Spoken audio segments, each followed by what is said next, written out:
Man, that wiggly arm emote's pretty good. That's pretty silly. That's a loud lurk. Screaming lurk from the rooftops, I see. Thanks for the 70 watch streak.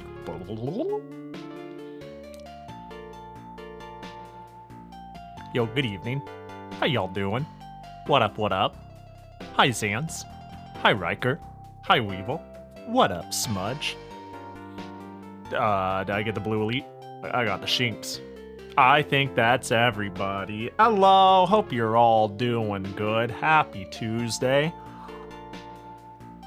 In KTZ, there's a Jackie behind me. Yeah, there's like a plush on the shelf. Oh, there's the poster. Oh, shit, there's something in my hair.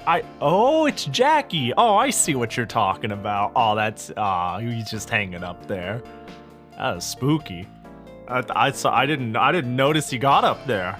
I didn't notice he got up there, little silly little bitch. Just trying to play a prank on me. Hope y'all had a good weekend. Bro, I was in a call with some friends, and somebody was like, yo, Pahi, have you played the new Slay the Spire? And I'm like, no, I haven't played any Slay the Spire. And they're like, I haven't played Slay the Spire 1, but I bought Slay the Spire 2, and it's so sick. And I was like, yo, hold up, let me fire up Slay the Spire 1.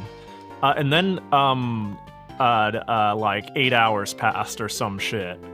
And then I went, fuck, what happened? And then I went to bed. That was my yesterday. Yesterday, I played Slay the Spire for fucking ever. Dude, that game is fucking whack. I don't know who the first character is, Ironclad, I don't know, but that dude is free.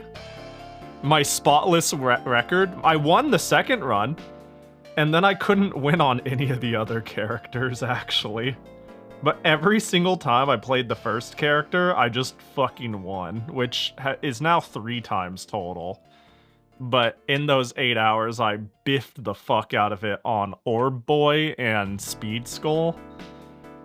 Or whatever the fuck you call them. Can I look up my records? Surely that's a thing I can do. Surely it'll just tell me my win rate. Like, it feels like the sort of game that would lame and shame me like that, right? Slay the Spire. Surely. Yeah, I played Jesus. I did play 8 hours of it, it looks like. That's a lot. Hold, let me see. Tell your WinRAR? Yeah, I want to know my WinRAR. I want to know my WinRAR. Let's see. We'll go over here. And horsey game? No.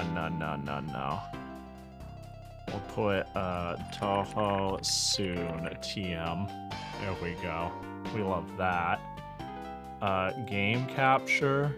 Surely it won't fuck things up if I just grab a new game. Am I able to just see my statistics, my character stats? Like, do I have a win-loss ratio? Surely they have that. Run history, perhaps? Wins and losses. Yeah, I just fucking win on the Ironclad. And I've tried the... and I'm just, like, eating shit trying different things with other characters. Oh yeah, I did get a win on the Silent. Yeah, I don't know, man. Like, every single time I've clicked on this character, it's been fucking free. Like, hella free. This character's fun, but, I can't seem to figure out how to really make the synergy work. This character's really fun, but, like, it breaks my brain. I don't know, this game's neat. I can see why everybody says, oh, it's a Slay the Spire clone. Because when I played this, my first thought was, oh, this is a Lost Branch clone. A Touhou Lost Branch clone, which is, I feel like a terminally Touhou ill way to put it. Senti! Yo, what up, Senti? Hope you're doing well. Let me, do one of these. One of those. Dead by Daylight. That's a pretty normal game for an unnormal fella like you. Hey, can you help me out real quick? I just want to know. I'm gonna need your assistant. That cool? You are banned from running away. Hungry, sleepy, all, you know that shit the streamers say? Don't give a fuck. Can you tell me where the fuck is this character from? Where's she from so I can play it? Which one is this? You have embedded a meme in my head. Dream logical world. Dream logical world. Oh, it's on Steam. That makes this easy. Oh, did I already wishlist it? It's free. Have I thought about playing this one? I don't think I've played it, right? Seems like people review it very positively. Is this the one people call too hard? I'm pretty sure this is the one people call too hard, and then it, but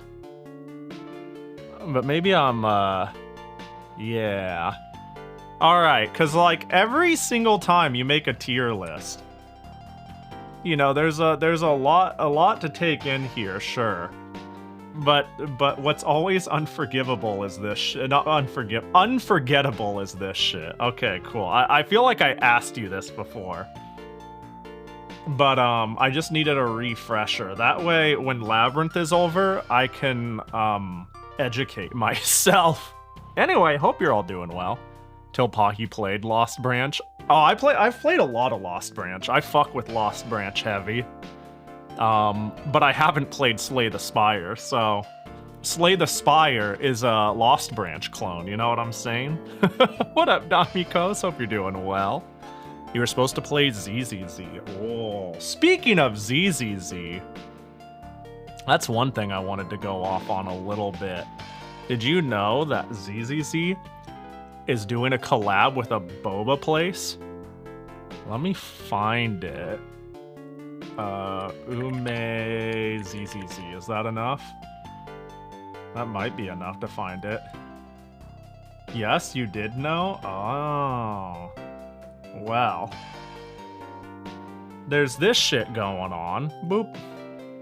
ZZZ X Ume California, which is like a boba place. Wow. So, merch. They got, these are paper cups. Can I get a better image of this? First of all, you can spend like $4.50 to get a fat ass paper cup. And what you're actually paying for is they hollow out the bottom and there's like a place to rip it open and you get a gotcha surprise can badge. Yeah, one themed ZZ surprise drink cup. Comes with a themed badge and a code for in-game rewards. The code for in-game rewards is dog shit, by the way. If you've ever seen like Hoyoverse promo codes, they give you like negative stuff. They're like, here's, I think, let me read the card for anyone who plays ZZZ. It is 30,000 Denny, 5 senior investigator logs, and 2 W engine energy modules, which I assume is like fucking nothing. I remember HSR and another boba place. Yeah, that's Sunrise. I went to that one too.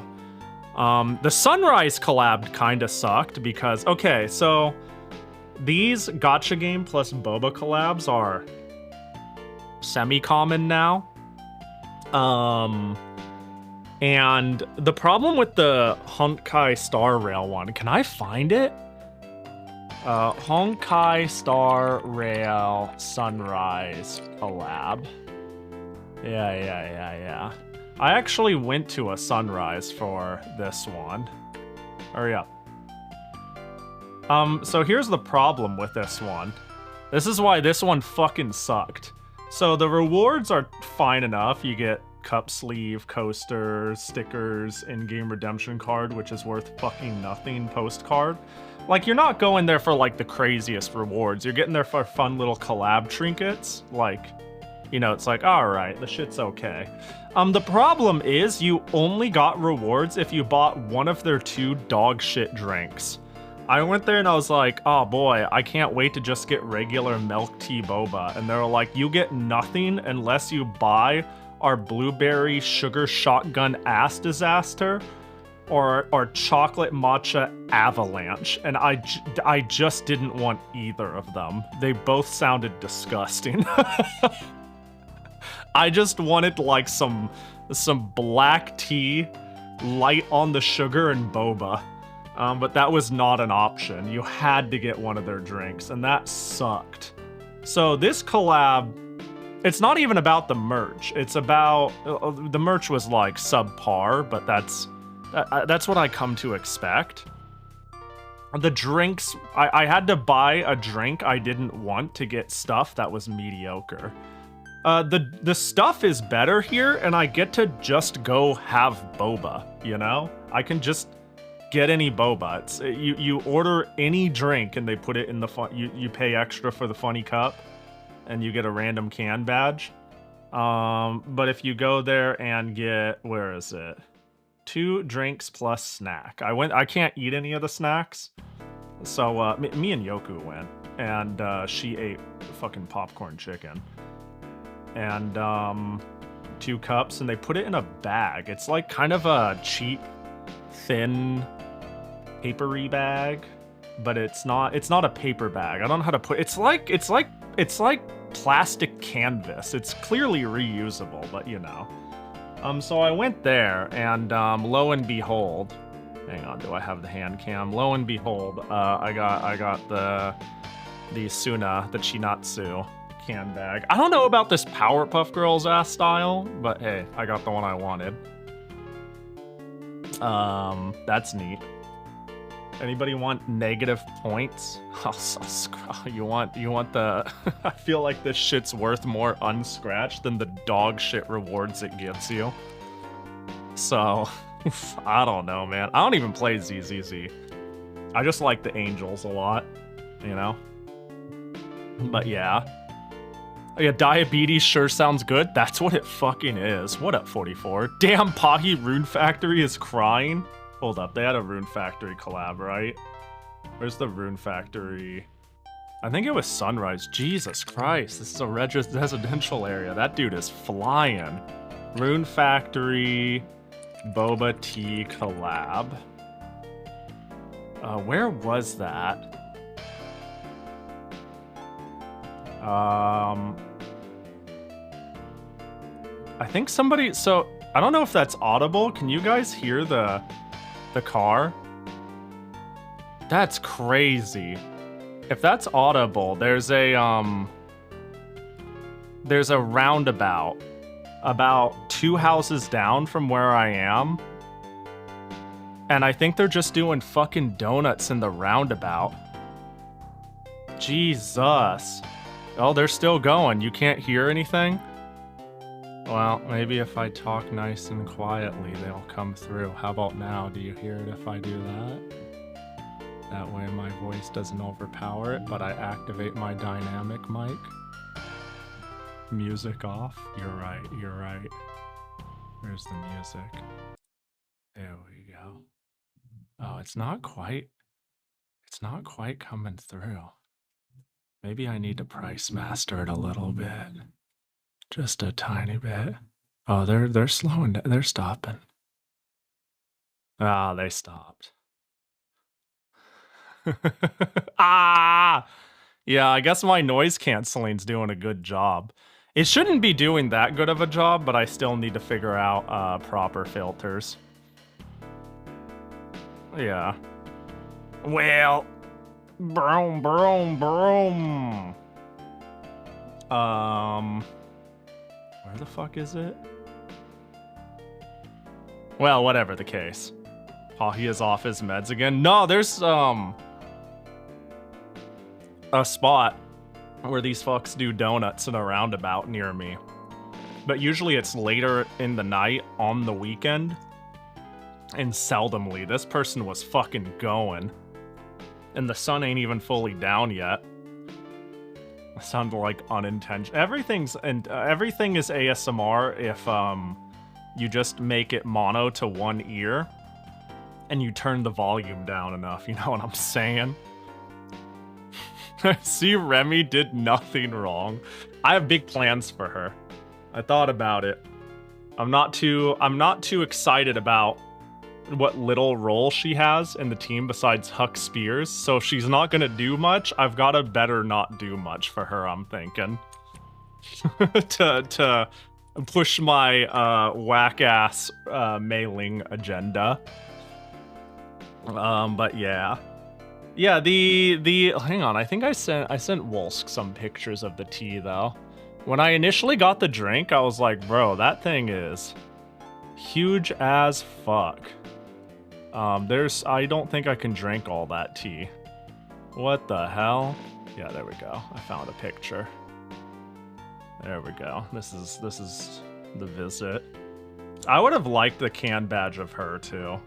Like, I'd like them to, like, Chinatsu and her. And the third girl I don't give a fuck about. But the thing is, I was like, this is so much tea. And then I found out there is a spot on the bottom that says tear here for surprise. The bottom is hollowed out. Like, the tea stops right here. And then there's a gotcha compartment. And that is where the card and the can badge was hidden. Which is, it's cute. It's a cute idea. It's pretty charming. I'm a little sad that the coolest fucking thing here, which is the cup design, like, I'd pay a premium for a reusable cup with her on it. You know what I mean? I would buy just this if it was a shitty plastic coaster, you know? A shitty little bottle of drink. I'd go crazy. What up, Koji? I hope you're doing good. But yeah. I don't know. I might go again to fetch stuff for people. Because, like, funny enough, Wolsk is visiting with, like, 2 days left in the collab, you know? I think whenever Miku Expo is, I think he'll be here for, like, 2 or 3 days. So assuming they don't sell out, I mean, I probably will just go again because I like Boba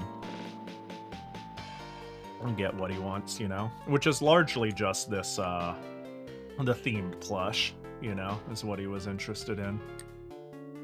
There's standees, magnet standees, which are cute and all, but I don't know. You have to buy 2 drinks and a snack to get 1, and it's gotcha, you know? So, it's all fucking gotcha in the end.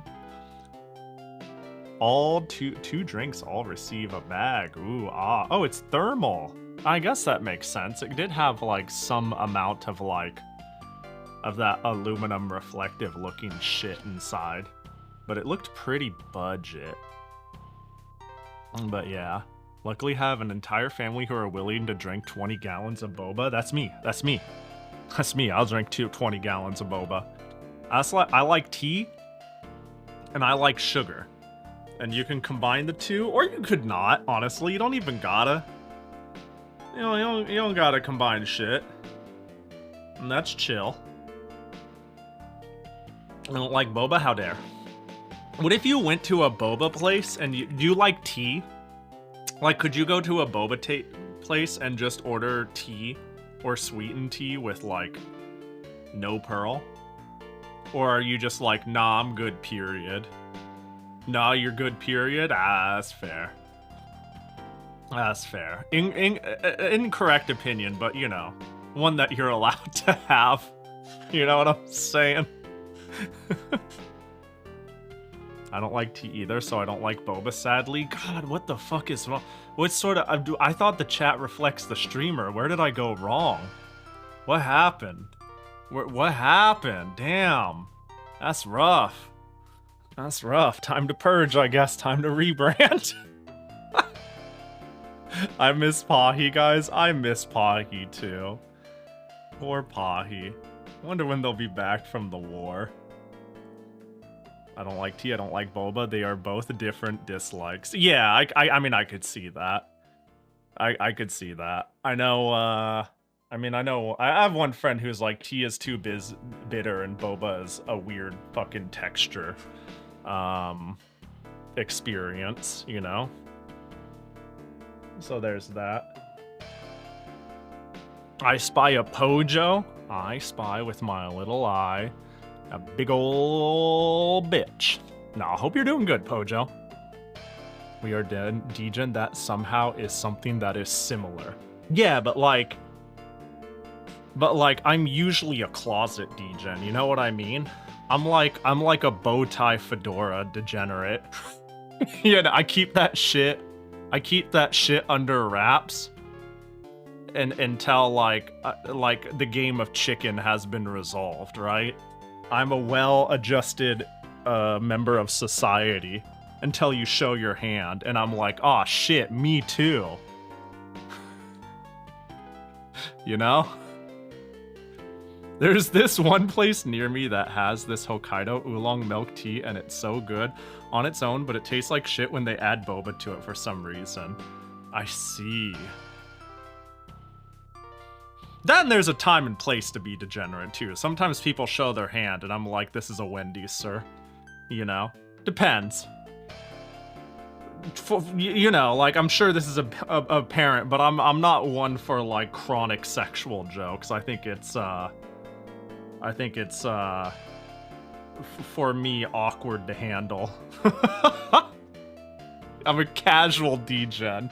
But I'm like a competitive casual degen. My degen is casual. But I would say my stat points are high, you know what I mean? But I digress. The game of chicken. But yeah. Yeah, that's I played 8 hours of Slay the Spire in one sitting. And I got tea before that. And it was pretty good.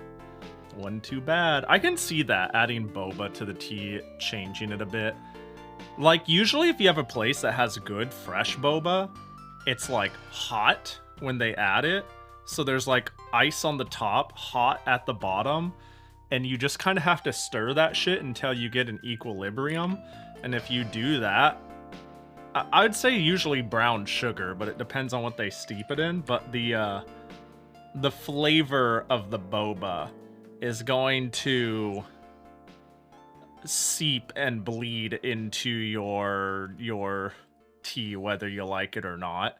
I mean, or they can just put shitty old sitting chilled boba in there.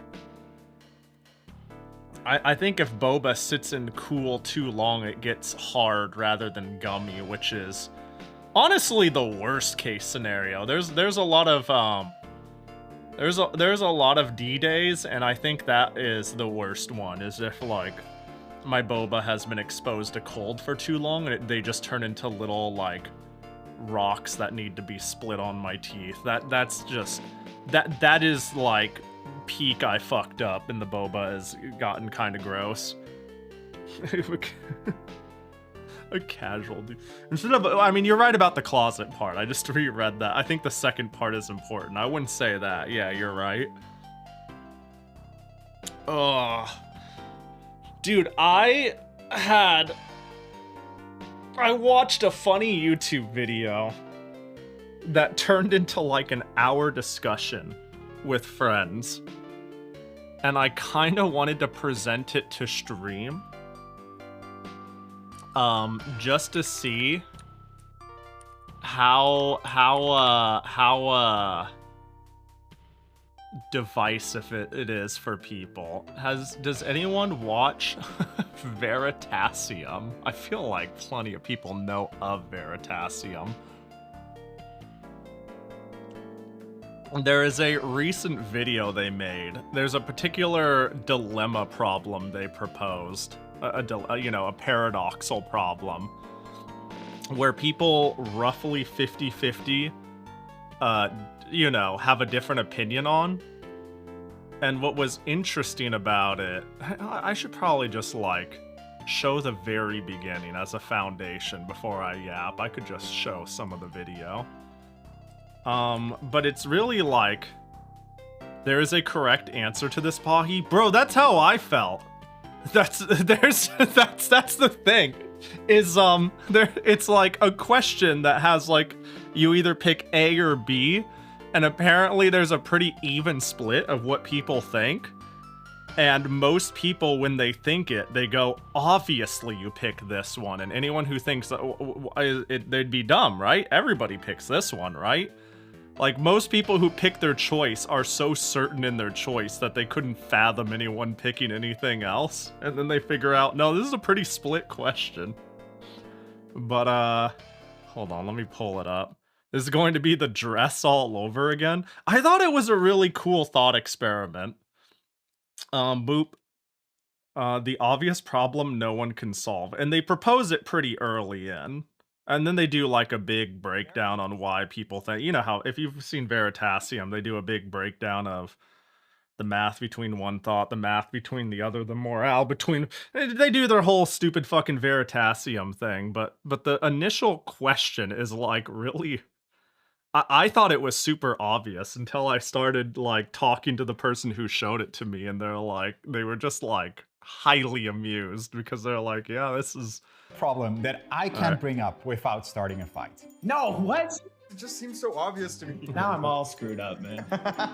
It has infiltrated every single Veritasium meeting in the last 2 months. It's trivial.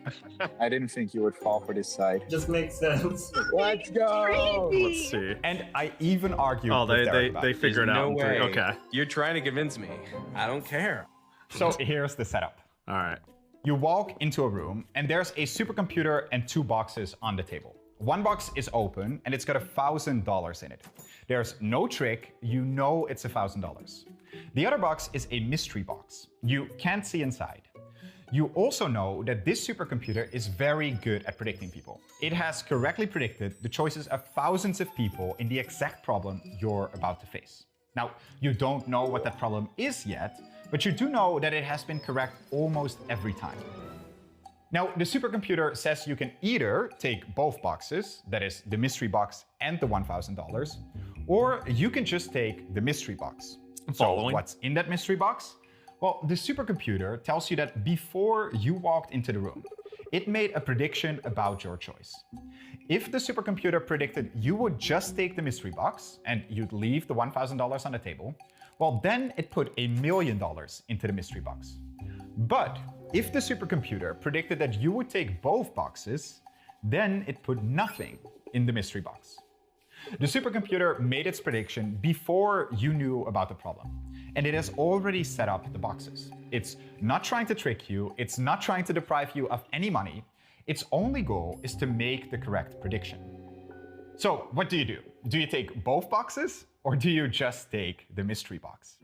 All right. That's the crux of the question. That's the whole dilemma. You know? I don't know. What do you take both? What kind of see what you take both and then just mystery box, bro? This is so funny. Whoops, that's loud. Right? Like my immediate thought, my first immediate thought, what I didn't understand about this question until somebody elaborated it to me, yeah, this is so funny. This is so funny. The very first thing I thought was like, oh, so it's making a prediction before I come in there. That doesn't matter, the boxes are decided. And then, it was like, no, the predictions are results based. The thousands of people it predicted what they would do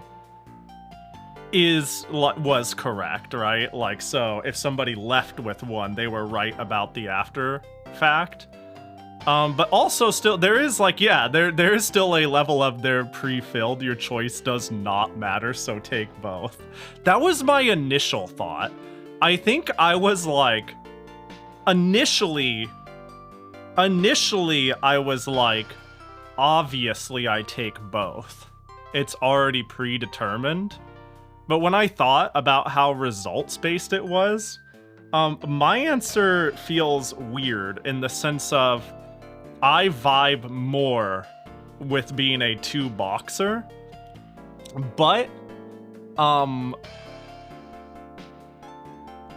I think this is I'm gonna articulate my thought, and I want to see how much say 44 disagrees with me, right? I think free will is an illusion, and if this supercomputer, it's like one of those saying, bad news, Pahi, if it's result space, you especially take both.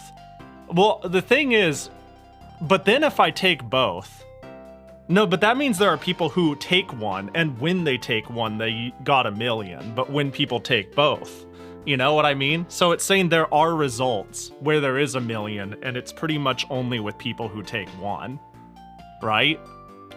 That's what it's implying. Like, the data you have is accurate that if somebody takes one, it means that's the bait, but it'll never fucking happen. You say that, but more people... this has been ran as an experiment for a long time. More people take one box barely than two. It's like 55 to 45%. 55% of people are one boxers every single time they run this survey. And when they ran this survey with their channel, I gotta find it. It was like 67% was specifically their sample size of one boxers. And I think I'm ultimately a one boxer too, because here's, I'll just go off my thought. I think free will is an illusion. Like, you can say the past has already been determined and your future doesn't affect that, but your past does affect the future. And if this robot is so good at predicting you, then it may be able to, like, predict my thought process that would get to one box. So here's what I thought. It's less about if I should take one box or not, and then I started going, well, what's a life-changing amount of money? And I went, if there's some trick where the computer is correct and it, like, can predict that I would get to this point, $1 million is life-changing to me, but currently $1,000 is not.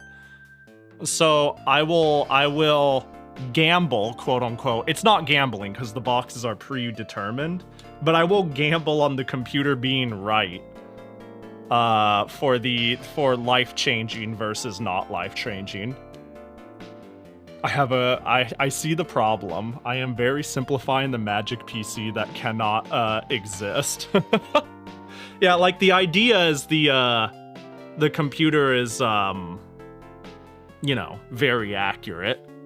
Very accurate in that when somebody takes one, they were right and they give them 1 million, and very accurate when people take two, they were right. But like most, where is it? I gotta find, like, there it is. Like, this is like a study of like 32,000 people. And like, less people were two boxers than one boxers, and I was like, what the fuck?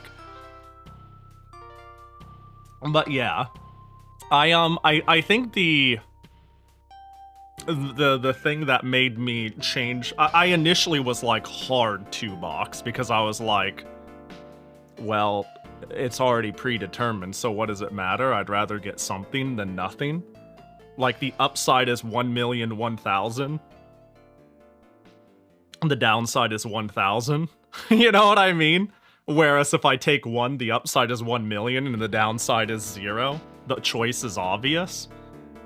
But again, if I go back to two ideas, if I believe we don't have free will, we simply LARP that we do, because, like, what's the fucking point on getting so existential? It's not that deep. Be happy, live and die. Which is, like, that's a whole different other conversation, but I genuinely am like, we don't have free will. We're just a very, very, very, very, very, very complicated set of instructions that is borderline impossible to predict, depending on what it is with what we currently have. If we assume we get closer to that, how close? Like, when I think about it, I'm like, how close? And I'm like, well, if the computer is like 1,000th better than random, that's like how much, you know, the box is worth. So it's always worth, you know? Like, honestly, when I think about it, if I go, this is a life-changing amount of money, the computer can be right 0.1% of the time. And that's like perfect odds, right? Because 1,000 of a million is, you know, 1,000th. And then I'm like, well, now I'm just literally gambling the exact odds of its worth. And one is life-changing as one is not. And I can assume that the bot is more accurate than 0.1% accurate. So I might as well gamble on life-changing. I think if I was in a situation where 1,000, like when COVID started, I was in such a bad financial position that like the COVID check changed my life. If I was in that position, I would take both boxes. You know what I mean? But because a million is life-changing, I'm like, you know what? I'll bet on the magic computer. That's not gambling. You get the million either way. Yeah, but it's it's so funny because this is what I mean. This is why it was interesting, because like people who were on one side or the other were adamant that they were right. They were like, how could you possibly think otherwise? Because it turned into like, no matter how much people would articulate, but it might, you know, the magic box might be able to like, you know, let me see. Well, even if the magic PC works, I have to take both because I'm logical, and it would know that. Yeah. But yeah, that's true. But like, I'm logical too. But I'm down to play into superstition if what I have to gain is life-changing versus what I have to lose is not. You know what I mean? So if I assume the magical box is magical, I would hope it could predict that far, and I would go for it. But I totally get and sympathize with and kind of agree with the whole, but it's already predetermined, so who gives a fuck? It's done. What do you all this the box is filled. What are you saying, Pahi? I sympathize with that, but yeah. But it kind of comes down to, do you trust the magic box or do you trust rationale, I guess you can say, which this thing goes way into. Like, they just straight up be like, I think it's a very interesting watch, honestly.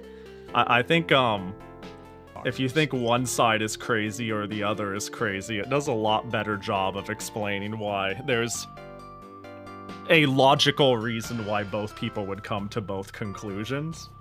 I don't know, man. I'm a both boxer at heart. But like, let's see, what if the known box was 50,000? If the known box was 50,000, I'd take both. You know? If the known box was 50,000, I'd take both. Just straight up. I think 50,000 is life-changing for me. If the known box was 10,000, I would pick both. You know what's funny too? Here's the other thing too. If this is how funny I think of it. Like, and a lot of people in the comments said this. If I but Monty Hall is just math. It's math that feels wrong, but it's math with the correct answer. I wish I remembered enough about this video to be. I don't know if I want to sit here and watch a 25-minute video. I always feel weird watching other people's videos on the channel, but like, they do a pretty reasonable job breaking down why the math isn't actually wrong on both sides, you know? But yeah. It's interesting. Watch. No, the Monty Hall problem is different. Carry on. Oh, okay. But yeah, like, hang on, can I find... There's like a couple of reasons why people come up with their initial ones. Yeah, they they give an explanation on why I pick one box and why I pick both boxes. The first example, let me see if I understand this one, because when I first started watching this, I was so diehard 2 boxes that when they gave the first example of a 1 boxer, I couldn't fathom what the fuck they were talking about. And I want to see if I can even begin to grasp what the fuck they mean. Look, I'm a reasonable guy, and I like money, so I'm gonna do whatever gets me the most money. So let's go weigh the outcomes of both of these decisions. First, I'm gonna say that the probability that the computer predicted my decision correctly is gonna be C. So the computer got it right. And because of that, the probability it got it wrong is gonna be 1 minus C. So let's look at what happens if I try to 2 box. There is a C chance of me getting $1,000 and a 1 minus C chance of me getting $1,001,000. If I add these two together, I get a weighted sum, which is gonna tell me how much I can expect to get if I try to 2 box. This is also known as expected utility, or the EU of 2 boxing. And I can just simplify this expression a tiny bit. So let's look at what happens if I try to 1 box now. There's a C chance of me getting $1 million, and there's a 1 minus C chance of me getting nothing. So we can cancel this out, simplify this to just $1 million times C. If I equate these two expressions, I'm gonna get the C at which these two expected utilities are equal. And it turns out that the C at which this happens is 0.5005, or 50.05%, which means if the computer is better at predicting than what is basically random, then the expected utility of 1 boxing is gonna be higher. Now I know that the computer is much better at predicting than that because it accurately predicted thousands of people before me, which means I'm sticking with my 1 box. Here's my $1 million. Take that, Casper. Thank you very much. And I think the two, yeah, that I get that now. I understand now. I understand what he's trying to say. I think I already know where this 2 box explanation is going, which is like it's already been predicted and all of this is nonsense. Like, you know what I mean? Like, sort of thing. I don't know. I will see. I will see real quick. So I should go in and take the mystery box and leave the other. Because I'm assuming that its prediction is pretty good. It's a supercomputer. Okay, so you're saying it's not paradoxical because the choice is obvious. I'm very surprised. Why? Because to me, the answer is also obvious. And to me, the answer is you take both boxes. So here's how I thought that was funny. Every single time people talk about it too. Yeah, like right there, it was like, the fuck are you talking about? You take 1 box. The problem in a way that actually makes sense. You know that the supercomputer has already set up the boxes. So whatever I decide to do now, it doesn't change whether there's $0 or $1 million in that mystery box. And that gives us 4 possible options that I've written down here. If there is $0 in the mystery box, then I could 1 box and get $0, or I could 2 box and get $1,000. But there could also be $1 million in the mystery box. And in that case, I would get $1 million if I 1 box, or I would get $1 million and $1,000 if I 2 box. So I'm always better off by picking both boxes. This is known as strategic dominance, where I always pick the dominant strategy. Which I think this whole thing is funny, you know? Like, most people are like, well, I'm right, because, you know? So, but this one completely, I think a lot of it comes down to is how much do you trust the magical the magical machine's ability to predict? You know, can it predict you to a T in which it can like predict the future, right? Important question. Is this explained to the participant before or after the boxes are filled? After. That's the crazy. Yes, after. It made its prediction. I'll just keep this shit paused. It made its prediction after you walked in the room. It got a profile of you. It knows who you are as a person, and it makes its prediction. And then you walk in the room, and then it explains to you what it has done, right? So it knows who you are. It's made its prediction. It fills the boxes. Then you come in the room. And then it explains it to you. So you get the explanation after it's already made its decision. Well then, in the magical scenario where the PC is actually that good, then yeah, you 1 box. Finally 44 has seen the light, but there's still like a large I still like I think there's a lot of sense to be made in like, but the past doesn't exist. And these stats. Yeah, but again, I think like a lot of what made me change my mind out of the whole 2 box is again, free will doesn't exist and this is not life-changing. So if I assume that it's going to like profile me so fucking hard that I'm going to like work myself down into I'll take the quote unquote gamble. I keep saying gamble, but I want to be clear there is no gamble. It's A, already filled, and B, I'm taking a gamble on its predictability, then I would just rather do this, you know? Because like here's the thing, if I miss out on 1,000, I'm gonna feel pretty fucking stupid. But if I miss out on 1,000,000, I would never know, actually. And you know what's funny too? This sounds silly, but I saw other people saying this in the comments. Let me see if I can't find it.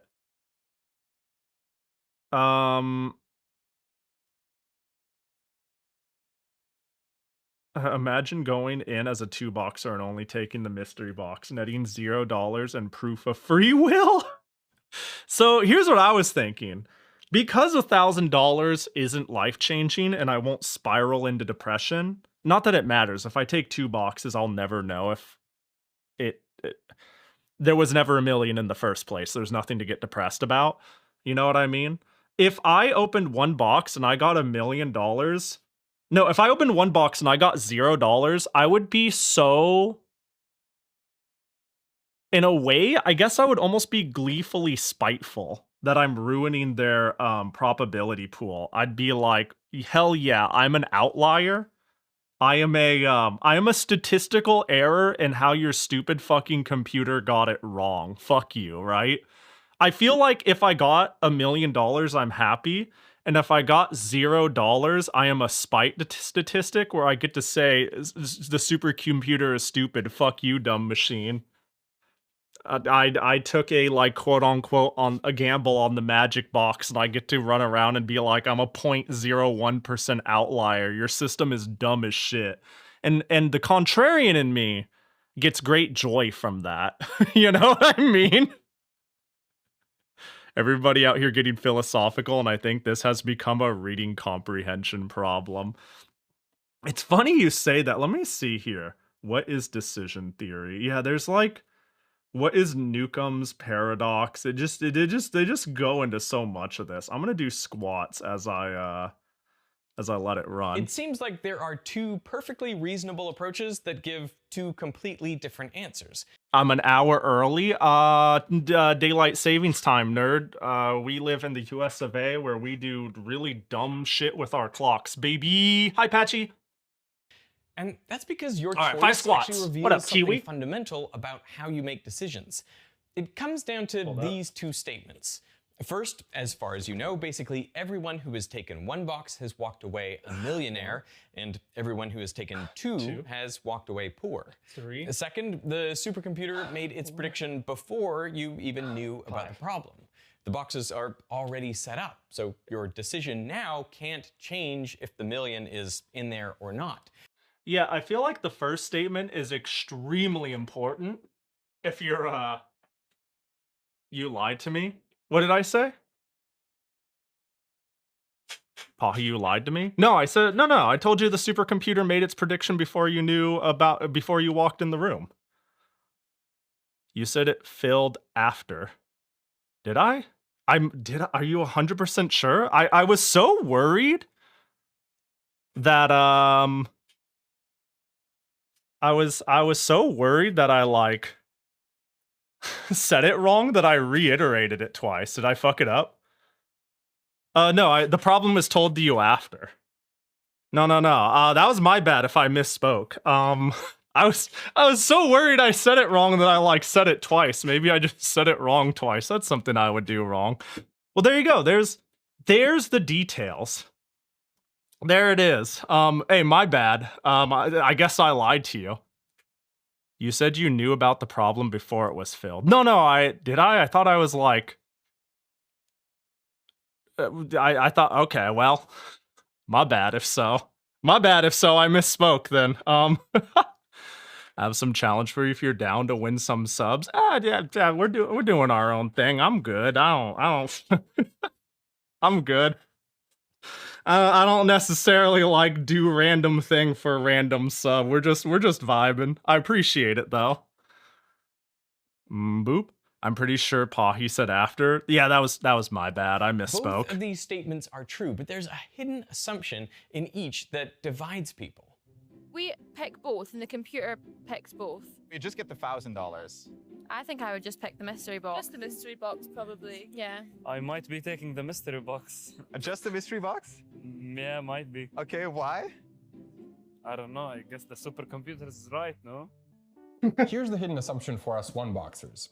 My expected utility calculations are based on probabilities that are using prior evidence of how accurate the supercomputer is, because the thousands of people that it accurately predicted before me is evidence enough for me that when I go for one box, there's going to be $1 million waiting in there for me. This is based on something called evidential decision theory. And using this decision theory, you get these expected utilities, and my choice is obvious from there. And it turns out a lot of you actually thought the same way. We polled our audience, got more than 24,000 Yeah, this is their audience, by the way. I thought this was crazy. The people who watch Veritasium and would bother to actually follow them for polling, I feel like would be the logical people and the stats nerds, right? And in my head, I feel like the more logical choice is take both boxes, the past doesn't exist. You know, the decision has already been made. But apparently their viewers in particular are more lopsided to one box than the average person. And I'm not sure why. It might be because of the stats of the belief of like, okay, if this supercomputer, what he explained. But I thought this was interesting that their viewer base is one box leaning much more than the average survey, which is odd, you know? I know, it's crazy. I don't trust this. It's looking to be like you're less and less rational with these results, Casper. So your argument is kind of that if you one box, it will have predicted that you were going to one What was the poll? So the initial question is, all right, Patchy. You walk into a room, there's two boxes on the table. One has $1,000 in it, and the other is a mystery box, okay? Before you walked into that room, and before you even came in here, or knew anything about it, a supercomputer predicted how many boxes you would take. Your choices is you take only the mystery box, or you take both boxes. When the computer made its prediction, it went, if you... I should just show the beginning real quick. I should just show the beginning. I'm just going to show the beginning to you, so I don't misspeak. So here's the setup. Here's the setup. You walk into a room, and there's a supercomputer and two boxes on the table. One box is open, and it's got $1,000 in it. There's no trick. You know it's $1,000. The other box is a mystery box. You can't see inside. You also know that this supercomputer is very good at predicting people. It has correctly predicted the choices of thousands of people in the exact problem you're about to face. Now, you don't know what that problem is yet, but you do know that it has been correct almost every time. Now, the supercomputer says you can either take both boxes, that is the mystery box and the $1,000, or you can just take the mystery box. So what's in that mystery box? Well, the supercomputer tells you that before you walked into the room, it made a prediction about your choice. If the supercomputer predicted you would just take the mystery box and you'd leave the $1,000 on the table, well, then it put $1 million into the mystery box. But if the supercomputer predicted that you would take both boxes, then it put nothing in the mystery box. The supercomputer made its prediction before you knew about the problem, and it has already set up the boxes. It's not trying to trick you, it's not trying to deprive you of any money. Its only goal is to make the correct prediction. So what do? Do you take both boxes, or do you just take the mystery box? All right, Patchy, what do? Do you just take the mystery box, or do you take both boxes? Also, that is first. I also see the irony about the flipping the coin now. Not irony. I see the humor in it.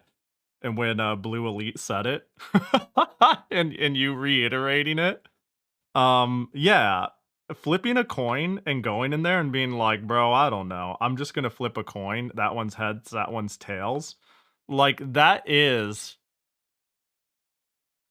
like introducing chaos in the situation. And if the supercomputer knows that you're the sort of person who would do that, how do you predict that?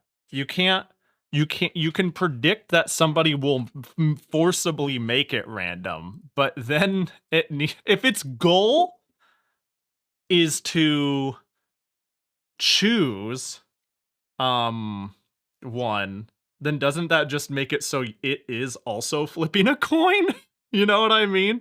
If it's not about losing or making or keeping money, the supercomputer's only goal is to be correct, then clearly it should also go with 50-50 odds. It's you know, the amount is irrelevant to it. Its goal is to be right. And that suddenly makes 2 boxes a lot more appealing, but fuck it, flip the coin. Wait, that's great! Wait, that's so good! I love that! Holy shit, I love that answer. I really like that answer.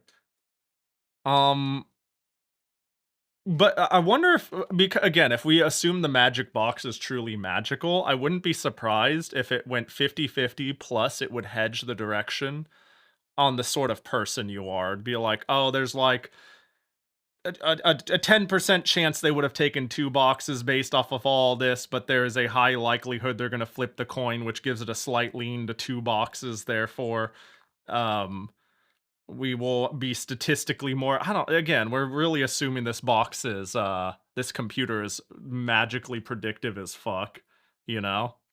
But I don't know, I thought this was a cool question, and my friend was giggling at me the whole time when I was like, what do you mean, it's 2 boxes? The past is, what, like, I was like adamantly 2 boxes for like a good 5 minutes, and then after enough time, I was like, I think I'm on team 1 box. I think I'm on team 1 box now. You know, and again, it all comes back to the whole free will and how much actually matters to me. Like, again, if I lose $1,000, it doesn't matter. But if I wanted, like, I would like believe in magic if that magic granted me $1 million, you know? I'm on team 1 billion lions. That, you know, that is a lot of lions, to be fair. That is a lot of lions. The question is fundamentally a free will. 2 boxes believe that there is a complete freedom of will and there's no way to 100% predict what any person would do at any time. 1 boxers believe that there is no free will and everything can be predicted if the computer has 1-2 copy of your brain. This problem is the same level of nonsense as the lions to me, so I can't take it seriously. That's, you know, that's, I was about to say, how dare the 1 boxes are so right, but then I thought about it for a second, and then I was like, well, you're right in the sense of, wait, I don't even know what side you lean on. I think every time the lion question has come up in here, I've either been very tongue-in-cheek, or I know you have been, but it's really degraded to, I don't know, a billion's a lot. So when you say I can't take it seriously, that implies that there is only 1 correct answer to you. And I suddenly I'm going, wait, I don't even know what you think the correct answer is, because I feel the same way. But for me, it's for every Pokemon. I think it's so unserious that 1 billion lions could stop every Pokemon that it's insane to even entertain. And I feel like the moment that came out of my mouth, I'm gonna get Pahi, how dare you? Oh, you're implying that it's stupid nonsense with no actual answer. Yeah. Okay. I got you. Yeah, yeah, I agree with that, Innes. There's no correct answer here, per se. It's just a thought experiment. It isn't real. It is interesting though. 1 billion lions in what would win, a mystery box or 1 billion lions? And I want to be clear, anything can be in the mystery box, so like, yeah, I want you to keep that in mind. What if I told you, okay, yeah, the supercomputer, when you walked in the room, the supercomputer concocted a way to kill 1 billion lions, but only if you believed it was in there. Do you take the mystery box, or do you bet on 1 billion lions? But if we're talking about the lions, are we doing turn-based like the games, or just free-for-all like Pokemon are real? I think free-for-all like Pokemon are real. But I think that comes with the including, like, all of their super godlike powers, though, are also, like, real. You know what I mean? That's how I always thought about it. They do everything they can do, but they fit within the mold and of reality. Then you get weird, though. Then you're saying, like, fucking Pokegod exists and can do, yeah. Well, then, yeah, Pokemon win, God is there. Yeah, exactly. This kind of comes with,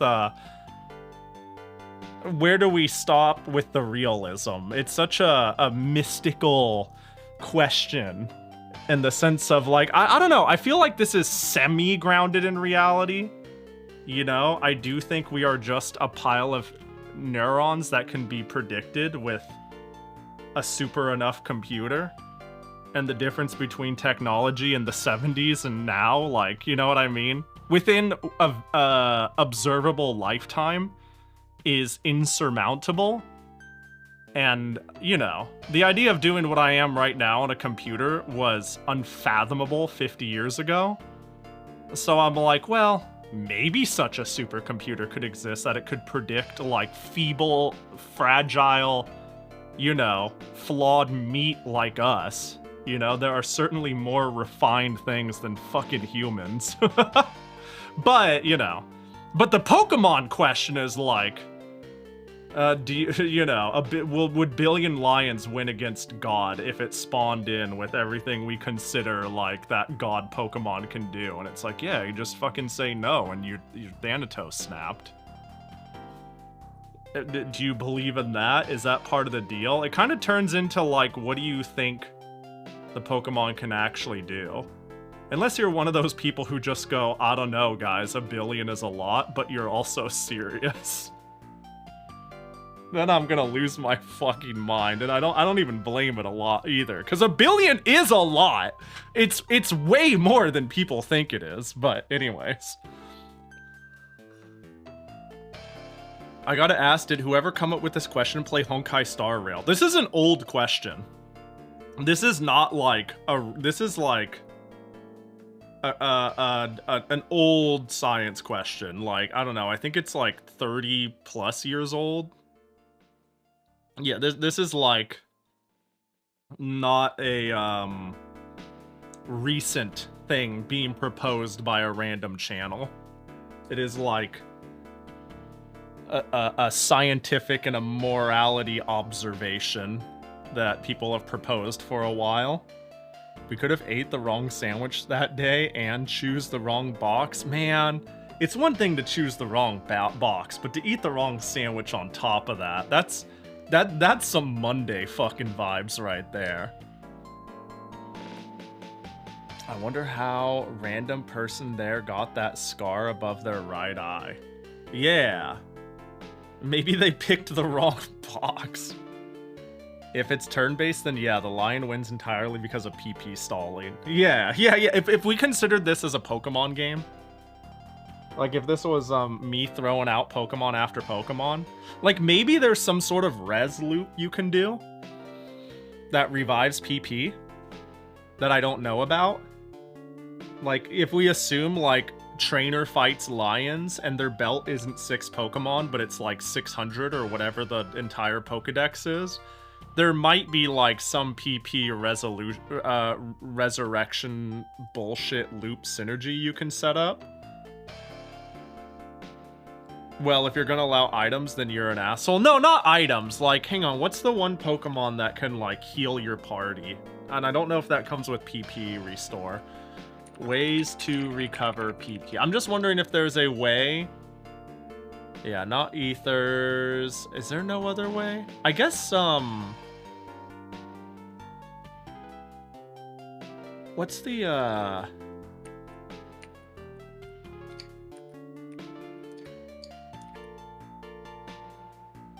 So there's moves that revive a Pokemon when they're knocked out.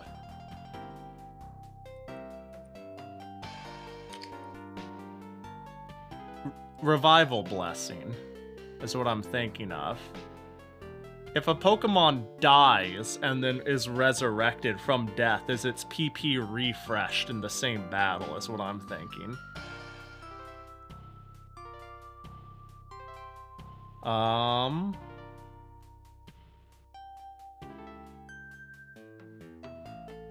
No, it stays the same. I think, yeah, you're probably right. Because it's not going to a Pokemon Center.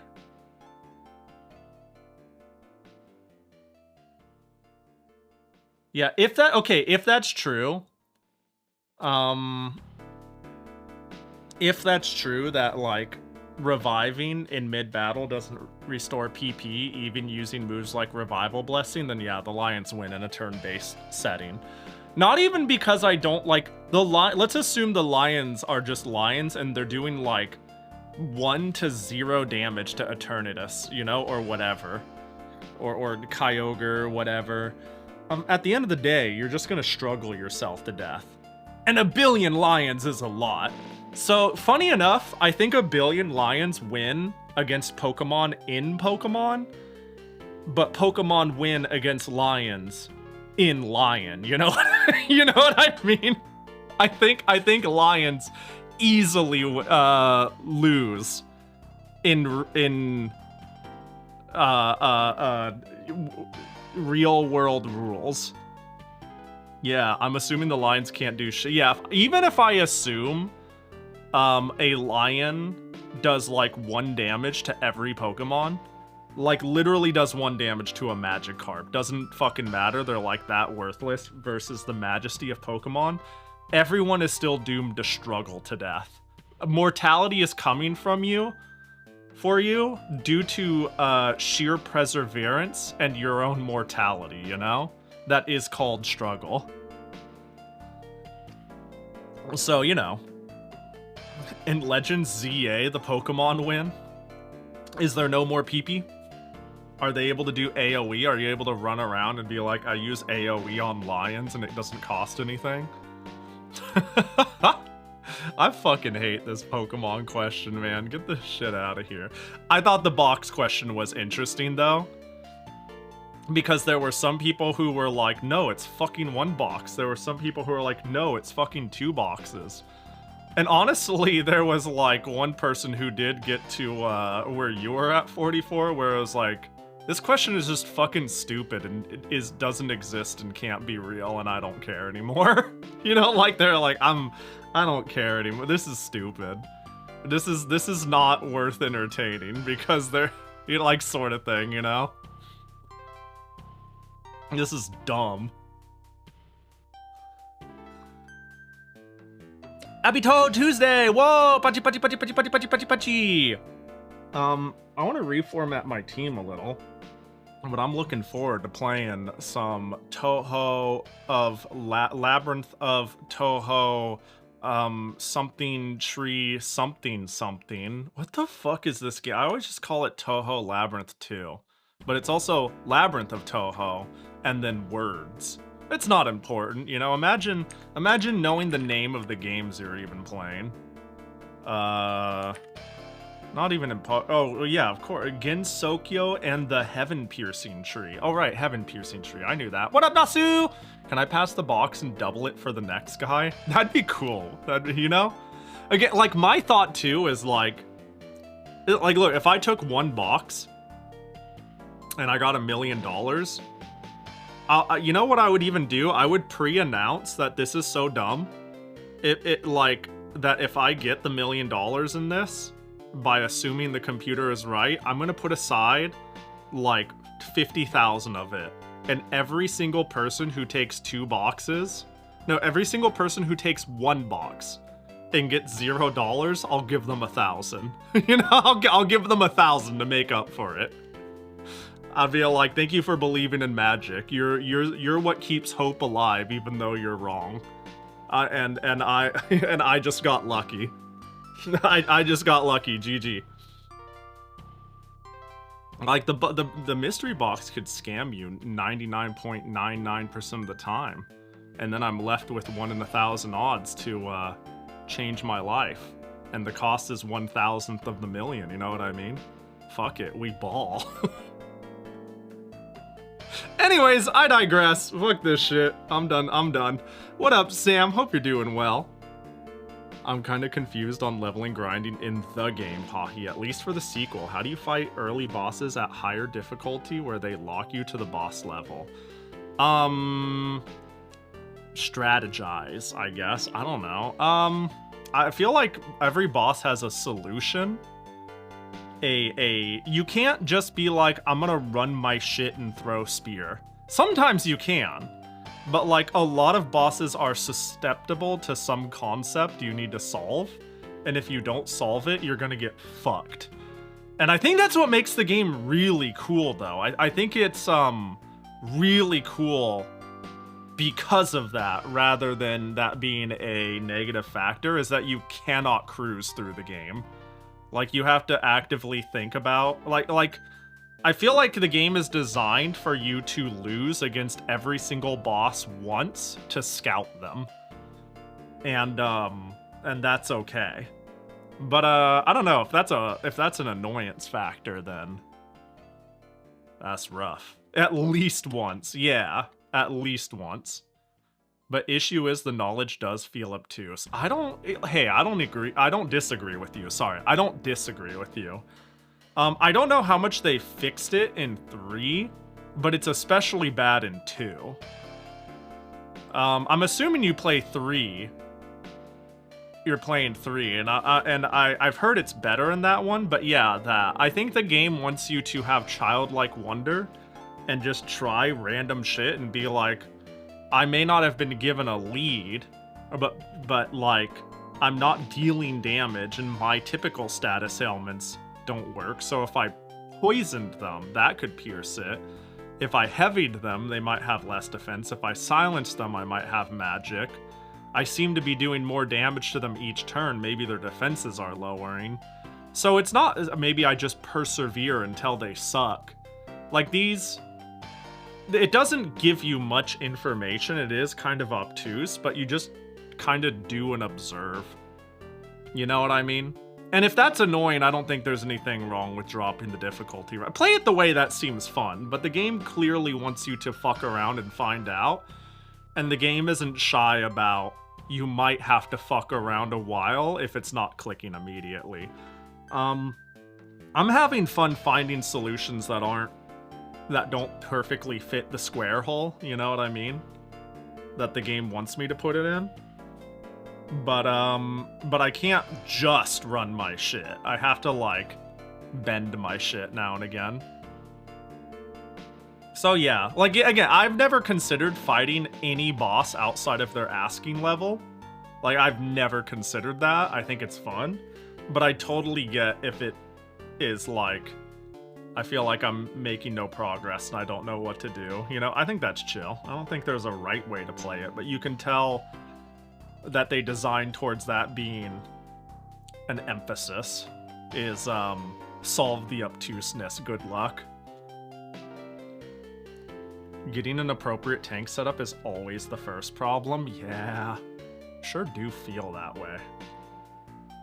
I feel like a tank really matters initially too, when you're not screen wiping round 1. The enemy, that is, not you. Not you wiping, they wiping. Like, you need a tank the most early when it's the hardest, and it's slightly less important later. But, it seems always good, though, regardless.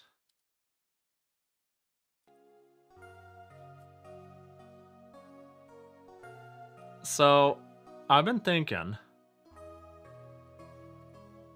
and I don't know if this is crazy. I've been thinking of turning Remilia into a support, taking her off of Monk, and either making her a chronic swapper as Sentinel, who just sits in slot 1. Because when I said I could make her a tank, but then she'll just sit in slot 1, and then what? And I'm like, that's what subclasses are for. And, if she's not doing interesting attacks without subclassing, then she's not doing anything without subclassing. So why split hairs over her not doing much? It's about her raw bulk and then what I can make her do on subclass. So I've been thinking about really pushing Mei Ling is my my donkey puncher. I'm thinking of like making I really think I'm just gonna make the Scarlet team work in the sense of I got physical or magical DPS. I think I could make both of them a gambler. I ain't even gonna lie. I think both can gamble. I think Patchy can afford the mana cost to gamble. I don't know if Flandre can though, but that might come with time.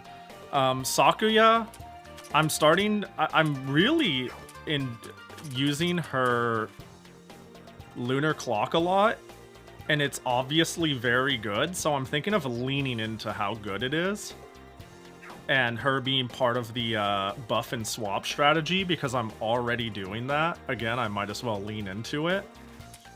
And, yeah, I just think Mei Ling's fucking... where is it? Mountain Breaker is fucking dumb. And if I go all attack, Brilliant Light Gem is going to be pretty decent too. But yeah. Yeah. That's my thought. Is I'm thinking of building that core. Because I feel like these are all just pretty decent characters doing pretty decent things, but their identity isn't clear. And I believe that's how I want to run them. Don't worry, Pahi. Lunatic is easy to explain. It puts the target level lower by a fair amount. Oh. I see. If my tank isn't resisting the damage type they're being used, it's probably dead. Damn. Yeah, I like the little bit of flexibility I'm getting in terms of, I certainly don't feel that fucked when it comes to shit. I think I'm gonna use the bathroom before we go hard into this, though. But I'm gonna be resetting a lot of people to make this work, I think. I think it's minor differences, but differences that matter. I foreshadowed this. I like... it's always fun to...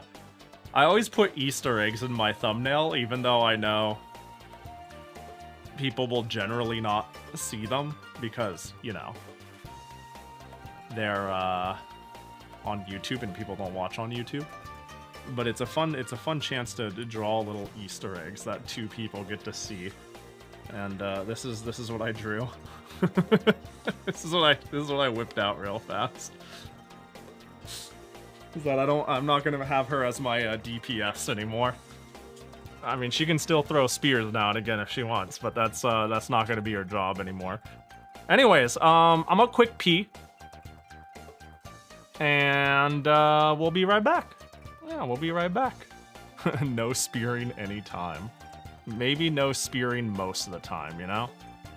Do I owe... I sure don't owe jack shit on the redeems. Fuck yeah. Alright, see y'all in 5. Go pee, stretch your legs, get a drink. Sit right here and watch Bezos ads. I don't give a fuck. You're an adult. Ah!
This is a test message.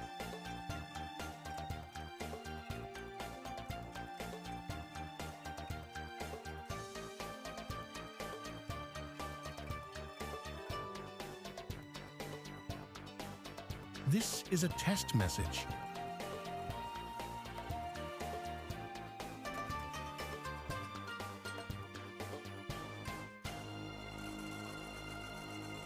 This is a test message.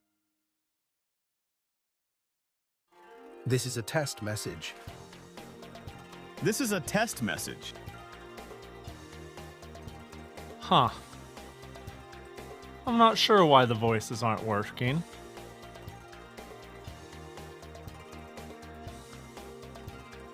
That's very interesting. Thought it'd be... This is not a test message. Oh! Okay, let me check. M, G to M.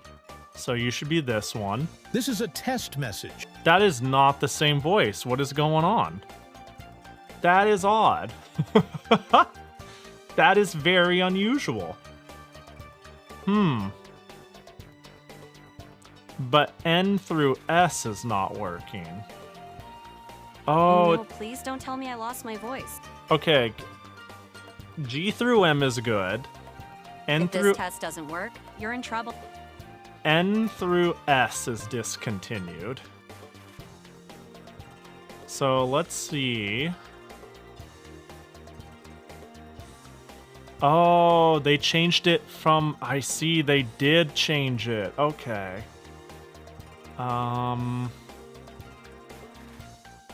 We'll just go with this.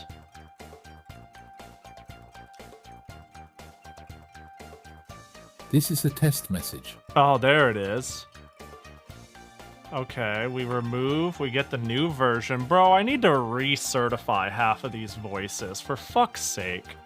I see that they were trying to update the packages, but they killed a lot of legacy support with it. Alright, so N through S should work. If you're N through S... Is it based on the first character of our username? Yes, it is. So C... let me find it. I am certified piss boy. Okay, we fixed N. N is good. It seems like Roman, let's see, numbers through, characters through F minus B is good. Because, Zan's worked. But let me double check it. Let me make sure it doesn't need... Okay, that one is good. B, I think, is broken. The spider is broken.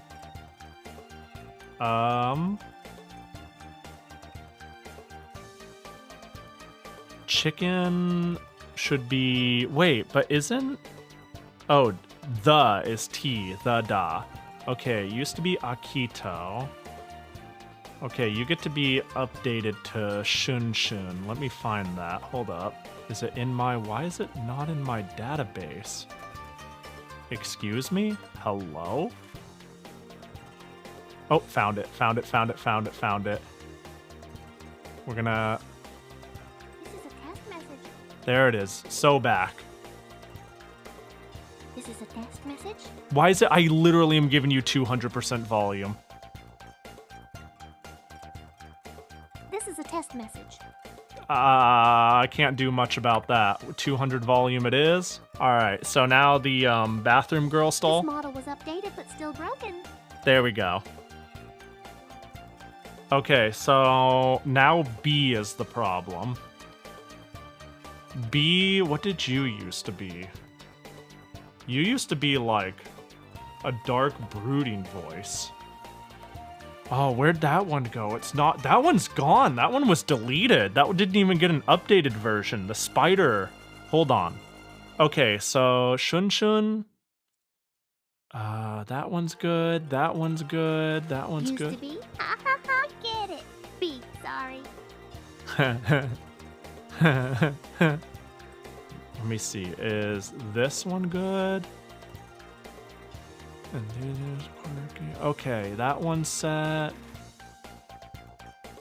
NS, that one's set, this one's set. Okay, so the only one to solve is the spider. Which the voice is... sounded like it had more inflections. What in the world? Yeah, you've got an update. You got... Are you using Monster TTS? I am not. So I need an update on... Dying in bed right now, send energy drinks. Let's see if I can't find... Yeah, the spider's dead. The spider... the winter finally came for the poor spider. Alright, we're gonna need to find a new spider voice. Maybe we could pick it all together. How does this one sound? Can I get a sample? So you need a voice that actually sounds human. Nope.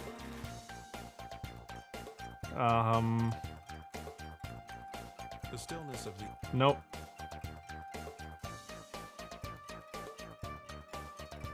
Can I find... Let's see.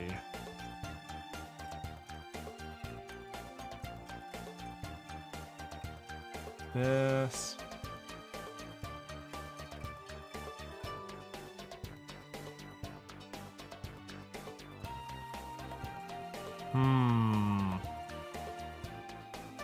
We could use wolf spider. We could use a wolf spider. Let's see. Smooth and velvety. And here we have a calm, well... That's not bad, but that's not quite it, right? Like... spoken narrator. And here we have a calm, well-spoken narrator, full of intrigue and wonder. I don't know about that. That could work, though. What's if this you one? really think you're alone at night, hiding under the covers, I can assure you, you're very much mistaken. That one's alright as well. The fog comes on little cat feet. That was a little loud. No, that one's not. I want something like... I liked how, like... The spring and early summer. No. I know you'll find it hard. Oh, wait, there it is! What the fuck? I found the spider! They changed... What do you mean? Hold on. Hard to believe. Hold, I'm getting it to my profile. I need to validate the fucking certificate.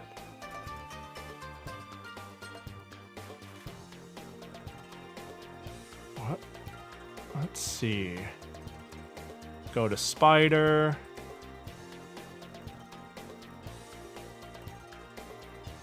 Let's get the multilingual version. This is a test message. A little loud.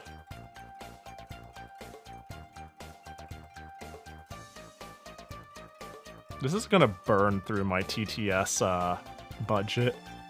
This is a test message. That seems fine. Okay, go ahead and test spider now.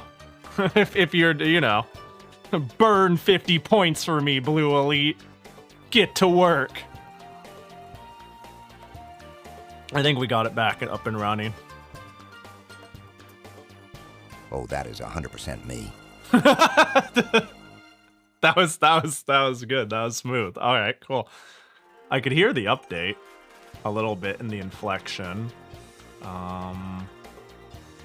PP points and $100 in money lost. Damn, it does not matter if I set her voice to 200% volume. She is still too quiet. I might have to set everyone else to like 50%. All right, there we go. We fixed it. Oh, am I updated? Yeah. I got everything recertificated, or whatever the fuck we're gonna call it. Thank goodness.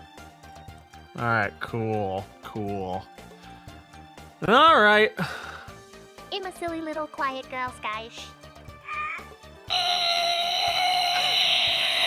We've been testing.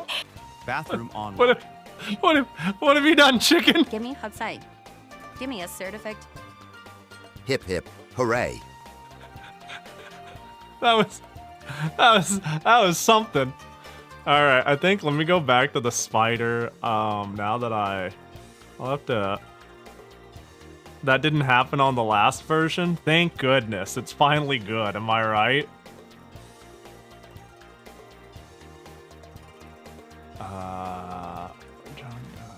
Intimate? No. Should be deep.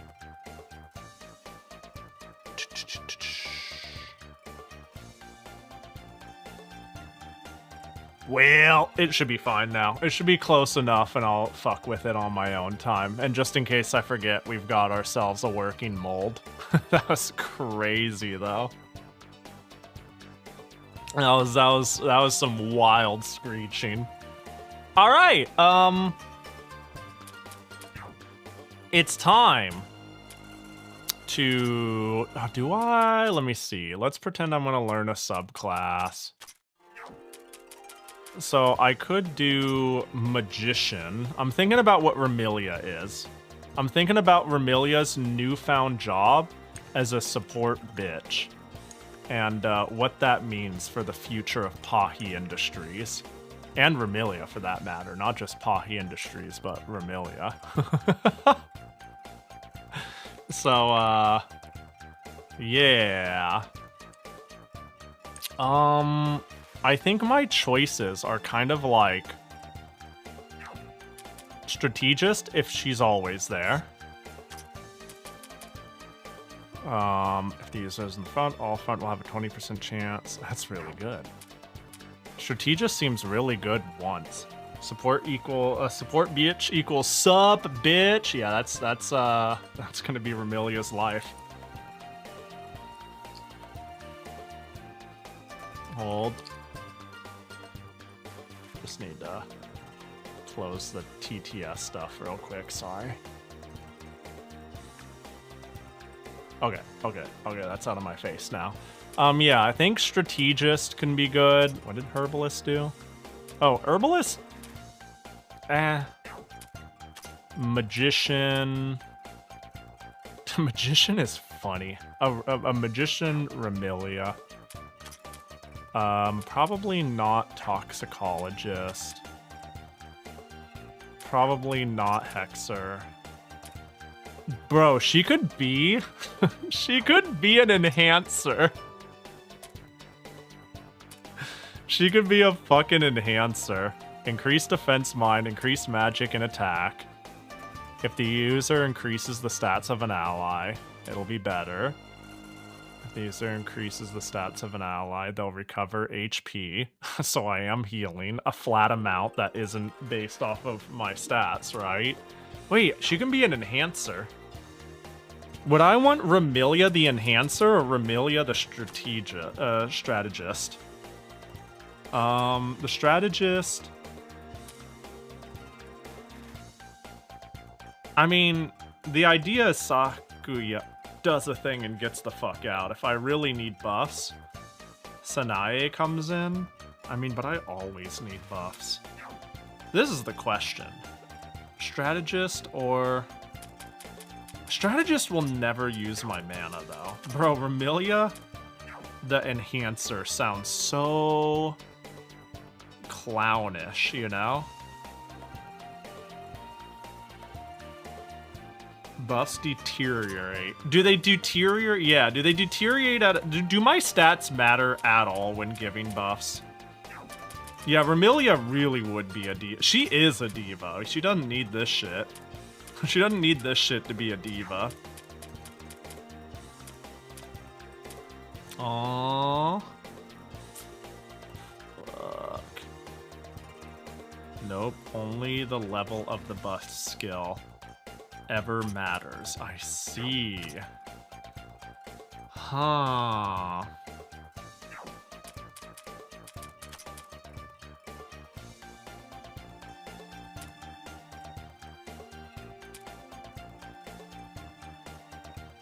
Increase the... Yeah, like, let me see. Ailments effects on all in the front will be reduced. Debuffs all in the front will be reduced. Like, Herbalist isn't bad.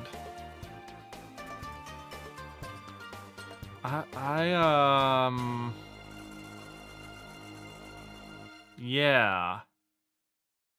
It's like Strategist, Herbalist, or Enhancer. And the idea of Remilia standing there and buffing people is really funny. So yeah. Who the fuck has my subclasses at this point? Nitori the Gambler, bet. Hina the Hexer, yeah. Satori the Herbalist. I'm not so sure on this anymore, you know? I'm not 100% sure on this. Satori's got too fucking much going on. At a certain point, I wonder, like, how much the passives matter. Like, in the sense of, if I don't have time to do shit on Satori, then maybe I just monk it up for the passive. Aaron might be interesting, but then I'd have to use her. What does she even do? I don't remember what she does. I looked at her, right? Have I looked at her? Did I just get her and not look at her? What'd she do? I don't remember. That's icky that I don't know what does. Remilia just got subbed out. I don't even know what you do. I forgot. Spell that restores 50 HP to an ally, cures everything. Targets all enemies, can lower magic, can lower attack. Add poison effect to all attacks. Yeah, but I don't want to use her, you know? That's the problem. She seems good. Elixir is her standout ability. Yeah, I was like, she seems just good. Yeah, this seems good. Big heal, get rid of everything. Doesn't Sanae do something similar? Yeah. That's, almost... This is as well as curing 5 things. But this is... cure... Oh, it works great with Satori. Wait, so it's like... But, Aaron and Sanae are doing the same shit, right? But, like, it seems like... Yeah, it does seem better. Aaron is always 50%. Yeah... I don't know. I seem to be overhealing on Sanae, though. Am I dumb? Oh, she can extend max HP? What the fuck? That's... really weird. I would have never assumed that. What the fuck? That's really good. Ungak! Hope you're doing well. Hello, hello. It's one of her passives. Gotcha. Yeah, it's not that I'm like, I don't know what to do with Satori. I know what to do with Satori's like, let me rephrase how I meant that. Satori does too much for me to give a shit about active abilities her sub-skills give me. When I said, I don't know what you do, I meant I don't know what you do in terms of having a subclass, because you do too much. She doesn't have time to fuck around with subclass shit. When I bring her in to boost somebody, I feel like I'm wasting my time. You know, I feel like I'm wasting my time. Making it, I go like, oh, I gotta use Satori for that slot to do it, which means Satori can't do something better with her time. Which I guess kind of highlights that Remilia could be a good, what subclass was it again? Remilia could be the one who takes on that subclass, though. Like, I think pushing the boost button every single turn is valid. It'll give her something to do if she's not chucking spears, which she shouldn't really do. Herbalist, yeah. Magician, you're just good as a magician, I think. I think you're just good. I think you could be anything and it would just be good. Flandre is a monk. I think that's fine for now. I could make her a gambler eventually. The mana is a problem. But you know who can be a gambler? Patchy. So, let's see. And you're a guardian. I don't think you should be a... Maybe. You could be a warrior. You could just be a monk for the passives. 3 lets you move around skill points anytime. That sounds better than this resetting shit. It's fine. This is like RPG standard. This is what I've come to expect. I'm not annoyed by it. But having it so I can just add or subtract shit would give me a good sense of, damn, it doesn't have to be like this. I have a thing on my mind. That's not good. Is it parasitic? Is it like stuck on there? Do you pull it off? Be like, get off my mind? Jackie not like this makes me worry it's not a great thing. Shit, I hope things are either doing well or get better. Skill reset. Well, one thing's for sure. Mei Ling. No, Remilia's the super obvious one. Remilia, where you at? Where you at? I don't know if I actually need the skills reset, but we'll do this anyways. Learn skills. Remilia. Majesty. The more party members fall in battle, the more the stats increase. I think we get this. Adversary. Increase MP recovered when using concentrate. I think this gives me, yeah, we want that. I think the things that give me damage is less important. But this is just more stats, so I might as well take it. Mental concentration. 2, 3, 4. I think I take all of it. I think instead of taking adversary or beatdown right now, I simply take 5 points in HP boost. If I'm doing this, if we're doing this, we're doing this. And then I think I can go 1 beatdown. Because the SP regen would be good. Let's level everyone. Use bonuses on Remilia. There you are. So yeah, this shit's gonna go down. Bro, she is so thick.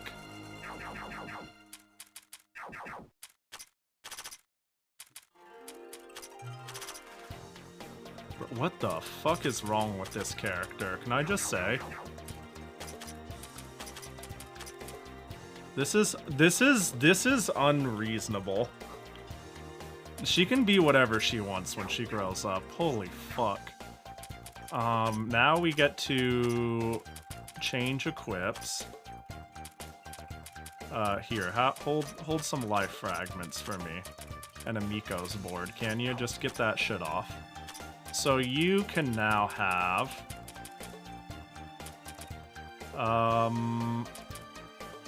drum is pretty good, I suppose. I would like spirit resist somewhere. Ashura blade, glaive of pain, sentries and jacket, lambda driver. I think energy pack is fine. War Mask of the Butcher. This is pretty fucking good. Who has the super tank item? I can't remember. It was Tenchi who has the Divine Barriers plural. Have a Meteor Drive instead, just one. You can have a Divine Barrier. That's so much stats, dude. War Mask of the Butcher. Like, having attack is fine, but I don't know if she... This is definitely a Mei Ling coded thing now. I can just take the Star of Just. Seems good. And now if Mei Ling is gonna kill now, you can have War Mask. Ulza Shemshar. And you can just have like a Glaive of Pain, maybe? How much attack is there to lose? I don't think the Glaive of Pain is worth the stat. Oh, but I get dark resist. One of my one weaknesses left. That leaves Shemshar open for someone, but who? Oh. Alright. We'll do that. I'm really tempted to go Herbalist. Is what I was thinking, right? The one where I'm just living the boost life now. Boost, transform a debuff to a buff. Is this action? Increase the effect of buffs already present on a party member. That's actually kind of works because everybody will be buffing themselves, right? Actually, does the Scarlet Devil Mansion buff manifest as a literal buff that can be buffed with this? Or is it like Parsees where it's like a jealousy buff or a Scarlet Devil Mansion buff? Because I noticed I have a Scarlet Devil Mansion buff, but I'm thinking that is just there to dictate it's not a buff. Ooh, that changes it a little bit. That changes it a little bit. God, the idea of making Remilia an enhancer is just too fucking funny to me. But I do think I do not have somebody in charge of this. Satori does it, but she's not well suited for it. Am I just pushing boost every single turn and incense when I'm not? Let's see what the other shit does. Debuff effects on all front will be reduced is cool. Ailment effects on all front will be reduced is cool. But then what does enhancer give? If I heal an ally, increases the stats of an ally. Yeah, I actually think Herbalist, at least the passive, synergize better. Fuck it, you're an Herbalist. Learn skills. Oh, did I put it in the HP. You know what I shouldn't have done? I shouldn't have gotten a couple of these things. Hold on. Look, I know I'm spinning wheels. But let's try this one more time. Where are you, Remy? I'm seeing the line. I'm seeing the vision. I'm unchumming my choice paralysis. Oh, did I use a tome? I didn't use a tome, right? I just hit the A button. Does it auto go to no? I hope it does. I didn't need to use a tome. I don't think I gave her anything meaningful besides MP, which is, like, fine to stick on her. Remilia, you're an Herbalist. Okay, learn skills, Remilia. Majesty, SDM. Shock is just good. We'll hit this with all points, fuck it. So from there, beatdown is cute, but not, let's see, last one, this is okay, adversary. Yeah, I don't think I need anything else from there, and then I can go full HP. And then I can go 1, 2, 3, 1, 2. Oh, this one's 5 cost, that's fine. And these are 8. That's fine, that's fine. It just means we have a lot we can get. Alright. Alright, we're sitting thick and pretty. In fact, we have... We're actually tankier than Tenchi. You did not use a tome? I appreciate you checking. Mei Ling, however, despite me going I can change the class, I don't have a clear answer between warrior and monk. Even if I literally, like, monk seems so good. It seems like unreasonably good for attacking classes. Like, problematically good. Because Mei Ling's speed is so-so. It's, like, not amazing. So because of that, just having... recover health on an off tank, chance for ATB bar up, and lower the cost of spell. Like, we're good. Who gives a fuck if I never get Iron Mountain charge? Who cares, you know? I can get puncturing thrust if I'm feeling cute. Like, what does warrior offer me? If the user attacks an enemy on their turn, their attack will be increased. And I get an attack buff.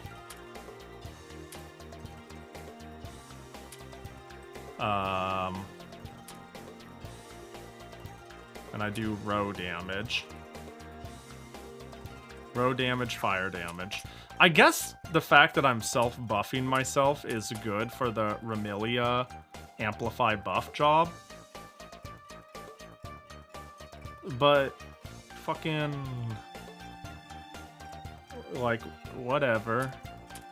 Monk or warrior? Monk or warrior? It's like I have more to get in warrior, which feels good, but the shit in monk is just too good. It's so good. Where are you at, Mei-Ling? We're gonna reset.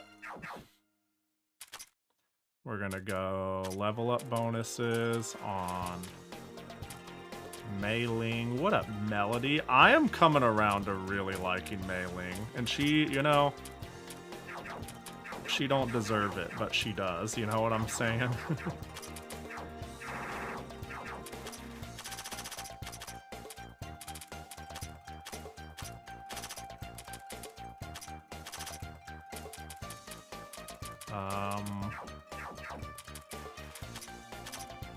There we go. Think of it this way, you only have a limited amount of skill points to use the subclasses pool from that. Yeah, and I guess I also have to be like, when am I... What are your elements? Where are you? Your elements are physical and spirit. So you do have an alternative to physical. And that counts for something. Even if that attack is a little goofy, it is something. Yeah, and you can just have fat stacks.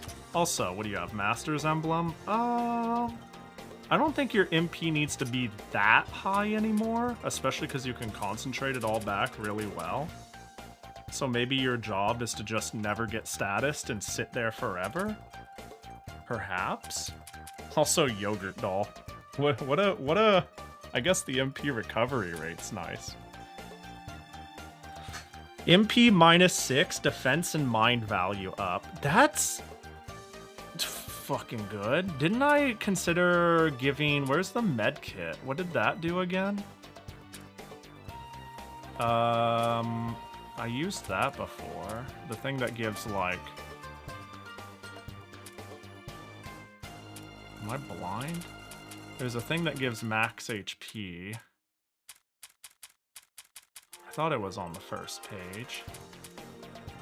HP recover. Oh, there it is. First aid. That's what I had. Yeah, that's...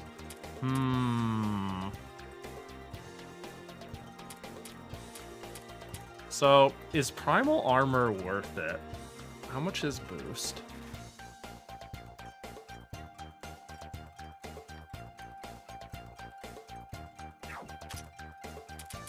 I mean, ribbon is just good.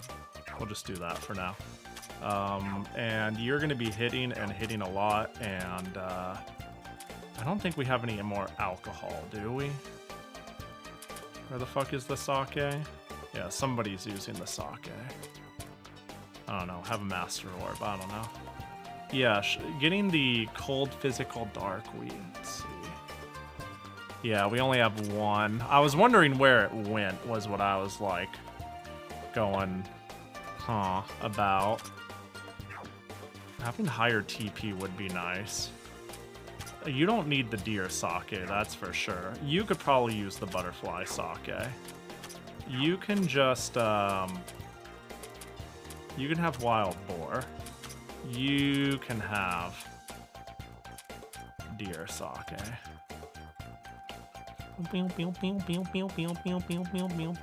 Yeah, I think this is good. This is fine. This is fine. Fuck it, you're being a monk, which feels so stupid, but... learn subclass. Where are you, Mei-ling? There you are. I was literally hovering you.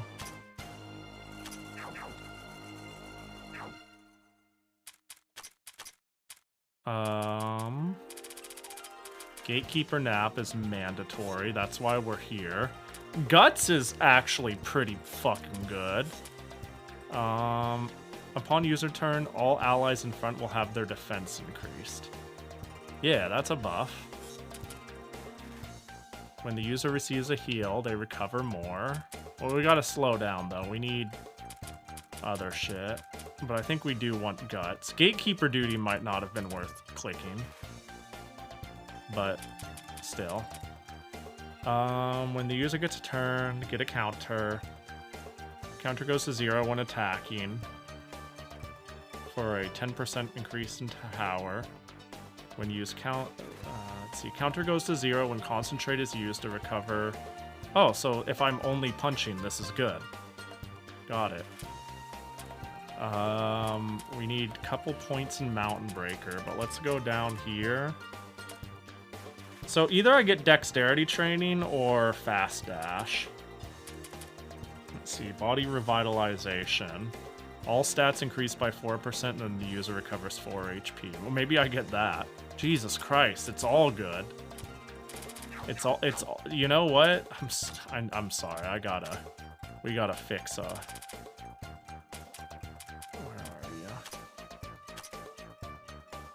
you?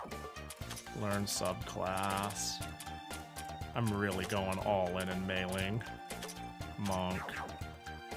Let's prioritize here now that we see the line. Gatekeeper nap, mandatory. I do kind of think Guts makes the build, and SDM, because of my build, becomes kind of mandatory. This I don't need to get immediately. I can be greedy and go instead for the selfish self buff. So if I get all 3 of these, let's say this one is worth. Let's say we want at least level 3 of Mountain Breaker, but we can go higher. Natural we don't need. Let me see, natural. I mean, natural would be nice, but we don't need to rush it. Now that we have attack, our heal is going to be bigger. And our health is lower, so it's easy to fill ourselves. Actually, I'm sitting here thinking about like, oh no, but I'm not going to heal myself as much. But the reality is my heals are bigger and my tank is smaller. And I'm never healing anyone else. I'm healing myself with Colorful Rain. I do think 1 point in this is pretty good. But I could go both for the damage. Because it's going to be like 20% more damage forever. That's kind of how it reads. Let's do that. Oh, it goes more, it goes higher. Okay, we'll just put 2 points into it. We'll stop at that. I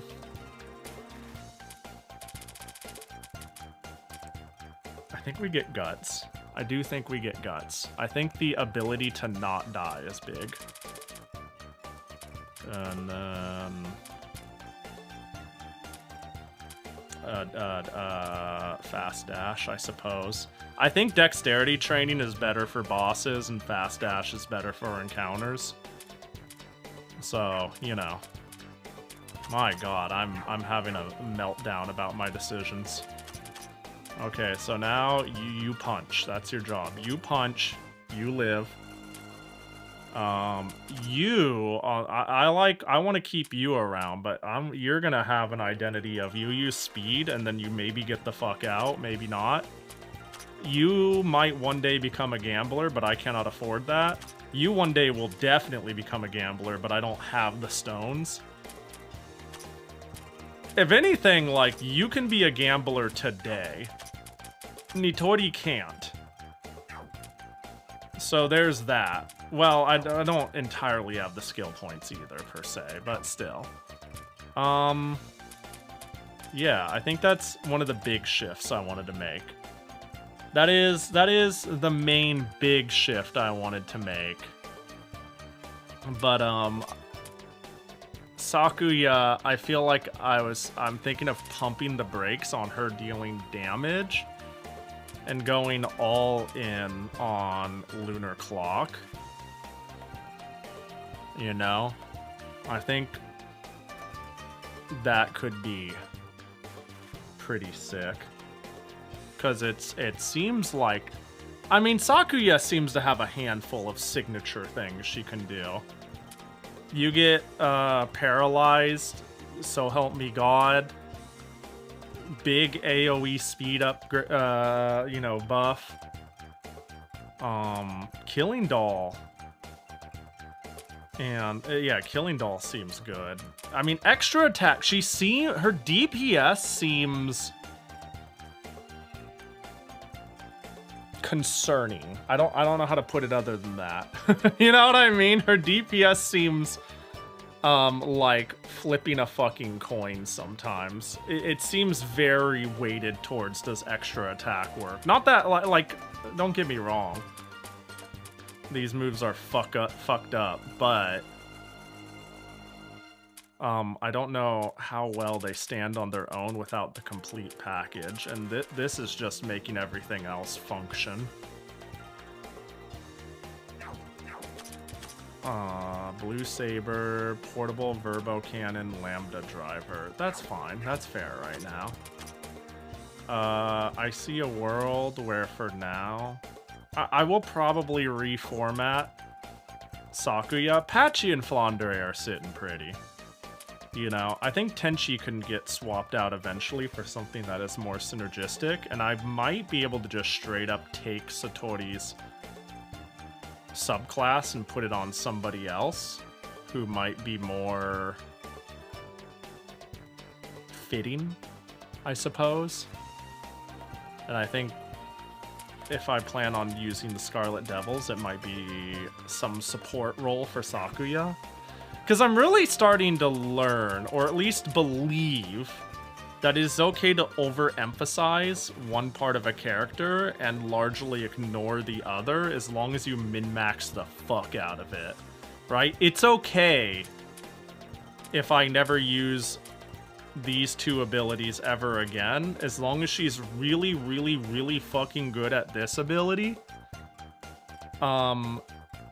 And it complements my team, and that is her job, and she does it well.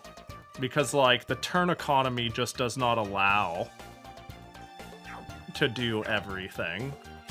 And that's how I've been using her. Like for encounters, she's been great. She still clears the screen, but my brain is always boss-minded, and I like her a lot more to, I like her a lot more speeding up and getting the fuck out. Anyways, I'll put 2 points into that right now. Same reason you can get Monk and just never get the defense class. Yeah. Yeah, at the end of the day, like, these passives...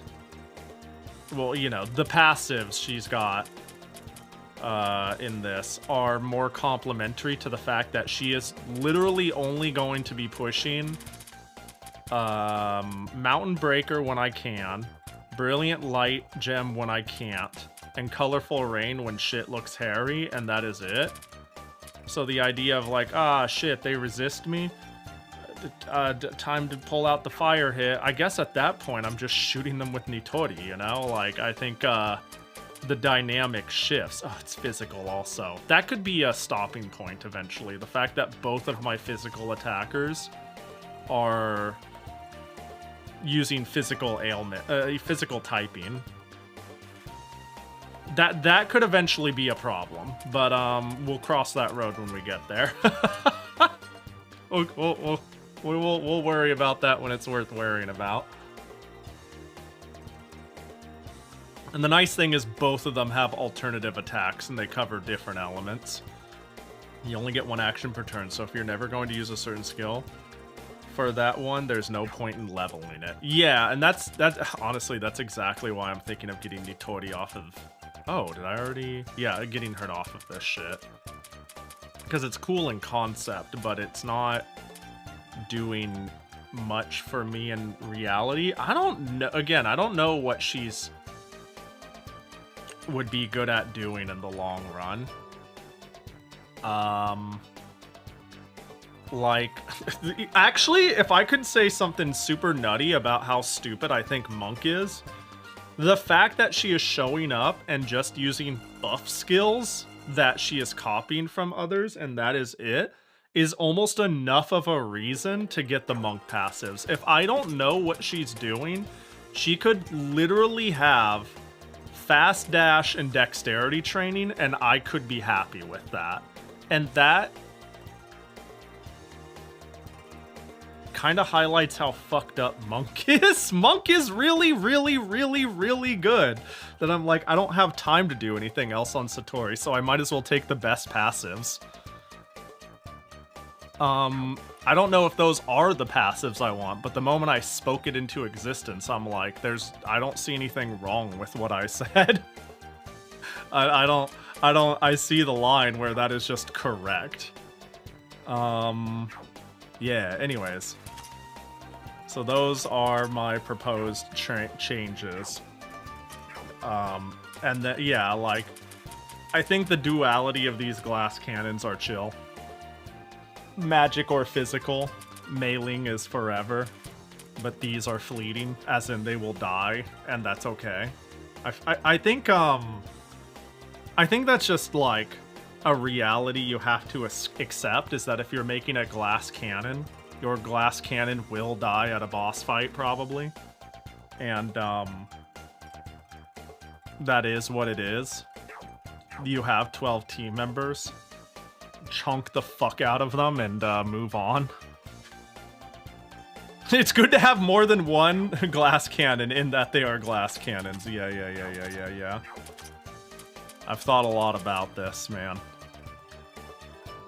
Rapid charge, right, we don't want that shit.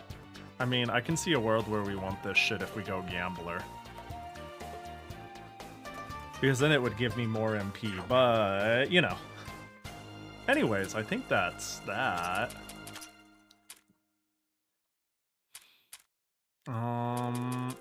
Wait, do you have... Oh, no, you don't. Yeah, Lunatic Eyes is just dumb. Alright. I don't remember where we were at last, per se. I've been thinking more about my team than about the current progress of the game. I think mailing speed is gonna be a mild problem. Yeah. I wonder if that's just... Oh, it's this fucking area. I think I had... I vaguely remember the rules I made up in my head to navigate this shit. Yeah, I think I just didn't make all the jumps necessary to... Well, I don't think I've done this yet. Yeah, it'll send me here.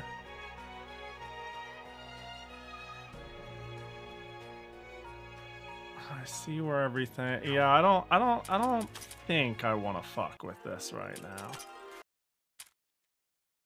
Looks hella annoying.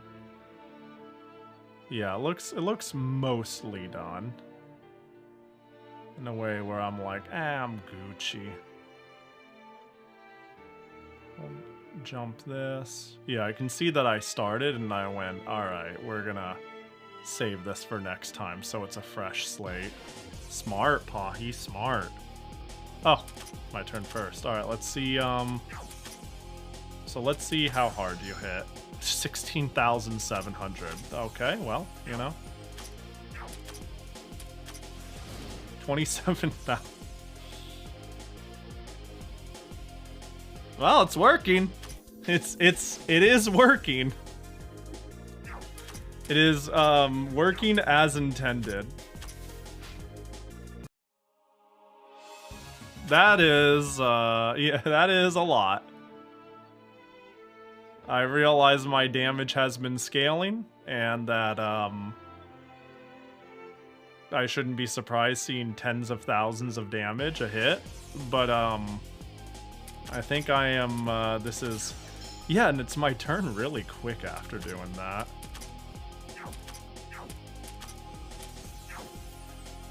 Leviathan, Forbidden Fruit. I think we just Forbidden Fruit. I think we just punch.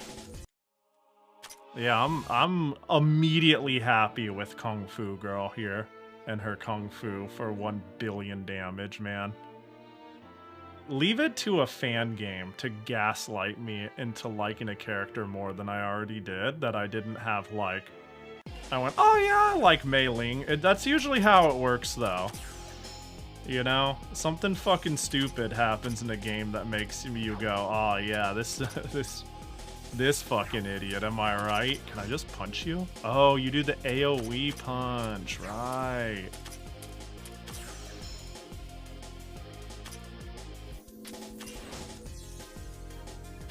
Bro, like, we're so fast. And it's cause we're... Hang on, is she a monk? Yeah, it's cause we're monks. You can't convince me otherwise. Luster candy. I think that is an older item now, yeah? Maybe it's a resistance item. Monk is so stupid. HP attack. What are you giving me luster candy at this point in the game? Do you hate me? The drop tables for this game, not drop tables, but drop areas for this game are all over the place, I feel. Bachicon! Bachicon. Hope you're doing good, Camo. What up? Hope everything is chill. We're just gonna break your skull. And we'll chunk you. Oh. Now, how much damage do you do? Not much. Not much at all. We expected this outcome. Candy is dandy, but liquor is quicker. True. It feels bad, me contemplating reducing oh, War Mask of the Butcher? Bro, hey, look, I know I said Mei Ling is a tank, a DPS, but I will take more damage and more defense. Like yeah, and yeah. Like yeah. Like yeah, you know what I mean? The only other person that's gonna go on is like Nitori, or I guess Flandre, but she has a wash basin. She's taking a bath like it's nobody's fucking business. Which I think is better for her mixed stats. Forbidden Fruit. Punch.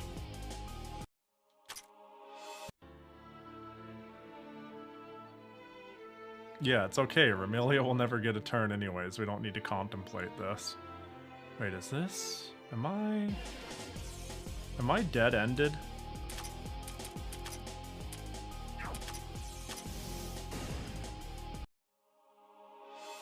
I like the shock effect, like it matters. We're talking Remilia, because yeah, Remilia having shock is a little funny. It's not like... I don't know, man. Remilia is like anti-synergistic with herself.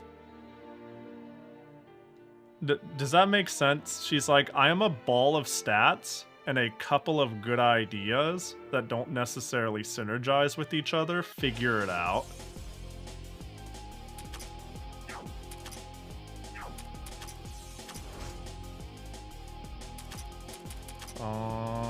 Yeah, Mei Ling will... Oh, okay. Oh, okay. Oh, okay.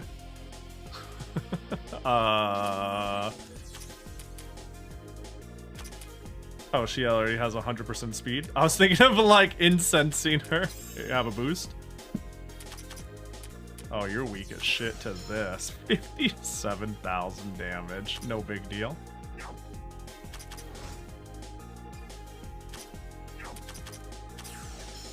Oh, uh-oh. I guess we'll... Oh my god, they resisted it in terms of type. Dude, is it that good? Is Mountain Charge so fucking good that I'll do 1 damage to something that's weak to my attack damage? Because its defense is so high that it ignores it. And then I just Mountain Breaker, even though it resists it. It's like, ah, Mountain Breaker, fuck, I'm gonna go die now. Bro, this skill is dumb.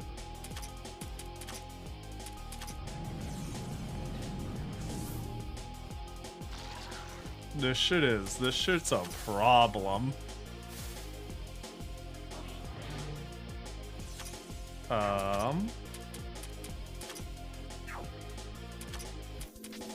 Can you get rid of one of them for me? Thank you.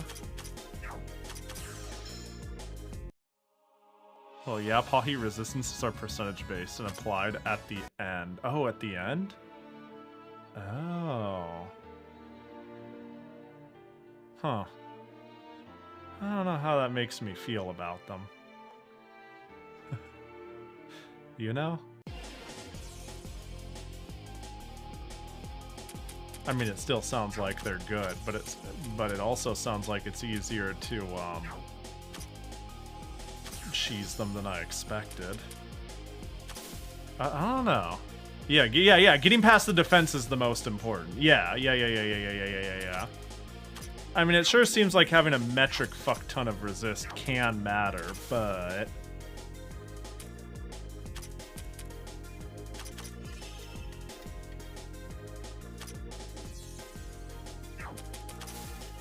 yeah, I could just use this time to... Wow, I have so much free time. Fuck your defense. Bro, that's so dumb. I can't believe I have a character that ignores the game. Not the first time, and it won't be the last. Wall Breaker Armband. I'm pretty sure that was like the speed one I was indifferent to. Speed, accuracy, evasion. Yeah.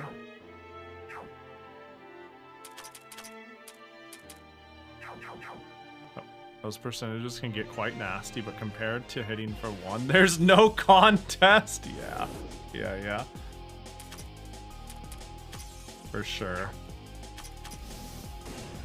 Just make sure they all fucking die. I've got this fine metal piece.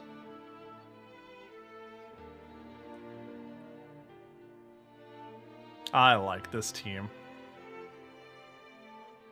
I don't know, maybe I'm not a special snowflake, but me being like, oh man, let's have battle mailing, it fills me with joy.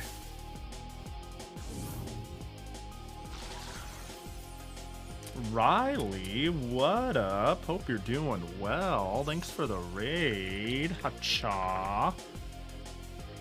Tales of Symphonia. How dare you? I heard you were complaining about Peak in here earlier. Yo, you liking the game? I love Tales of Symphonia. I think it's a fucking great game. Hope you've been enjoying it. Welcome in. Hope your stream was good. Doing some Touhou Labyrinth, as I'm sure you're very aware at this point. How far along are you? Anywhere remotely close to an end? Actually, what version are you playing, if you don't like? I remember we talked about that briefly. On one hand, there's a right version and a wrong version to play. Spoiler alert, the GameCube version is somehow the best, bar none, but like, I don't think the HD versions are compromised enough for it to matter if it's all you've got. But you seem like the sort of nerd who would have a GameCube on deck. GameCube original. There we go. That's the Riley I know. The start of the second act of Symphonia is definitely going better than the first act. I see. Yesterday, I went into TOS pretty melancholy and ended up very cheerful at the end. Today was the inverse. Yeah, that's fair. That sounds about right. Yeah, I don't know, Tales of Symphonia is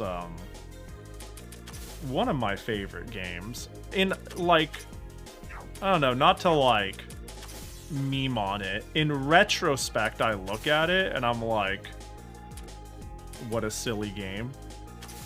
In a lot of ways.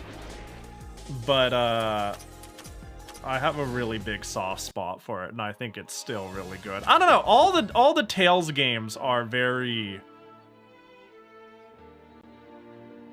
I'm gonna use the word chuny. But it embraces that, so it's okay. So if you can get over the fact that it's like...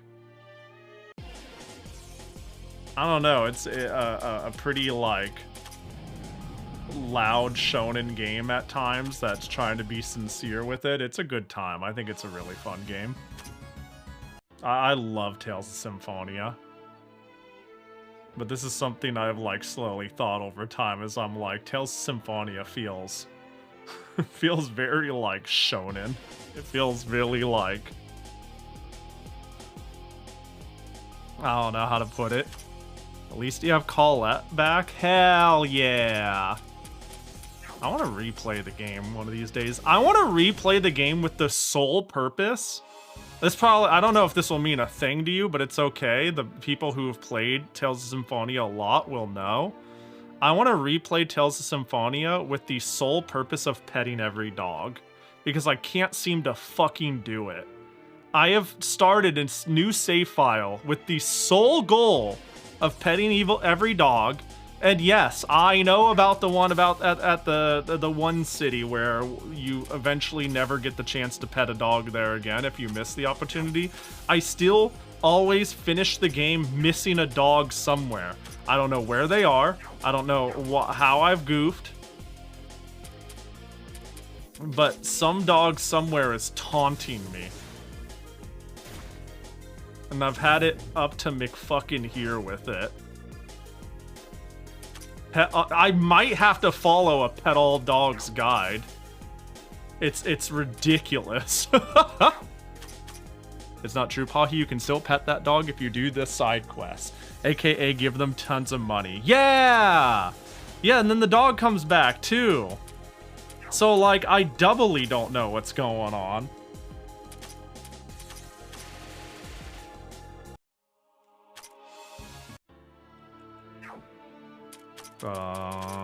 Hina? Nazadine? Beats me, I got it my first playthrough. The funny thing, too, is this is a shared experience. I've complained about the dogs.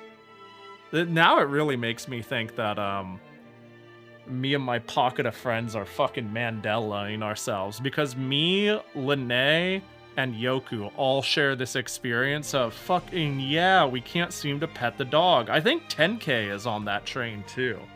Like, we've all joked about doing a pet all dogs % because we just can't seem to fucking figure it out. And you saying, I got it first try makes me go, damn, what are we missing? We're doing something wrong. Minus 25 accuracy, attack, magic value up. Oh, that's so worth it.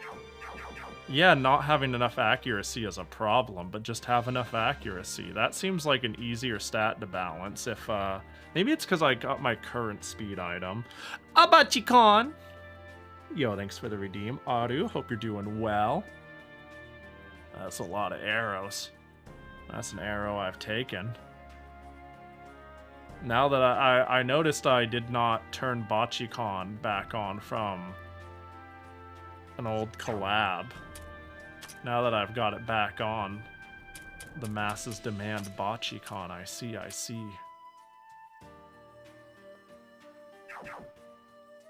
Yeah, like for instance, okay, Nitori, hang on. This gives me 80 accuracy. If I change Master's Emblem for this, oh my god. Its effect is doubled, so I will lose 50 accuracy. But I will get... What is that? Like, I'd get more... I get a higher base attack value. That seems worth... Granted, I would lose the MP to Super Scope twice, but a higher base value goes crazy. I played through TOS when I was younger. Didn't know petting dogs was so important. You know how there are like hidden bonus names and titles and shit you can get in TOS.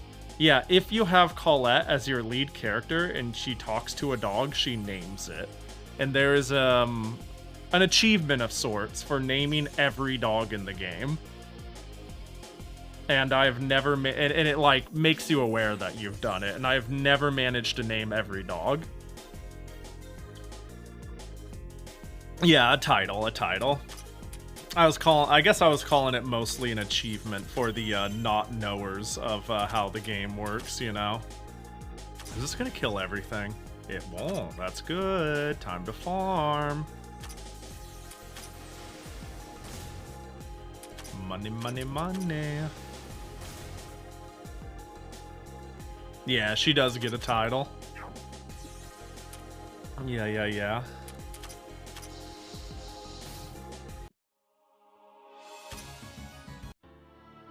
I appreciate you catering to uncultured swine such as myself. Yeah, I guess a title isn't a like saying you get a title isn't that confusing, but I figured just calling it an achievement would be more clear, because it basically is an achievement, but it has in-game like practical use and visual flair. But, you know, being like, if you do this, you get a title, is like, oh, what's the title? Okay, you get a thing. But it's effectively an achievement with some small perks. Sometimes a title will give you an outfit. That's rare, though. There's very few of those in the game. But that's where it's at.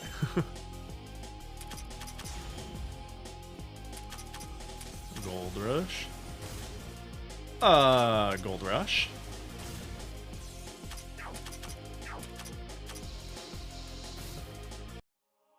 There are a couple. Yeah, there are missable ones for sure. Yeah. Give me more RPGs that allow you to brick aspects of your save.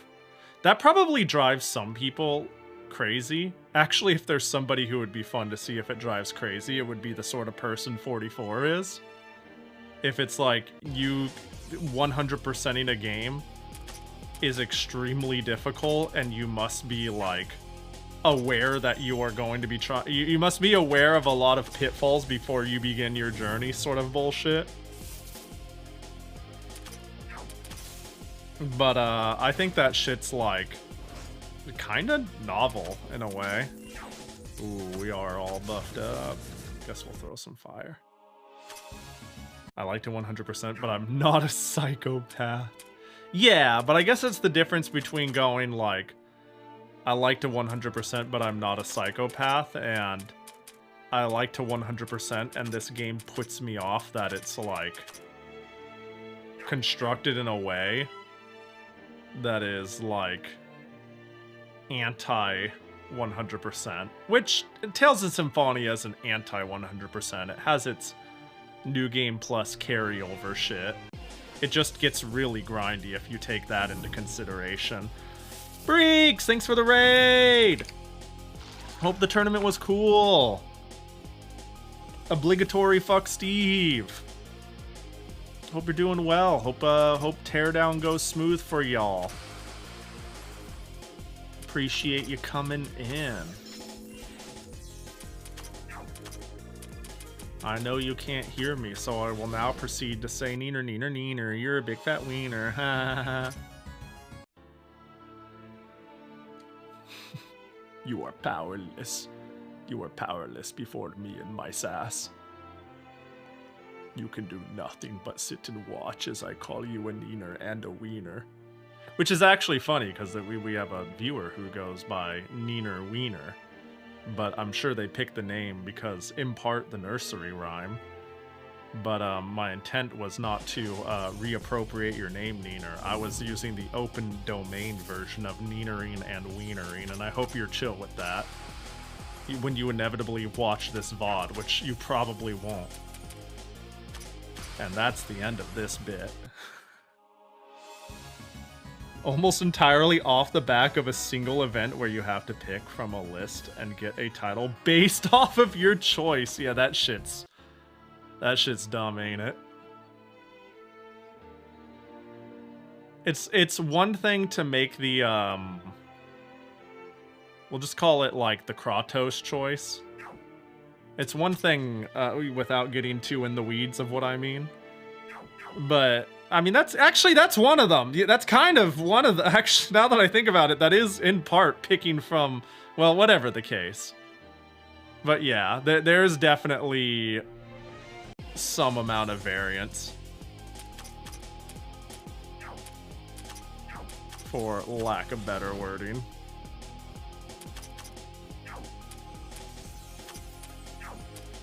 Guess we're mountain breakering twice, huh? I don't know if I had to do that, though. But does waterfall... Can I super scope you? I sure can. I don't know if that was worth it, but... If I swap you now... Then you will get the MP now.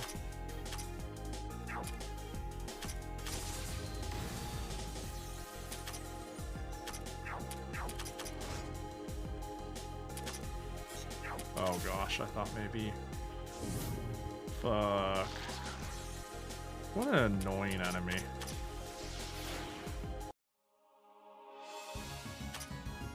I definitely missed that choice. I was mind blown when I realized that there was a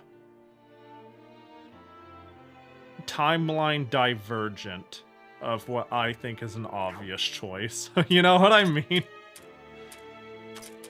To keep it simple and non-spoily. The fact that there was even diverging choices, I was like, whoa, what the fuck? That's crazy. This game's got it all.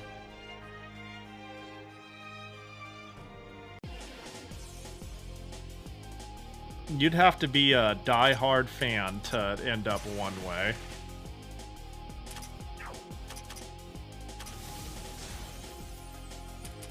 Can I concentrate and then patchouli poke? Patchy poke? Yeah.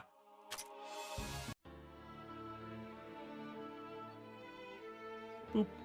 Boop. Alright, where does this take me? I haven't been paying attention. I just figured it'd work out. I played through it, and then my brother played through it, and I saw his save, and I was like, wait, what the fuck? Yeah. That's pretty funny. I can see that. Yeah, when I first found out that was an option, I was like, how? And then when I figured out how, I was like, why?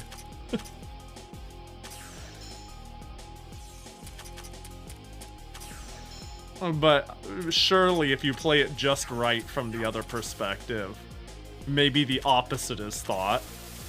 You know? Wow, that was much worse than I expected.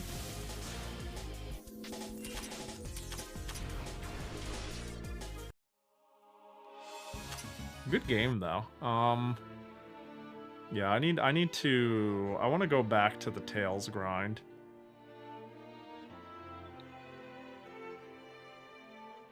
Which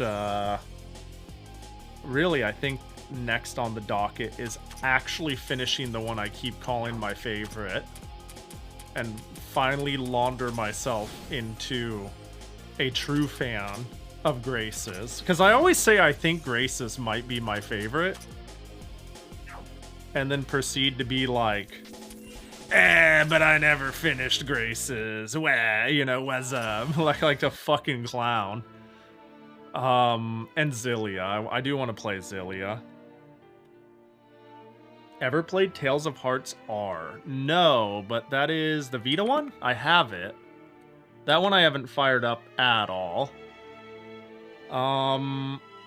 It's on the list, but it's not a high prio, you know? For me, Grace's is #1. I really loved playing it.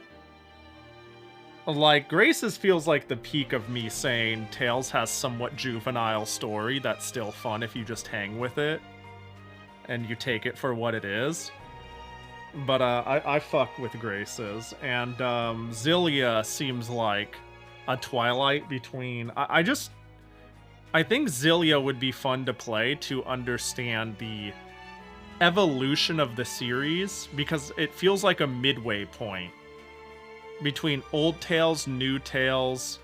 New tales didn't last very long. It feels like the old tales formula peaked at Grace's, and then when I look at Xillia feels like it diverged a little bit.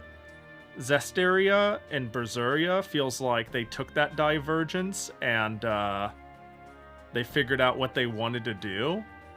And then Arise, they just threw that all away and said, nah, we're doing something completely fucking different and stapling the name on it. So that's cool! Why the heck did they release Xillia Remaster 1 without 2? Because they got brain damage, you know? They don't think too good. Fucking, I don't know, man. Bamco and decisions that don't infuriate everyone. Name a more impossible combo. Them remaking Grace, I don't think they need to be remaking what they're fucking remaking, but what do I know? Like, it feels like they are porting the easiest shit that requires a minimal effort that allows them to say, look what I did, which I guess is fine if you want to bring the game to like PS5 or some shit, but it's not that distant. So yeah, Xillia is, I'm not as befuddled by Xillia as I am by, they're remaking Berseria, right? That's the one where I'm like, but why? But why though? but for what reason? I don't, but like, why? Like, and again, I think it's just a matter of effort versus how much they can say, look, we did a thing, and how many people will still buy it. On one hand, it's like, okay, cool, it's on Switch and PS5.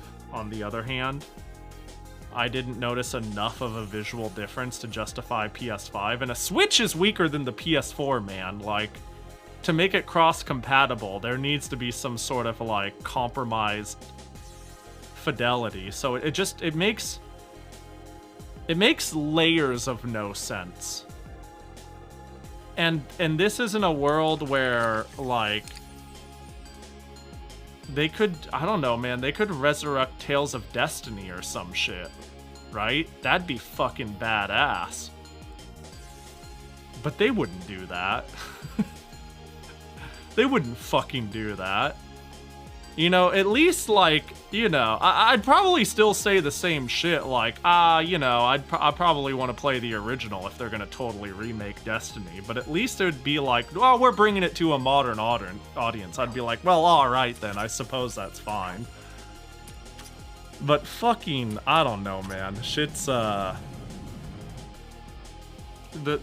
Zestiria, the Berseria remake makes no fucking sense. Especially because, like, I think Zestiria is not a really good game.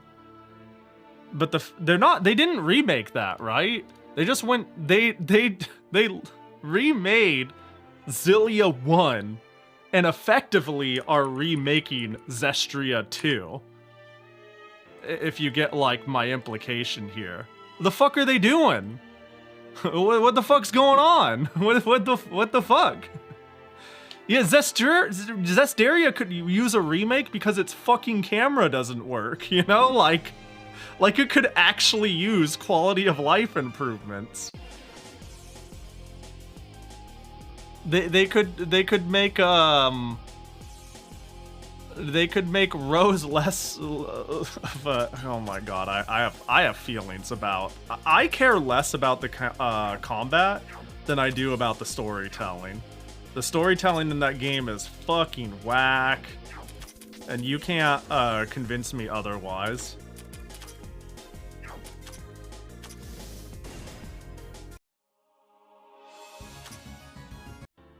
I don't even think it's like... There is a clear divide between, alright, the story is what it is, and what the fuck happened when Rose becomes a main character. And in my opinion, Rose as a character is cool, but what she stands for is like a point I could point at and say, damn, what the fuck happened? What, the game literally said, remember everything we built up to down to like this giant climactic thing? Well, hold up. Alicia needs to go do something. Just kidding. Journey's over. She's a side character now. Everything doesn't matter. Here's Rose though. Like, what the fuck happened? That game pisses me off. And again, not because of the camera. You should know. I don't give a shit about that. Well, I care a little, but you know. God, Zestiria is so stupid.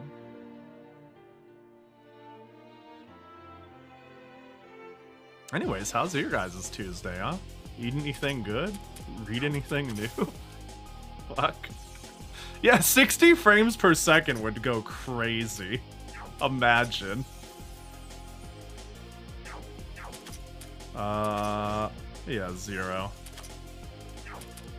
I did like Rose better anyway, but boy, that was the least of problems with the story. That's the thing that makes me even more mad. Is like, I like Rose.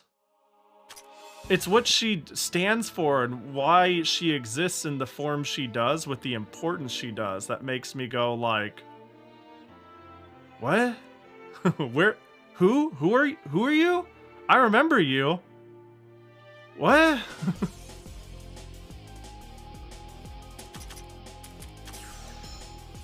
I don't know, man. It's it leading up to the climax of where Alicia's still part of the main story and how that fell off a cliff. It is one of the most befuddling decisions I've seen. And I have read, and I don't know if this is true, and I'm sure, oh, well, that's a hole. But I'm sure there's a non-zero chance somebody could corroborate the story. I have heard a part of it was because there was development hell with the game that largely involved the director having a thing for the voice actor of Rose and trying to give her bigger and better roles. But like late in development and like modifying the story to accommodate basically his crush. Like, you know, that is like the hearsay I read about why it like got so fucking confusing. But I don't know what the validity of this claim was, but I have heard it more than once. If that's the case, the director has poor taste in voice actors. Hey, I don't have a... that's really funny. I don't have a dog in that fight. Ooh, my average is level 72. Let's get in there and die immediately.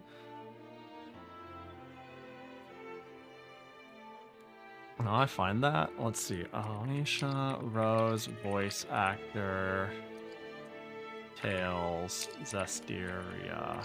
I don't know, drama. The Alicia controversy. She was featured quite prominently in game trailers, leading most to assume. Let me see.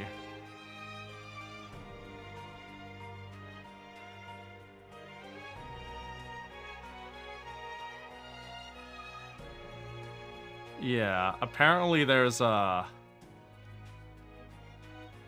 lot of shit about this. I looked up this and the first thing I found was, why do people hate Rose on game FAQs?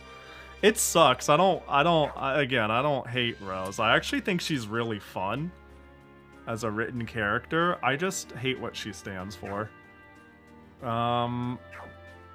Yeah, let's go. Well, we got the mouse on our team. Who cares? We're gonna scout. There's some monster that looks stronger than the other fodder. It's camping right in front of us. That enemy gives off the same scent as the monster that dropped the other seals. Huh? So if we beat it up, it might drop something. Maybe. Alright, then let's fight it! What up, drive-by extermination? Oh, defense down? I do not like that one bit. There are a ton of reasons, a majority of them are not because she replaces Alicia. Well. Alright, so... Oh, wait. Wait, wasn't there somebody right here?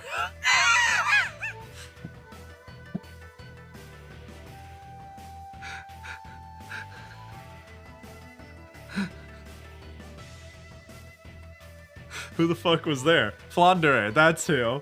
Sorry, that took way longer to remember who. Just swap you in.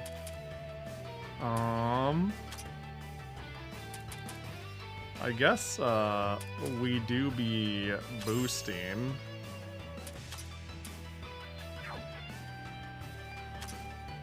I guess we do be mountain breaking. Oh my god, this looks like a mailing W.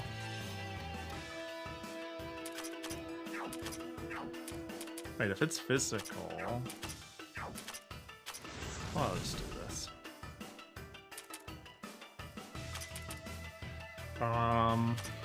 Get you in.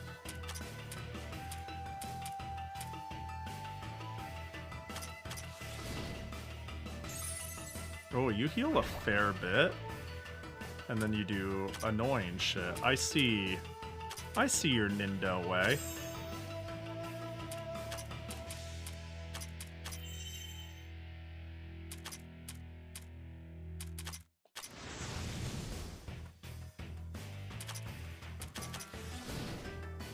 That's unusually high. Is the boost still up? It is.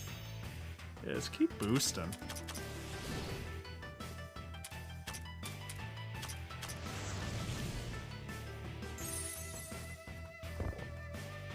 Not sure what that did. You're still alive though, and that's what Christmas is all about. Let's give MP. Transform a debuff into a buff. I should have gotten the thing that makes it so buffs are stronger, right? Well, boost.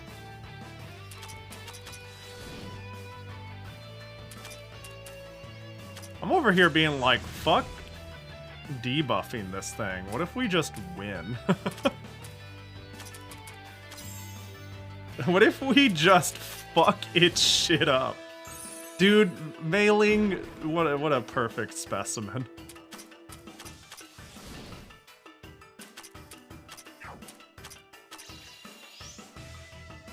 I'm a big mailing fan. I've been gaslit by this game. What can I say? Can I kill? I sure fucking can. Alright, easy. What an easy boss. So I'm assuming the gimmick there was kill it as fast as it can because it is going to heal big and wear your team out with massive status ailment debuffs that just make it so your team can't function. And then it will outpace your lack of functioning with big healing. But it's susceptible to getting its ass beat. It's just you gotta race it or find a way to circumvent it, slowing you down. That's what that smelt like to me. But whatever it actually is, it's fucking dead now. Oh my, the monster became enveloped in light and shrank until it became an entirely different shape altogether. Once again, as expected, Reimu obtained a seal. Have we seen any places blocked by this seal? Yeah, I guess that means we can find new places now. Let's look around for a bit. Yay! Alright, so let's take this to see where it drops us off at. Cool, fuck me. I guess we go home.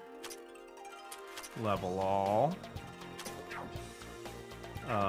So let's speed run if there's anything we can buy. 5 is a good number. But it's not enough to get dexterity training, so I don't care. More lunar clock, because that's your job now. I don't make the rules except for when I do.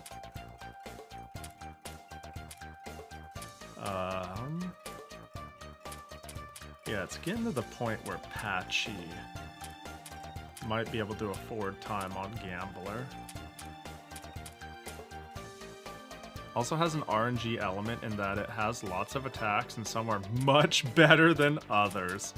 The first attack seemed pretty good. Yeah, I don't know. I didn't get hit too many times, so its rain seemed like pretty scary in terms of like wearing me out. If I was worried about death with my glass cannons on the field. Yeah, I can just get another point in magic transfer. Making it really cheap is pretty cool.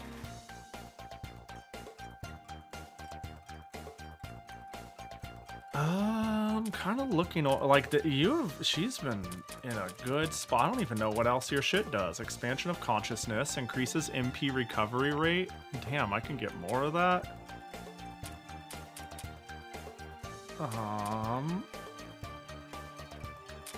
Whoops.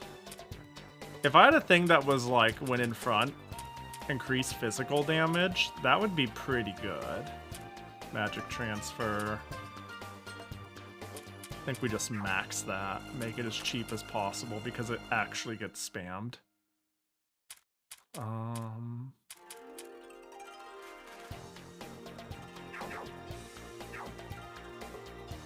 You were at least partially lucky.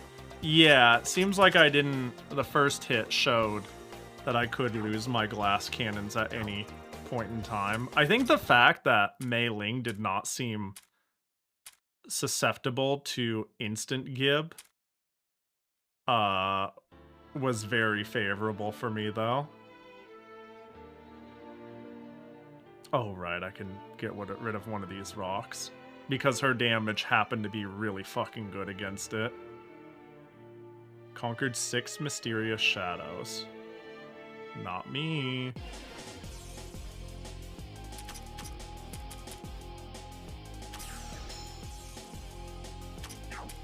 Dude, yeah, that.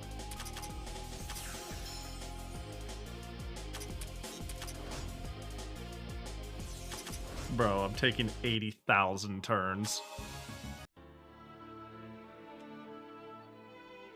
Oh, yep, that's the seal. Training manual? Is that it? What? Okay, maybe there was one on the lower floor I forgot about?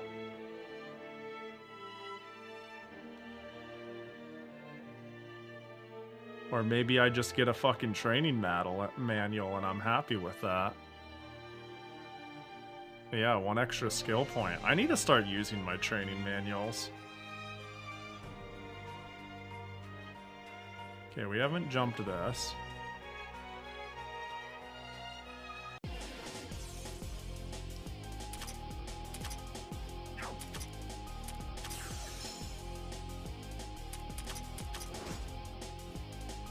Uh-oh, golden mushroom's gonna be a problem. Let's get rid of its ass.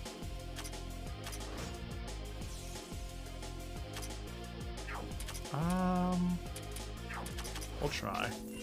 Ah, well. Damn, it turns out speed's fucked up.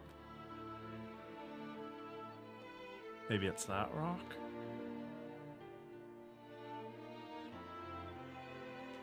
Okay.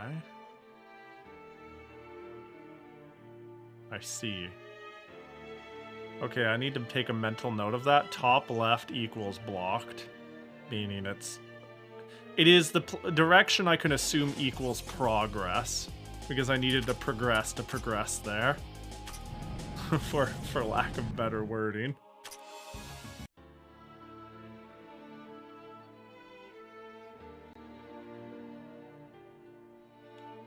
Okay.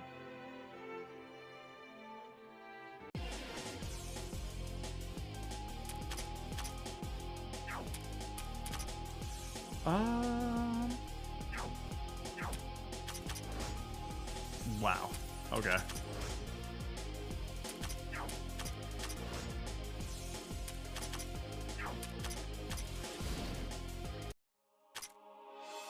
If in doubt, mountain break its ass. Words to live by.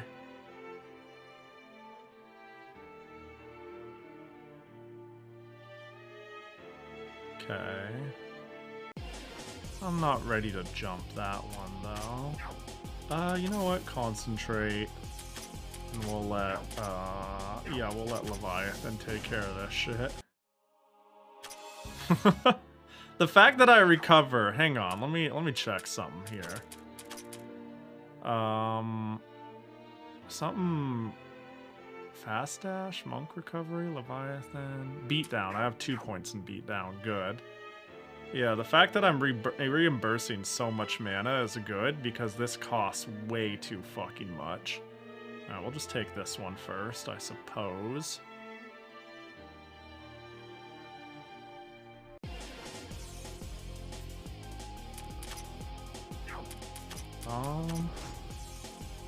Shock is pretty cool. Shock is pretty cool. Break the ass. I was okay. Can I do a round of concentrating? That's how behind this thing is. Yeah, Flandre will attack first, so I can get a concentrate on melee. Oh, I'll just do it with her.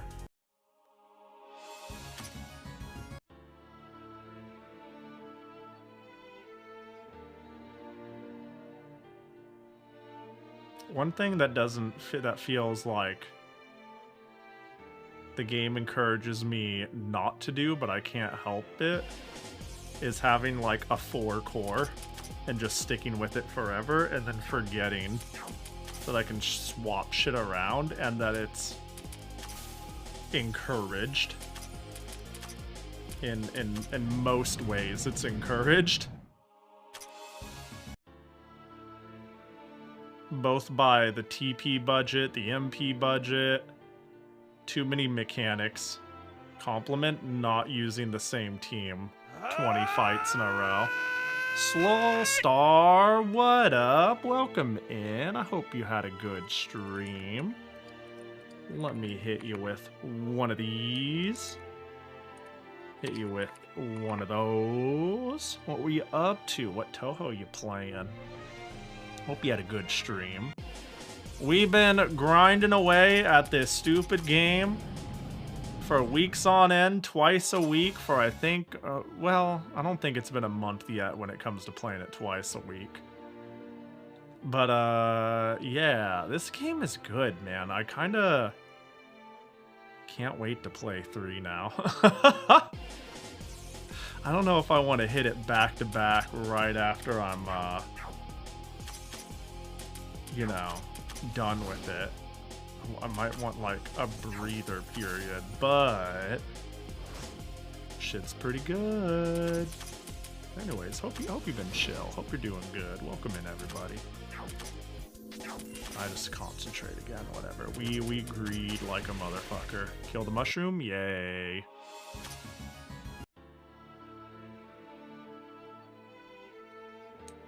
Ugh. I gotta, give me a second to stretch. I was playing HD, oh, Hidden, that's the Hidden Star, right? Hidden Star, I'm considering score running it. I'm currently going for my first hard 1cc in it, but I'm also learning some minor scoring strats. Hell yeah. That's a fun one. There's a couple stages, that's one of the ones where there's a couple of stages where I think the background is visually noisy in a way that drives me crazy. But I think its mechanic is really fun. That is definitely one that feels really fun to score attack in that I don't know, the weather system really complements doing some silly shit if you know the game well.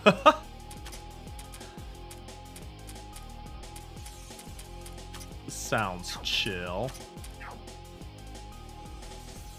Visibility issues are rough, but I really like the season gimmick. Yeah, I really like the season gimmick, but it's more like, it's almost like I like the season gimmick singular, as in there is one season I really like. It's, oh gosh, I can't remember. It's the one where you get to shotgun people. You do like point blank 1 billion damage. Summer, I think it's Summer, right? I really like Summer. Like a lot of the other ones certainly are gonna offer me fun down the line, like if I want to go back to the game and fuck around a bit. But off rip, I'm like, man, Summer is like stupid fun to just like, I just can't help but like stick my face in them over and over and over and be like, nah, I'm gonna shotgun them. If I die because I'm an idiot and I didn't know it was coming up, sounds like I gotta learn. I'll just keep shotgunning things point blank like a clown. It's really fun. It is definitely on the upper half of official Touhou games in terms of which ones are my favorites.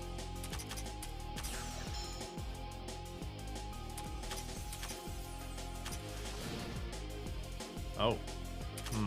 That's annoying. I mean, you can mountain charge, right? You sure can. I guess I'm just gonna have to let Sakuya do the floor clears next. Ooh, shock is so good. What the fuck?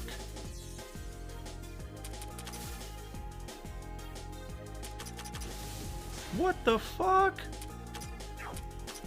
How even does one get this lucky?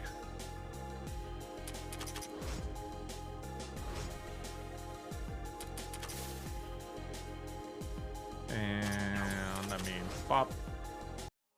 I remember not really liking fall and spring is kind of meh. Yeah, like I think they're all pretty chill to fuck around with, but I think I felt mostly the same way as you. In that, certainly, oh, I revealed it. I didn't leave it gray. That's a mistake. Summer I loved, and winter was like a runner-up where I went, oh, I want to screw around with this one. Damn, I got so much SP back. I can't believe 3 hours passed so quickly. I lose time when I play Touhou. Same! I feel like I've done a good job of not streaming forever. I used to frequently stream for like 10 plus hours. And I've kind of pulled that shit back a bit. I've been trying to stream between like 6 to 8.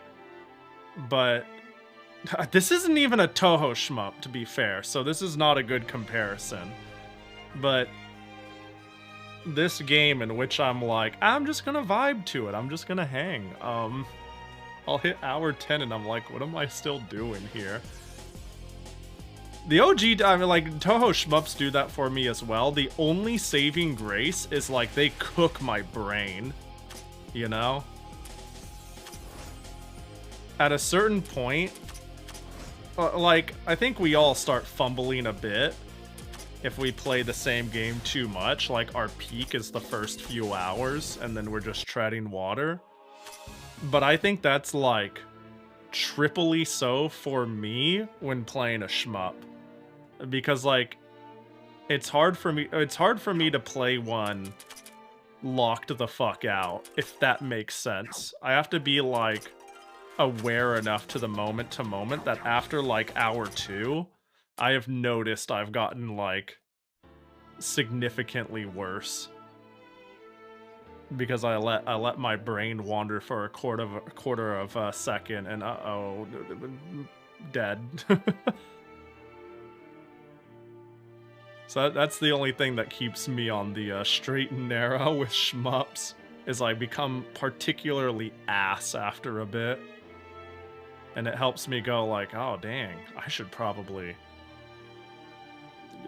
watch a cooking video or just do something else for 5 seconds. Even if I want to keep playing.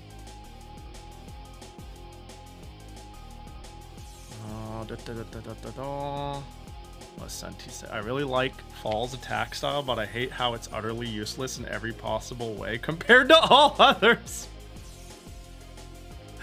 I really like Fall, except for how it's fucking shit. It's so funny. Really, they're both still alive? Oh, we'll just run it back, whatever. Yeah, score runs look fun, though. Like, I hate mapping out games. I just realized something I need to check when I'm off stream. I'm just talking about mapping out a game. I hate mapping out games until I'm into it, and then I love it. I know that sounds dumb. The idea of routing a game and thinking how to maximize points or time or score is really fun to me if that's my intent, but if I'm playing something casually, then I fucking hate it. And I'm not sure, like, where I make this line. You know? Can I kill you?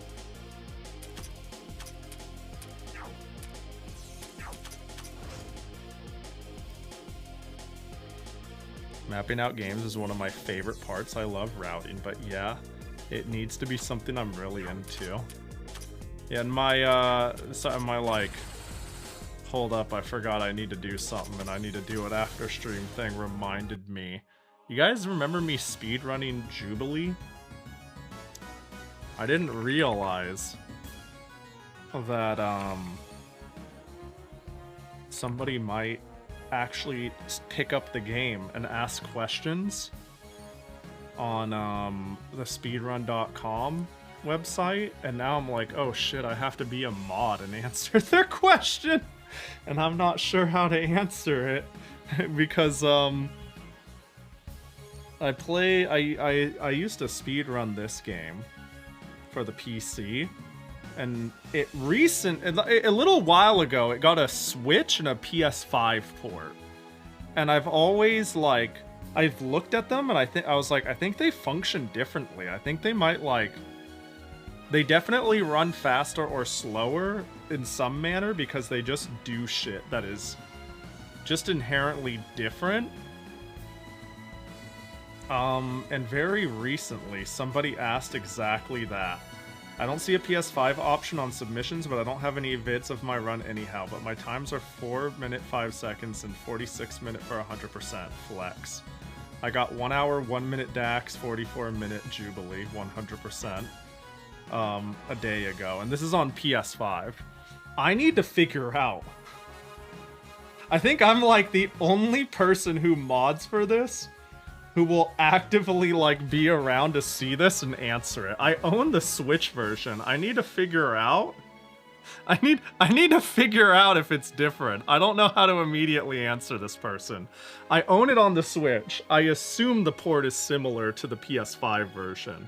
And in my brief experience playing it, it is like reasonably different. The routing this game was fun though. The fact that there's somebody over here routing 100% is pretty hype. I think that's really cool. I'll have to find this out for them and let them know sometime after stream. Will you speed run for Fan Game Marathon this year? Man, Fan Game Marathon. I always like the idea of it. And the reality of like getting into it. I think my problem is I never want to half-ass something. I want to full-ass everything I do. And I don't think it's that deep, you know? I think as long as I like show up, it's an interesting game and I care enough, it'll be fine. But like, oh, that's an interesting map shape. But like, because I don't have a concrete vision on what I want to like offer, I get like, I guess you could say choice paralysis when I'm like, all right, well, when I have a good idea, I'll have a good idea. Yeah, that's another thing. When you say like, if it's different, like at all, you probably just need, oh, you're talking about Jubilee. Different categories. Runs are too short for it to work otherwise. Yeah, that's what I'm thinking is the case. I just want to, at the end of the day, that's gonna be, I'm almost certain what I'm gonna have to tell them, that we'll make new categories for it. Yeah. I just want to find out with, I just want to, like, be like, yeah, it's probably that. I'm going to quickly try to figure out what the differences are so we can, like, I don't know, document it. I just think it'd be good practice to have, like, a proper answer for the next person. It'd be like, obviously it's different, but finding out what that is could just be valuable for, like, community research. So yeah, I'll probably just drop them a line of, it almost certainly will have to be a separate category. And I'll have that up within the day. But in what their differences are, yeah, I'll have to fucking find out, basically. This is bad that I needed to get MP. Oh, but consider the following. I'm fast as fuck, boy. But no, on the fan game marathon thing, the things I could immediately think of that I have to offer are too short. So that's one small problem. I know there's kind of like a expected length, and the games I think that are kind of interesting to show off really only would fill like 10 minutes worth of time tops, because of how degenerate the runs are and how short of the games are. It's largely the 16 Air games. Yuko is suffering from a lack of appetite. 10-minute runs are fine. I think when I talked to Wolsk, and I could be wrong, there was like a minimum that like my idea of a game choice wouldn't hit. But I didn't get too in the weeds of it, and I could be completely wrong. I didn't talk to him about it as much as I should have to get like solid answers.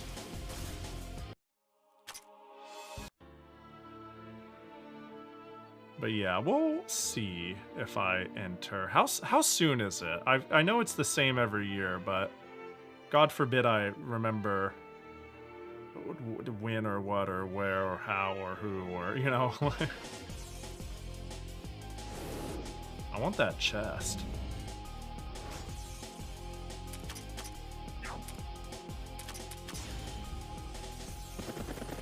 Oh. Why did the gold mushroom run away? Could it be because it knows it's golden?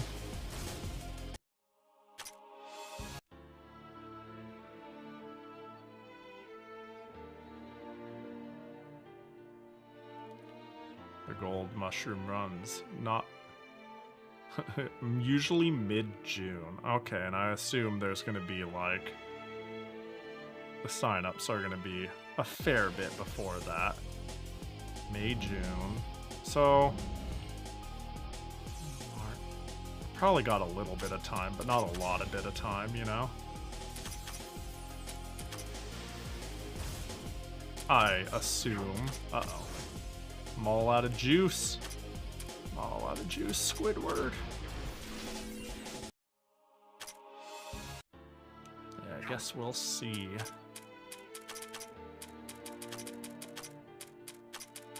And we can put Nitori here.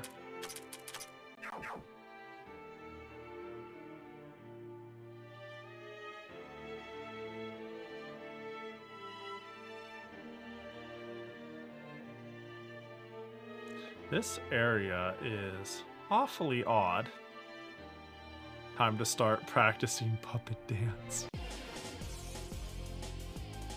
No, man, it's gonna have to be,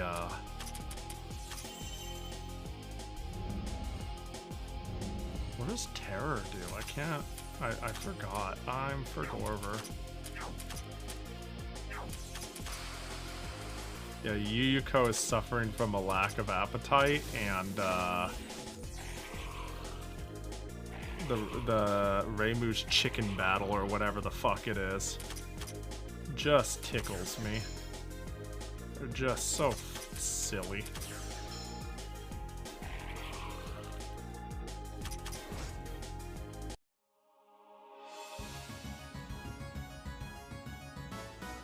To you or the enemies? To me. When I got terrored, I was like, what does this do and why should I care?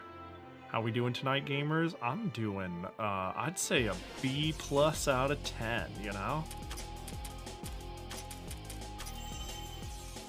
Pretty,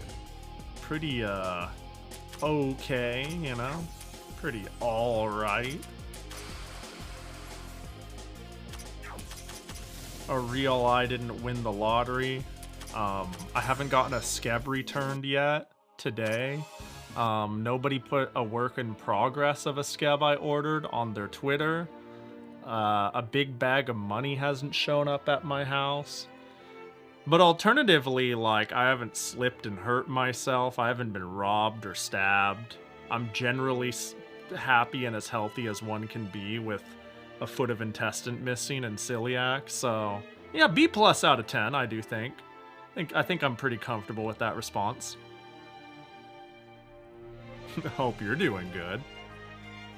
Gotta sleep. I streamed later than I planned. I feel that. I super feel that. Hey, I appreciate your raid, and don't feel bad about having to take off. You take it easy, slow star. Appreciate ya. You have yourself a good one. More demon cores, for fuck's sake. This far in, huh? I should, on the note of treasure chests, I have enough keys that I should go back to the first floor and open everything. Because they did have a reasonable number of just basic ass, always good items. You know, permanent stat ups and whatnot. Things that do not care about your level. Just thinking about that because I just saw the treasure chest.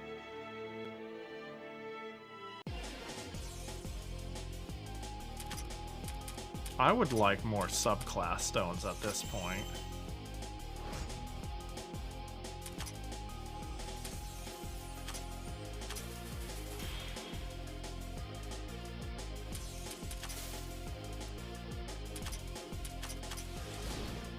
Ooh, not as much as I was hoping. There's not enough chests for all the... Not enough keys for all the chests you'll encounter. I was getting that vibe. I easily believe that. Yeah, as far as a casual playthrough, I do not expect to open everything I see.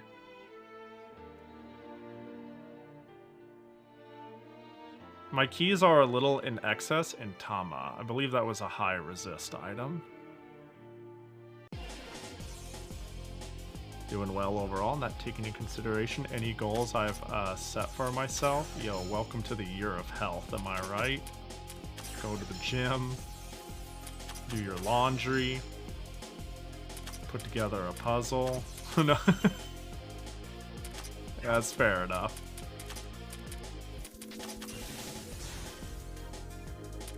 What if I just punch you? Yes! Its evasion is probably high as fuck, and that's the problem with that enemy.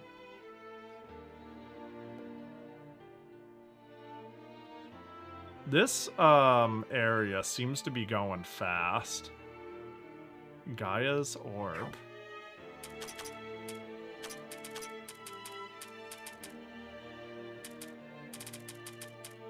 Maybe it's only because it's not as meant to. MP recovery rate's pretty good. Maybe it's because it's not as mentally taxing as changing the heats or shit like that. But I am just kind of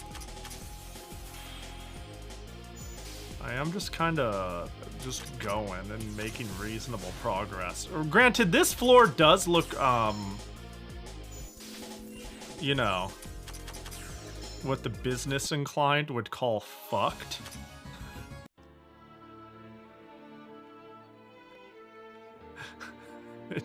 It seems fucking massive. But you know, be what it do. We'll figure it out. Terra just says saps 1 MP per turn you take. That is awfully specific. I say sarcastically. It is not your turn, actually.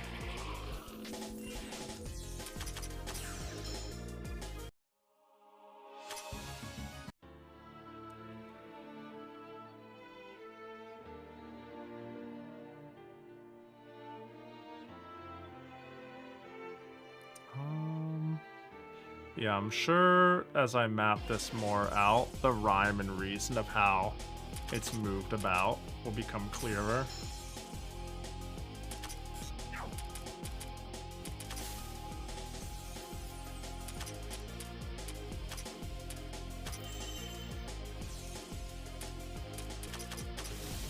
I remember this thing has a fuckload of health, and I really don't want it to blow up on my ass, so...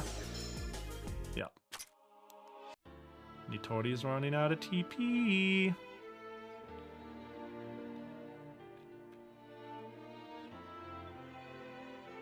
Which is alright, but you know.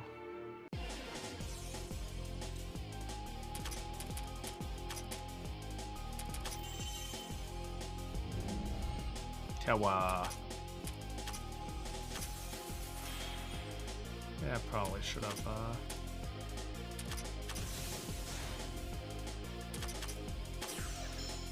there we go. I think LOT system suits better for me. More freedom, sub-job, main equipment it seems, but the graphics don't age well. You think so? I think it's a good looking game. I mean, it does feel kind of old Dojin in some ways, but let's be real. It is just kind of a dungeon crawler at the end of the day. You know, I don't know if this is where you'd want to go if you want bleeding edge graphics. Hope you're doing good, Boring. Yeah, I don't know. I haven't played so this is my first playthrough. I'm going in blind and I don't know anything about the third game yet. So that's to say, spoiler free, please. But yeah, I don't know. I think this game is visually pretty nice given its age. I think it's aged fairly gracefully. I mean, if I were to nitpick, I do think there's some UI silliness going on. That did not hit nearly as much as I could have hoped. There's some UI silliness going on.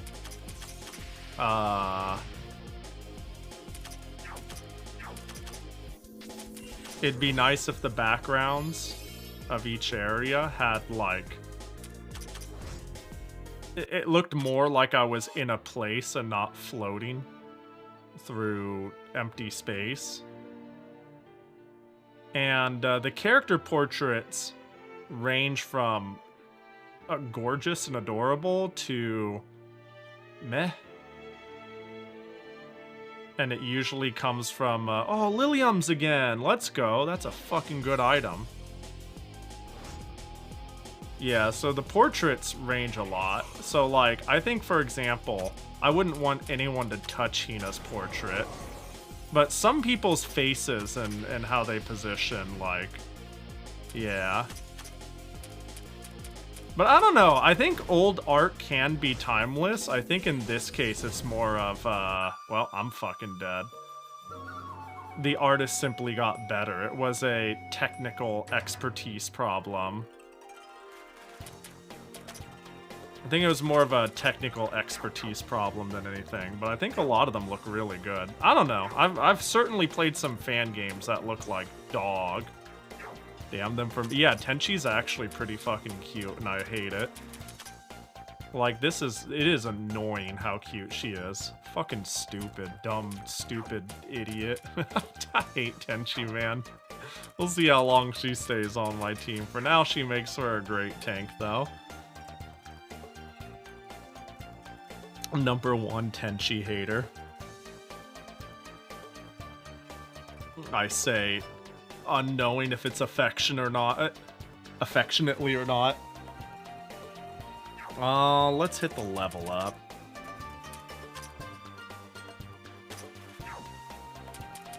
Same portrait for try. Yeah, I assume a lot of the portraits are the same.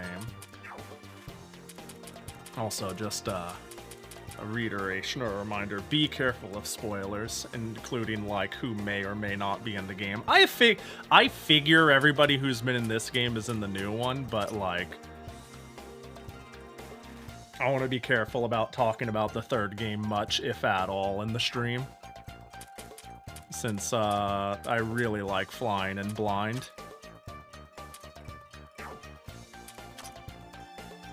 I still want to run. Fuck. What I got Lilium's panties, so that should. Someone needs to put those on. It's gonna be a magician. I honestly think getting Patchy up to a reasonable speed would be pretty cool. Bring back Crazy Tenchi portrait. Man, I wasn't big on the Crazy Tenchi portrait at all. And it made it so easy to dislike Tenchi, so when they fixed that, I was like, man, that sucks. I wanted to just hate you in peace. You know?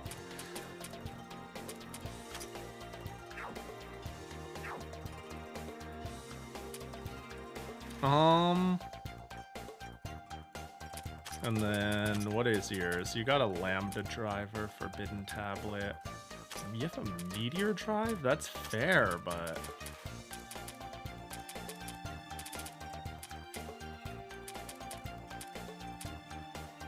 How about we get you one of these instead? Like, we need you to really nuke. I might really be spoiling you with this, but Reimu does at least make an appearance in the third game. Instant banned. Instant banned.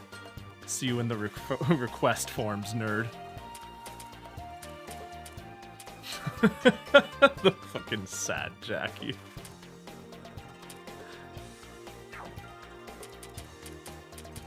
Man, Reimu is like, for being my favorite character, it's like,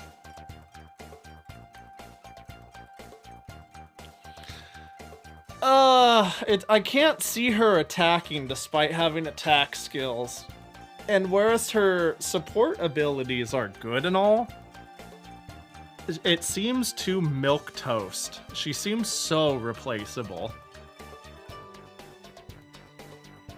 Yeah, attacking on Reimu seems dubious.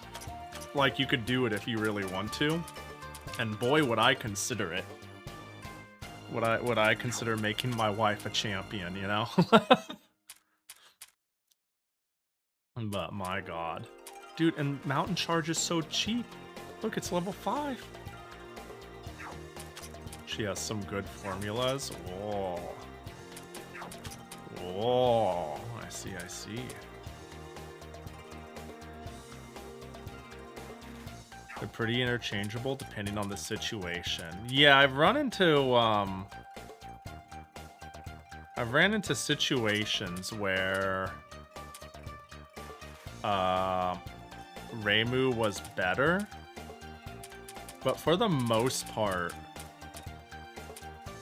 Moria's Divine Protection is so good that it seems easier to just sit on Sanae and pull out Reimu when needed and not the other way around. Because this is just so good for exploration. How to get skill. Yeah, you got a level.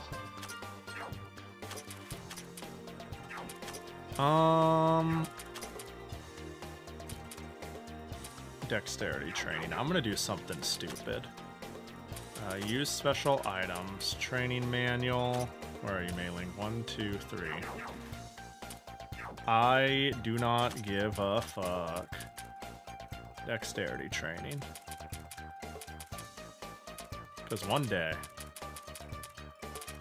Oh, she has defense boost, mind boost, TP boost. That's rough for my build. I mean, her defense stats are good and all. It's not that rough, but...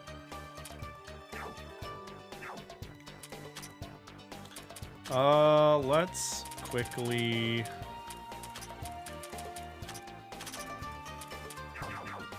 Man, I'm not getting her anywhere close to a reasonable speed, even with the speed bonuses. Although it is pretty funny that she's faster than Mei Ling, despite my best efforts.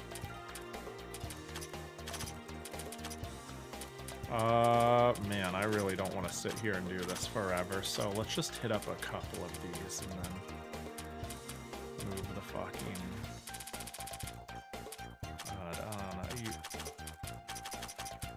There we go. You hit harder, please. You don't need that where we're going, just kill them. Where's Remilia? I don't know, you can go boop boop, boop boop. Remilia, Remilia, Remilia, Remilia, Scarletto. Oh, there you are.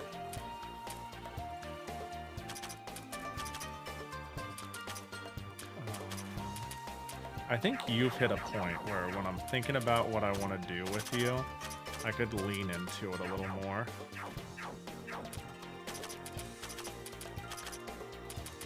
It does hurt my exploration a bit. You know what? You're fast enough at the moment. We don't need to hurt my exploration that much.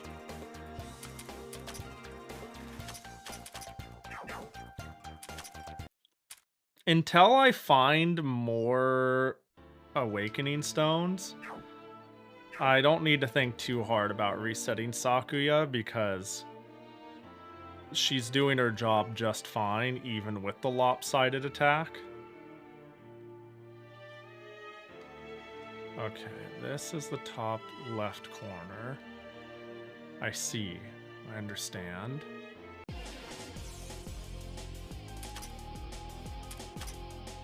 Who is most likely to continue to live? You. And you.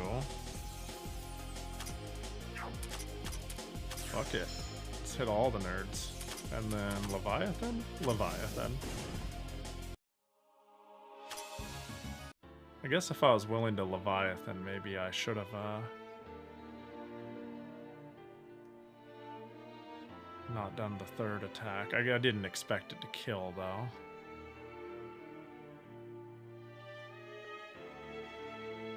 More Shamshar. I remember wanting more of those, but clearly I laundered my build out of really needing it as much as I thought I would. Nice. Man, how expensive is your shit? Well, I can't check. Imagine pushing those buttons, getting like, what is it? 2 MP per kill? Although I don't think it stacks. I think if I kill multiple enemies with the same attack, I only get it for 1. But still, like, my MP evaporates. Yeah, I only get the MP for 1 of them. That's rough. That sucks. I mean, that doesn't suck a lot. It's helping maintain this, but God, if I got 2 MP for every kill, That'd be sick as fuck. Dead? Nope. Okay. Dead? Yay.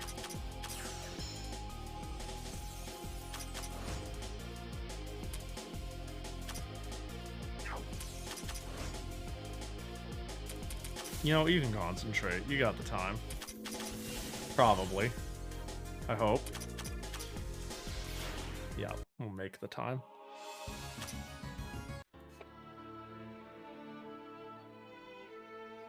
Dead. Too dead or not to dead? That's the question.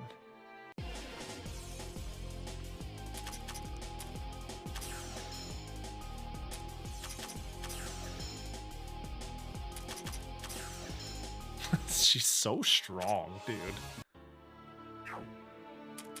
Alright, well, they're out of gas.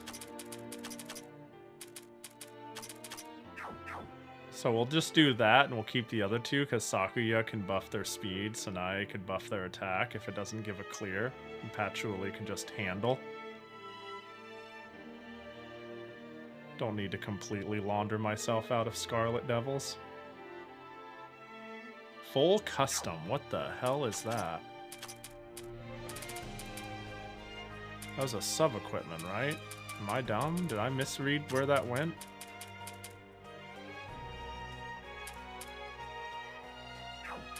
Ain't no way it's somewhere down here, right? It's called full custom?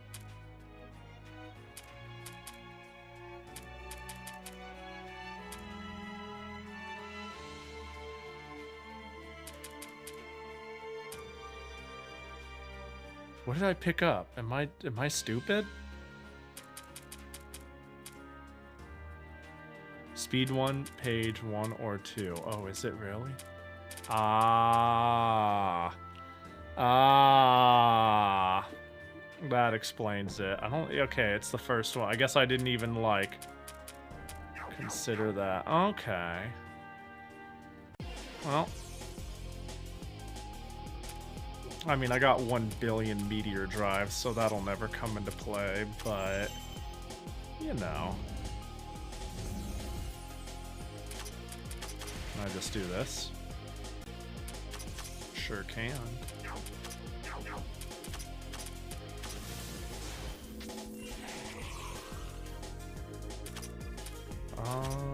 Yeah. Yeah, Patchouli being a little faster would be, nice for cleanup, but, you know, I knew she would never quite get there. Don't need the list for that one. Battle Network reference. A chip that instantly fills the action gauge to max. Supports your battles from the shadows. It felt broken back when multiples of it could be put in your deck, but the Prism combo completely overshadowed it anyway. Sound about right? When you hear that, do you go, yeah, that seems correct? I love how it, like, it's not just enough to, like, say what's up. I love how the item just kind of yaps. It just lore yaps. I think it's kind of a cute touch.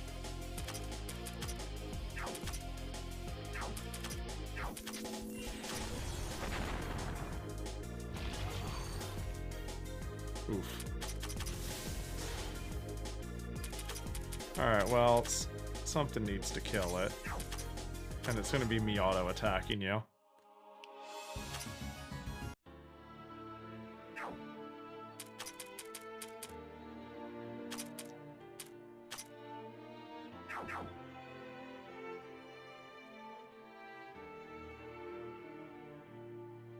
I'm not guessing. Oh no, I didn't think you were guessing on what it was from. I just thought I was like, is the flavor dialogue of how it falls off like, was like that shit true? I just thought it was funny how much bonus shit there was.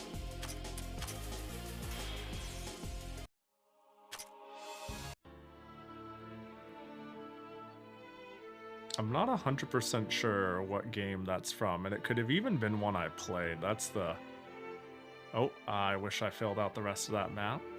I'm in map completion hell. I didn't touch the part of the map, and now I have no clue how I'll ever get back there. Please end me. The shit that just splits my health is a real gosh dang bummer, you know?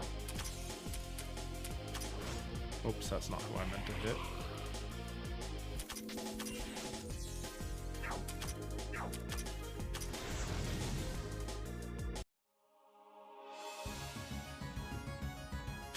It could be multiple, but the prism combo makes me think 3.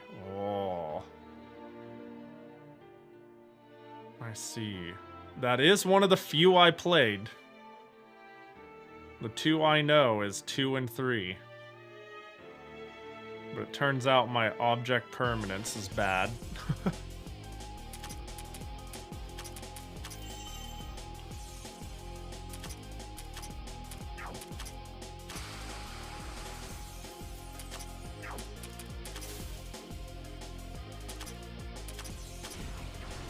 How's that? Okay, cool. That's my single target. And this should... Oh, it's a spot I can't return from very well.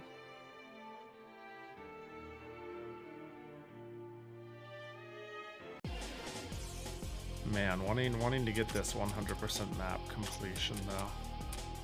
Truly the bane of one's existence at all times.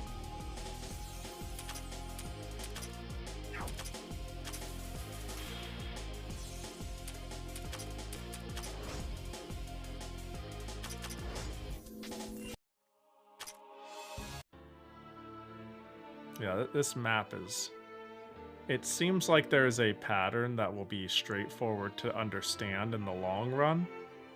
Transcendence proof. So there's a transcendent class now, huh? Bro, how many fucking classes are there? New class! That's kind of exciting. The good one? I don't know, man. I don't know if you can use well, you didn't say capital T, so you don't mean proper noun the.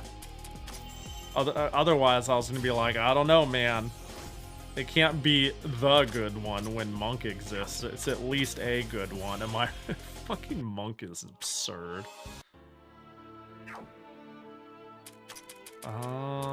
Let's bring the cavalry back in. I'm not sure. We'll let that and that. Multiple good limbs? That's just a good... Yeah. Yeah, I am curious on what it offers.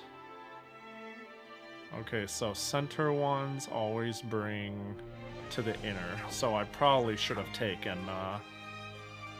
that when I... Okay, well let's see what's up real quick. Learn subclass Transcendent. Excels at increasing one's own abilities. It possesses skills that increase all perimeters as well as increasing damage dealt and reducing damage taken. Wait, so that just sounds... Oh, there's not a whole lot here. Increase everything. Body reinforcement. The bases are increased. Ooh. Damage increases by...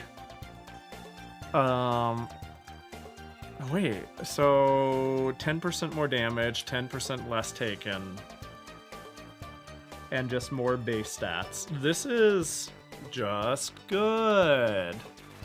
Hey, is this a Satori answer? It could be. It could be. I don't see any build of Satori that isn't complemented by this. Granted, I don't see any build at all that isn't complemented by this, but you get what I mean. I mean, if I go Satori to get, be supportive, then it might help things like heals and whatnot. If I actually am using attacking skills, it'll help with attack. Yeah. This seems pretty good. It's the subclass if you can't decide what to give somebody. Yeah. There was one other person. Yeah, Satori was one of the midlife crisis subclasses. Was there another one in here? Honestly, Nitori is not a bad one. I think she's better as... Surely she's better as a gambler. But... I can see it being good on her too. Like, the problem with gamblers, I can't afford the SP cost, and if I can't get both, what's the point? So having a bigger stat amount will make the multiplier for maintenance higher, I assume. Because it will be based off of the base stat. Yeah, let me... Skill reset. Satori.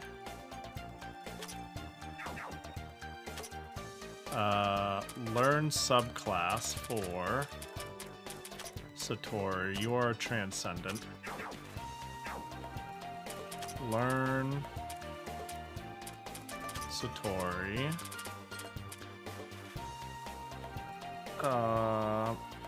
Yeah, I want this, of course. If enemy is hit with a weakness, damage dealt is increased, affects all in front, only active when the user is in front. That just seems good to have. I'm always trying to hit with weakness. This needs to be maxed though, right? Because I need it to be cheap. Yeah, we'll max that immediately, or else what's the point? And is that it? Are we done? Like, from there, okay, this is good. I guess we take it because it's helpful. What else did I fucking take? MP boost, maybe? Trans, Happy Pride. Happy Pride is probably preferable on Notori just because it keeps the 2x buffs to HP defense and mine from being invalidated. Yeah.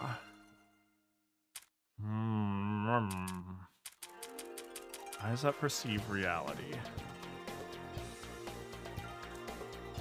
I don't think I need this. It's cute, but I'm not like... I'm not really DPSing. When I'm due, it's in a pinch, and I don't expect her to do anything crazy. She's not built to do anything too crazy. I think we can go... What's your MP? Do we go MP boost? I think really you should be being swapped out and take advantage of how fucked up small MP recovery is. But a higher pool will complement that. Fuck it. 1, 2, 3, 4, 5. We can go 1, 2, 3, 4, and 5 on body reinforcement. And I guess 1 on enhanced combat. Sure. I think that's A-okay. I think that's A-okay. Yeah. Yeah. Pretty good. Oh, on the yeah.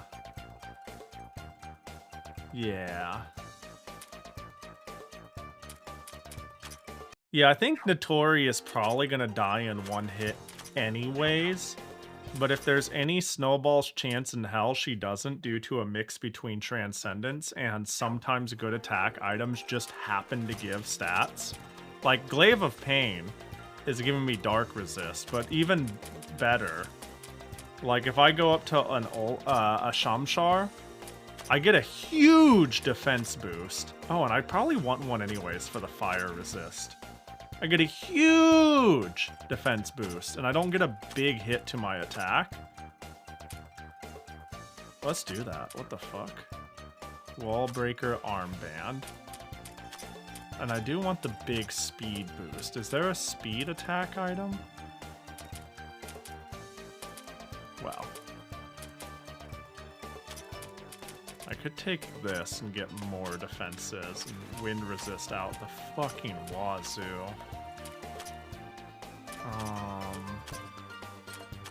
My attack will stay the same. What do I lose? I lose evasion. I lose accuracy. 80 accuracy is good. If I miss, I weep.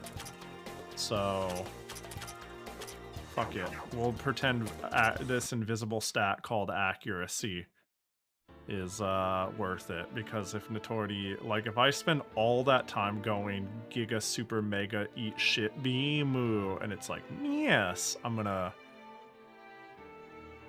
be pretty fucking devastated. Welcome back, Patchy, Patchy, Patchy, Patchy, Patchy, Patchy, Patchy.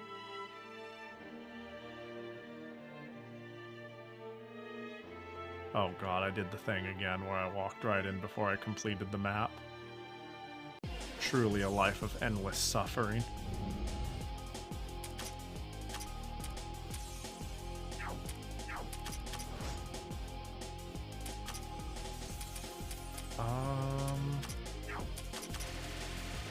Yep. Cheese. I'm a big fan of cheese.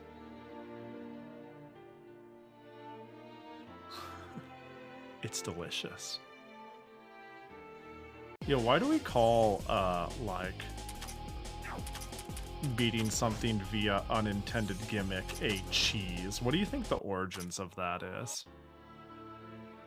Like, why did we decide a food item is what we would call it? Maybe the origins is more obvious than I think, but it's, ooh, a megasphere, what's that? But it's one that I do not know. Ooh, it's way down here. 160 HP? What the fuck is this? Ooh, look at me, I'm an energy pack. What do you mean? Your energy pack is worthless. What the fuck? Yeah, there you go, Remilia. Bro, look at that health. What an embarrassingly high amount of health. Bro, I'm about to take away your divine barrier. Although all the affinities, all the resistances is pretty big. Another barrier would equate to a massive spike in defense and magic defense, but like the resist lost is pretty miserable. She got a big booty. Which one? Who was I on? We talking about her thickness? She's pretty fucking thick, dude. What up, Doom? Name is probably from Latin. Yo, maybe. Alright, so what if I Mountain Breaker this instead? I see, I see.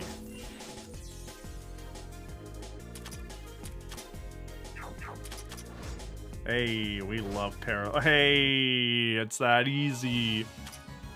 Remy's thick HP. Tell me more about Remy's thick HP. Oh, I don't know. Alright, let's see. Yeah, she is just a giant fucking ball of stats. Like, way too many goddamn stats.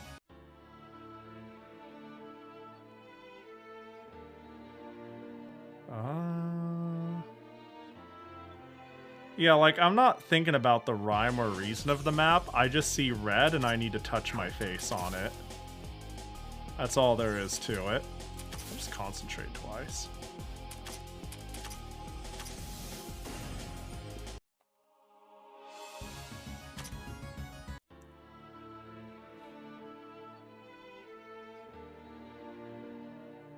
Oh, chest opening. Beautiful! Yes, always. Gaia's Orb. I just figured out what that was. I will write that down real quick. Just there we go. Item Training Manual 5. That's chill. Swiftness Gen 5. That's chill. Not the best chest. Not the worst chest. A medium chest. Medium chests are valid. Gaia's Orb. Is that the one that I went, this is fucked up, and then I followed it with but? Oh, MP recovery rate 2. That's pretty good.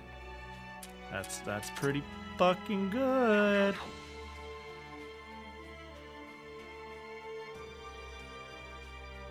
Sometimes a character can be too thick and it turns me off. Yeah, nothing is for everyone. Hey, I'm on your side, but also, you know, for the sake of shooting the shit, taste sharing, you know. That's me tasting. I'm on your team. I'm on your team. I got a glaive of pain from that? What the fuck?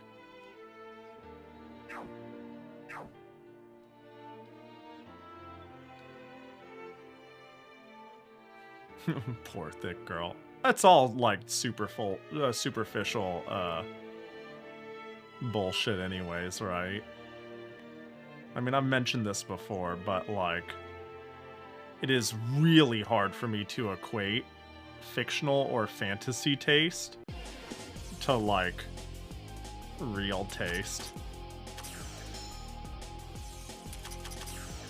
In the sense of it's never a real active thought when I'm A, looking a person in the face or B, thinking of like a relationship, intimate or otherwise.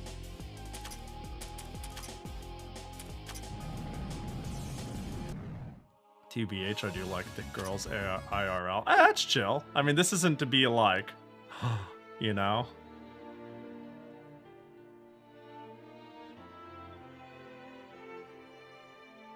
I don't know, it is what it is, in the sense of taste is subjective.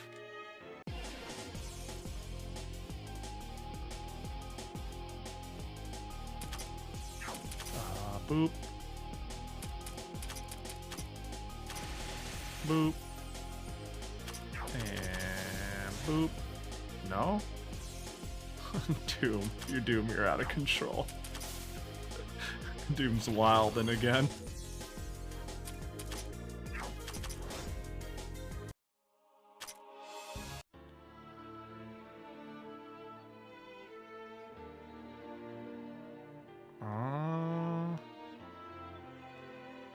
But also, case in point, you know?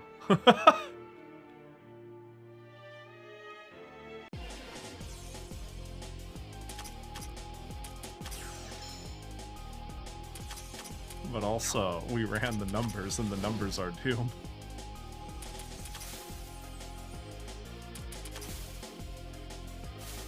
A fellow getter. They're very different spectrums. I think that was the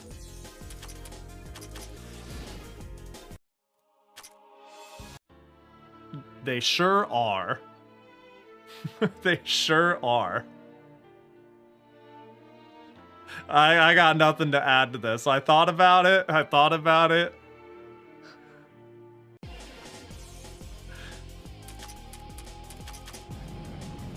But that's, you know, that's so real. They sure are.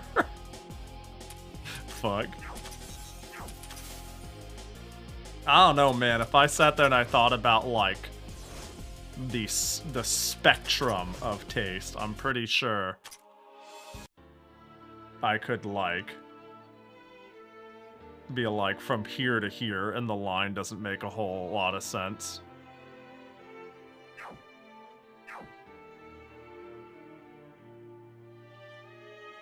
Fuck, dude. Okay, so let me make sense of this. Does this get me into the inner ring? Is that the idea here? No, it sure fucking doesn't. That's how I got in the first place. Interesting. Or not. Maybe it gets me out.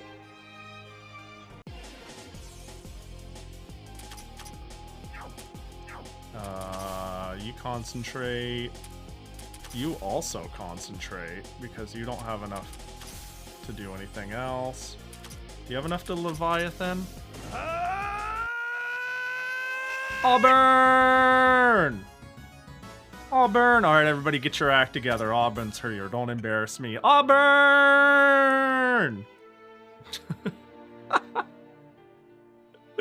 Yo, hope you had a good stream. Hope you had a good one with some Touhou. Yo, were you playing more fan games? I hope you're doing well. I hope it was chill. I'm assuming that was what's going on, but for all I know, maybe you had more Yomi going on. Alright, I'll be normal. I was being half funny. My act escaped. I could no longer get it together. Somebody call the act police. Wee woo, wee woo.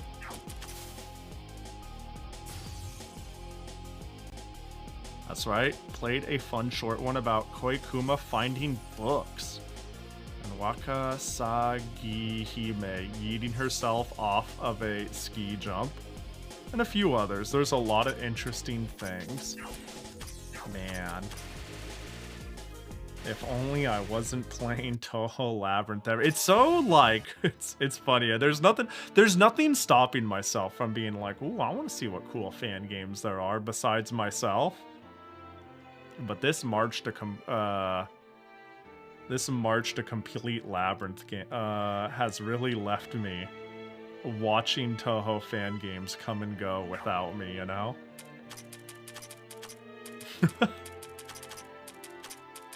We will make progress. We will travel the dungeon and we will succeed.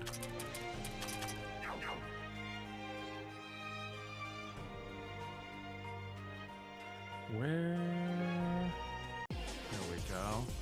The site says up until March 28th, so there's plenty of time to download it for later if that interests you. Oh, did they plan on, like, taking it down post next quest?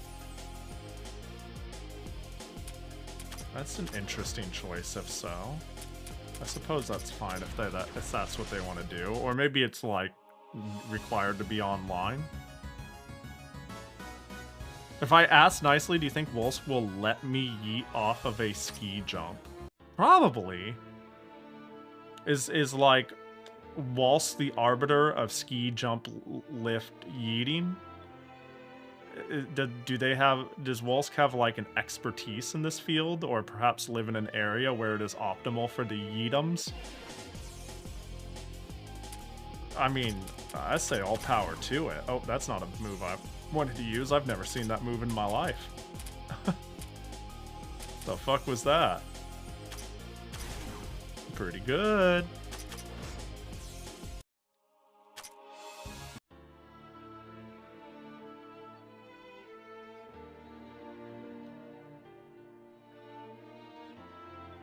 He lives in an area for it. Fair. Is Denver... Hang on.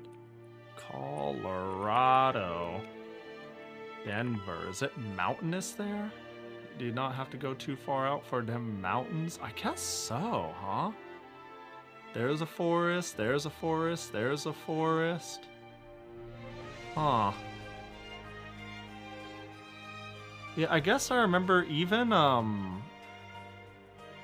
when I lived in, like, SoCal, which was essentially a desert, it was still a thing. If it was your thing, you could drive into, like, the LA mountains and go skiing there. That was the only way you would ever see snow in SoCal. You would never see it unless you went off into the mountains, which were luckily nearby for that. And that was the only... We used to, like, in the winter, go into the mountains to see snow. It was, like, a Christmas destination to, like, go find a nice little public park there and to go play in our 1 foot of snow and be like, whoa, snow's so crazy. Which is kind of funny in hindsight when then you next go to Idaho, where you are perpetually buried under, like, your daily 3 feet of snow you get. Shit is dumb. Yeah, you get, whoa, a whole foot. I think you live in an area that also is an ass disaster some years, right, Doom? Yeah, that was, I don't know, the perspective was pretty funny when later it was like, oh god, You go to Idaho and it was like, damn, what I get in a couple of days is what's settled here. Jesus. I'll have to put this on tag. Check the showcase here. Ooh, okay, okay. Leave this on a tab. I will leave this on a tab. Appreciate it, Auburn. Boom. Nope. Maybe. How about you slow down, though? Can you do that for me? No? Well, can I kill you this turn? Maybe? Well. There is a funny news article about a local mall a few years back. I'm gonna get it. There's a funny news article about a local mall a few years back. I'm gonna get it. Oh, you mean like you're gonna find it and share it? Yeah, I'll just never forget going from, if snow exists for like a quarter of a second, it was like, school's out, no school, fuck that. We can't handle that. We don't have the infrastructure for that. Fuck that. No school. Nope. In California. Whereas, yeah, when I was in Idaho, it was like 3 feet of snow over the weekend. Pfft, better get walking. Child's play. I was like, god damn. Oh. Let me find that. I mean, look at that in a sec here. Massive snow pile lovingly named Mount Eden Prairie. Oh god, what the fuck? what are we looking at here? Purple zone? It is purple here. Yo, what up, Patty?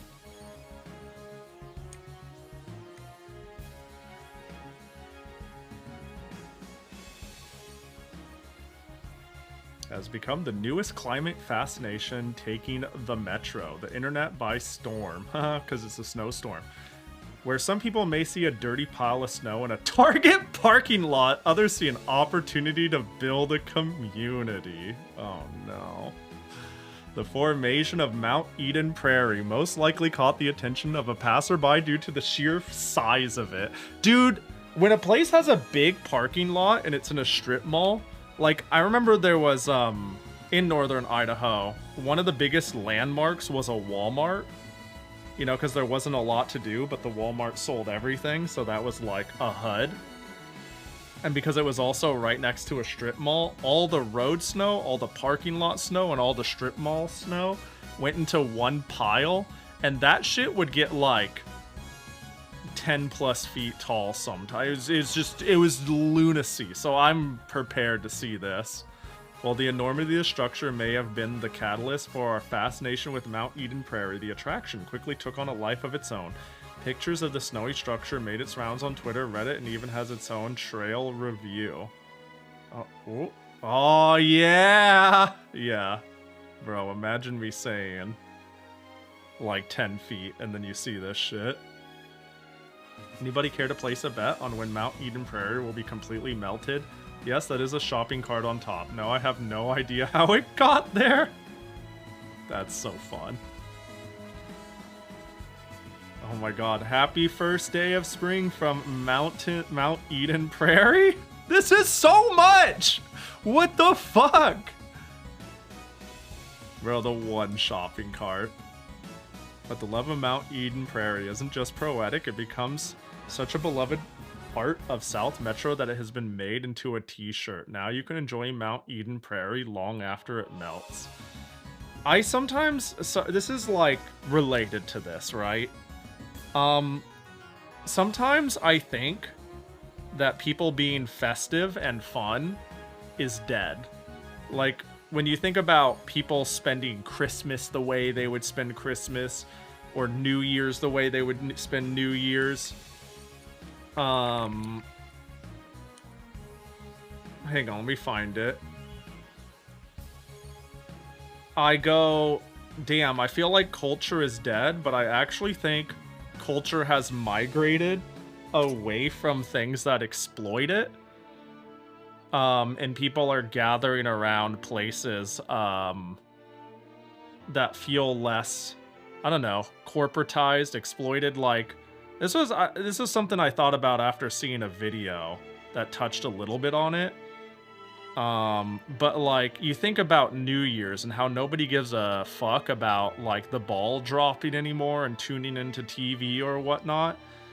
But then you stop and think about how much the fucking... This is the new ball drop. I just grabbed the first article, but this is the new ball drop.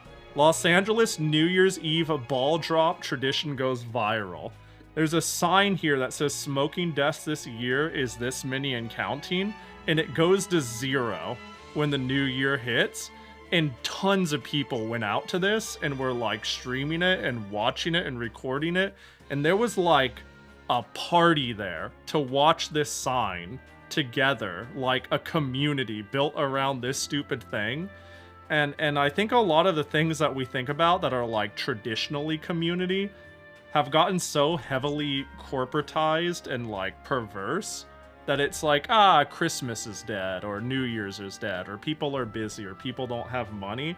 And I think it's just the culture has moved outside of the hands of people who have wanted to monetize it or take advantage of it or make it like feel perverse, right? It's like, you know, I go like, yeah, no, New Year's isn't dead. New Year's is alive, you know? And it's at the smoking sign, you know? Like, so shit like that. New Year's is alive, and it's like a party you threw together with your friends on an MMO, you know? Shit like that. That, matters a lot more than the superficial shit that came before it. Does anybody know what I just picked up? I went over there, I picked up an item. I saw a word that started with a K, maybe. I hit the A button. I went, shit, I accidentally hit the A button. That's gone forever. And now I don't know what I've done. That shopping cart had better join the Olympics. I know my ass wouldn't be able to get up there, so. If I trade yourself out, does that work? Yes, it does.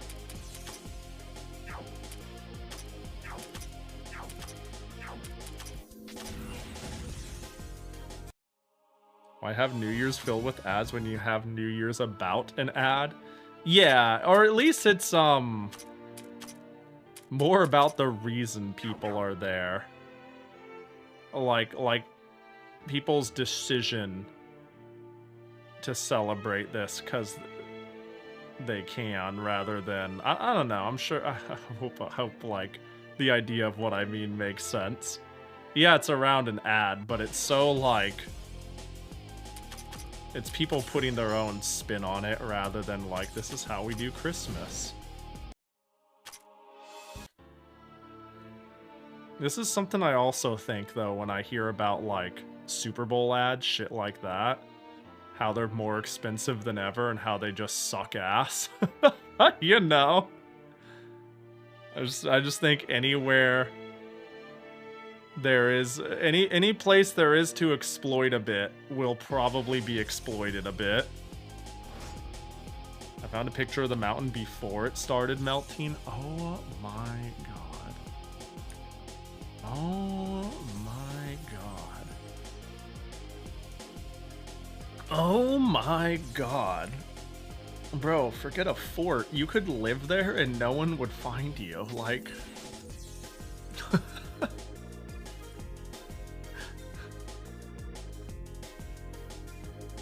That's a whole ass home. Like, that's a whole ass extended family. Like, Jesus. I love that. I really do, though. That's so funny.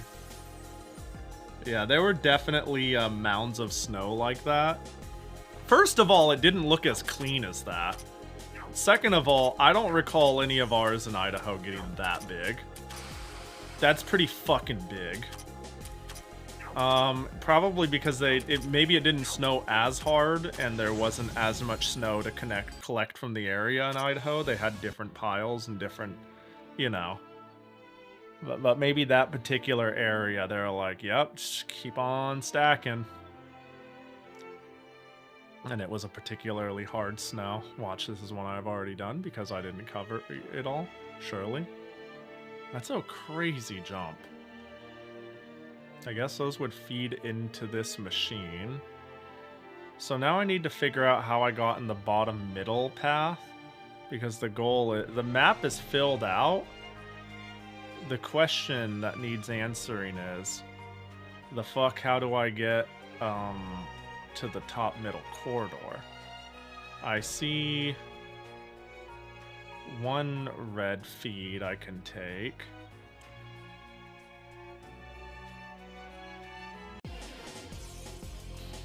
This map is QR coded, you know? You might be onto something. Oh boy.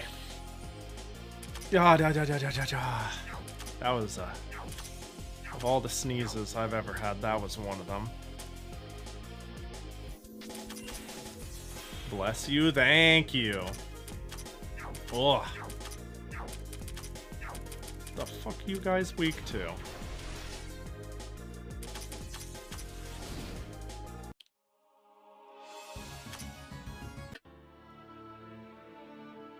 No problemo, slay, girl.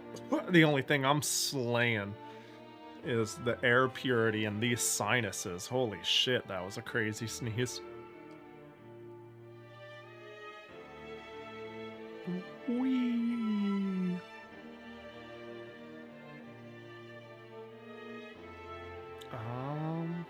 Okay, if I follow this thing all the way to the right, I have a feeling I've seen nearly everything there is to see. Because even this, I think, might just be the other one I didn't fill out. Bro, she's a monster. I have created this monster.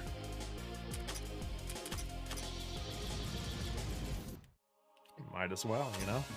I've got 1 billion MP. See no reason not to. You know, despite Nitori being capable of doing anything, she's obviously a murderer, right? Like, we can just admit, she's a cold-blooded fucking killer. Skizumi? Skuzumu? Skizumi again? Skizumi 2.0? Where the fuck? I'm starting to question.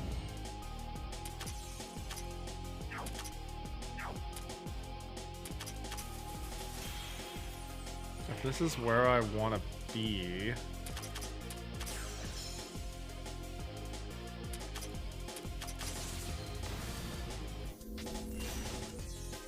Oh, I was really hoping that wouldn't happen. Alright, Flonde, you're... Well... Hey, guess what?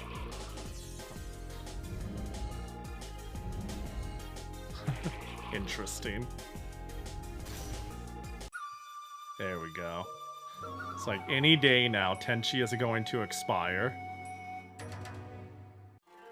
Well, alright then. If you say so. Was there anyone I missed on my last round? Oh, you. Let's try to go a little in order here. Flandre. Tenchi.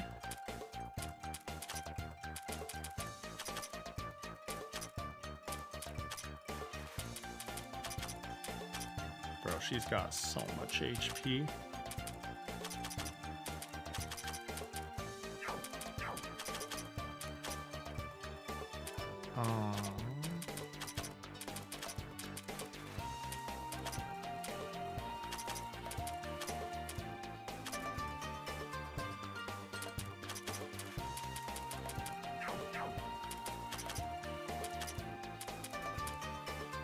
Hina... I don't really use Hina much anymore, surprisingly.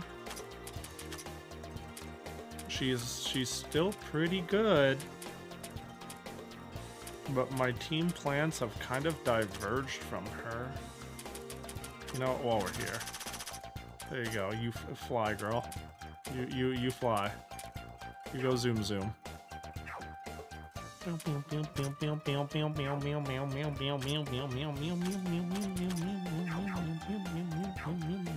don't think I have any skill points to learn anything new.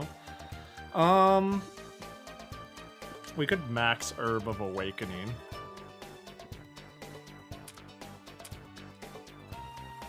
And then Incense Treatment.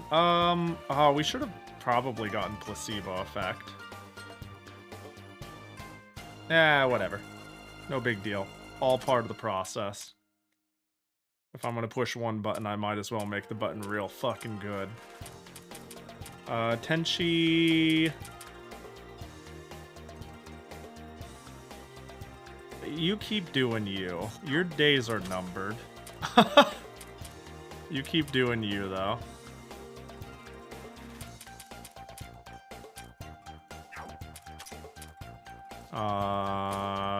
Yeah, I think a Transcendent makes more sense for you. Because this is great and all. I think Patchy's the only one with an MP tank that never runs out for something like that. What if I go... I don't want to figure out her skills again. Yeah, I wish I could just remove the subclass and not have to do the full reset. One thing's for sure, you ain't gambling. Now that I see other skills I can get. Super Scope max. Maintenance, obviously. Overheating, yeah. Attack, yeah. Alright, now what now? Ability to manipulate water. When in front, against... let's see. Cooling down. If the user concentrates at full HP, I get more MP. I think this is really fucking expensive. But I need it. You know? And then from there... learn subclass. Nitori, you're a Transcendent.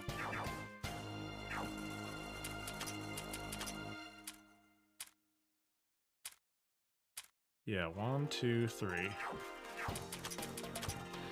Should help your numbers a bit. Speaking of helping your numbers, what are you up to nowadays? Glaive Pain, the armband. The speed is good, man. I want attacking speed, but unfortunately, good things don't come to good people.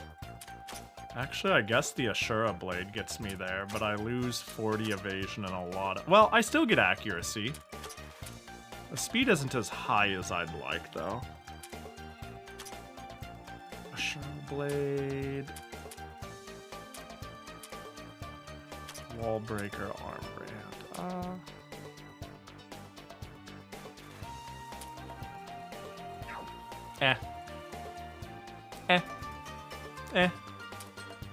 No, Patchy. Patchy.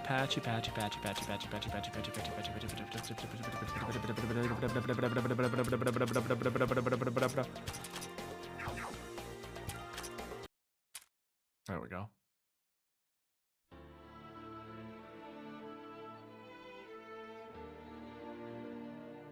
Yeah, I think that's fine for now, though. I think Patchy and Flandre. I don't even know if Flandre... Like, Flandre has the potential to just survive a hit. You summoned you? Ah, no, I was talking about the fake one. Sorry to disappoint. Hey, yo, my bad. I thought about that for half a second, and I went, well, I already said it 20 times, so... No, you can go back. You can go back to the cave. You know, you could recede back into the darkness. That's on me. All right. So, is there any point to take that I haven't? There's an exclamation mark on the top right that is still glowing that I haven't hit for who the fuck knows why. And I am in that top. Okay, so first of all, how do I get back in that bend? So if I go right, I'm way the fuck over here. But this isn't symmetrical.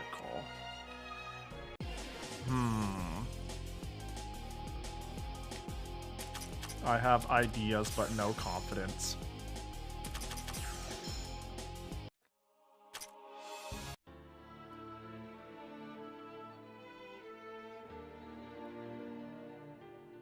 Also, it seems like the speed of my skills are reduced by... sorry, my ATB bar. I spend 10% less. Really? Over here, huh? Interesting. Okay, we concentrate in Leviathan.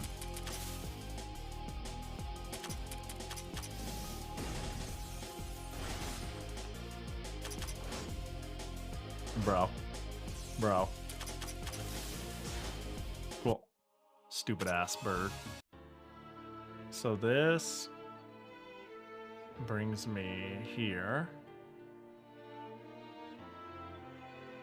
This brings me there. So that means the green spot is implied to take me where I want to go, even if it may not exist.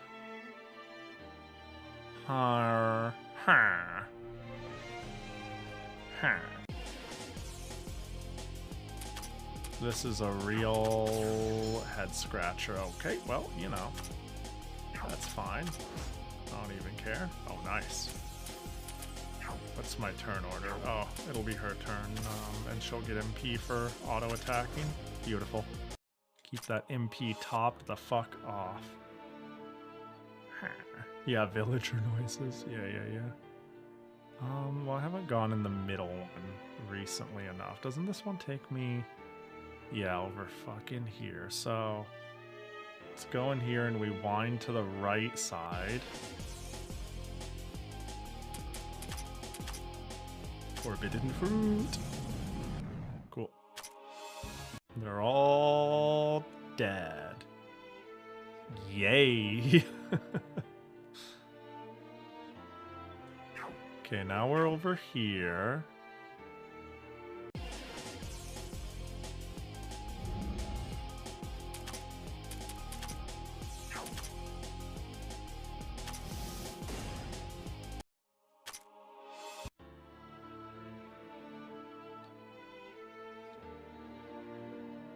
This takes me into this bend.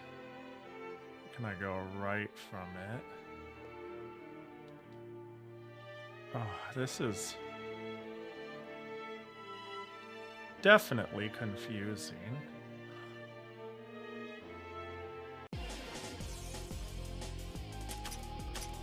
Like, I'm sure there's supposed to be a rhyme and reason to this, but it does elude me. I want to get back to the top right.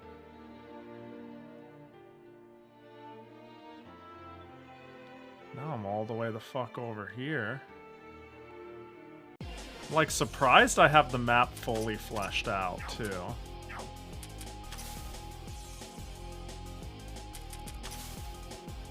Fill the tank. Forbidden fruit. Move right along.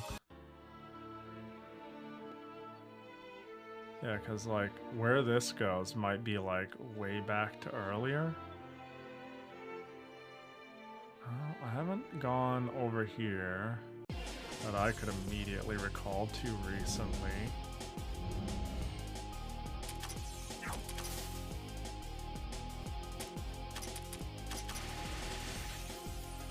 Cool. I needed the 2.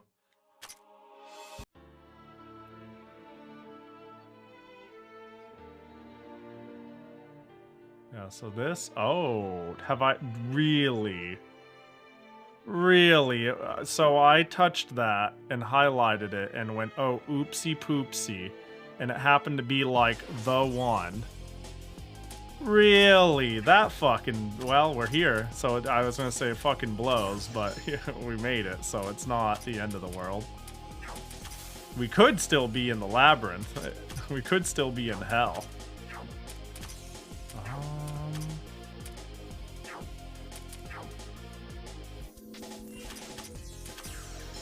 Well, I think as long as we assume for Leviathan, we don't need to do anything else. Oh, Forbidden Fruit, that's different. But they're all dead. How was Hell like? Oh, it's alright. I liked Hell. I think Hell didn't seem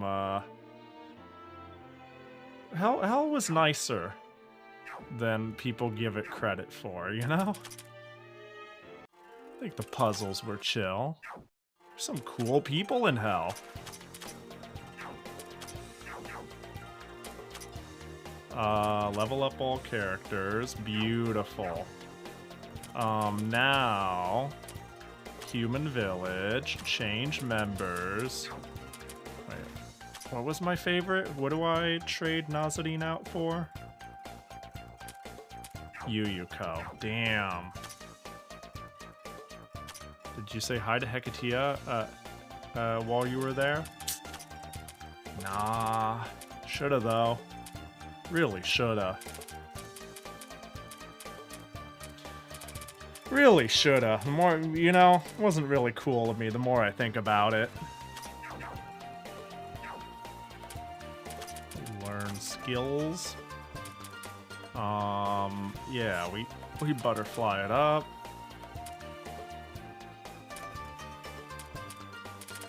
Did I max? Yeah, I maxed our shit. MP boost? Yeah, fuck it. We're getting all the things. Equips. She's equipless. That means we're gonna rob Nazarene. Unequip non-party characters. Equip.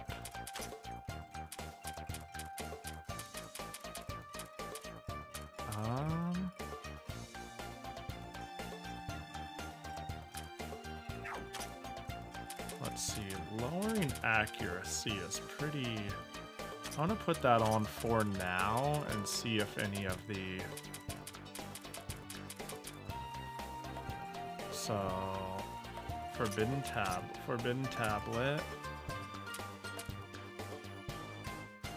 I'll make Lambda Driver and then Typhon Edge. Yeah, I think those are the plays, which means this is not one of them.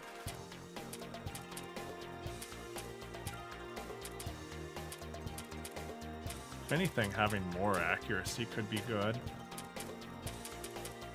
Can I add an effect to things? Oh, I could add death effect. Yeah. Might as well. Dark Determination activates when the user wants something badly and it won't stop at murder to get it. Eventually manifests itself into an ability, piercing through dimensions to get at the enemy. Pretty broken for a main character. What do you mean? The main character has to be broken, right?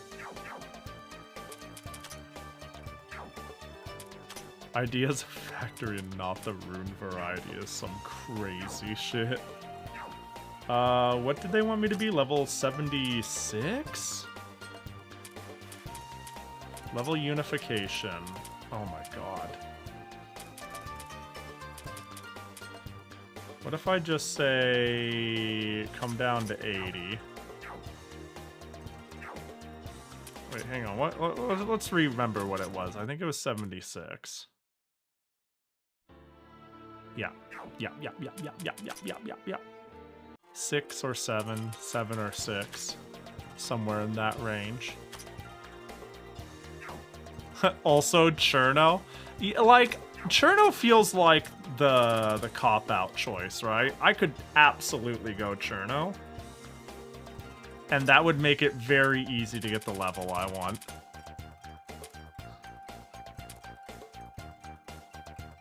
But fuck that, you know? Whoops.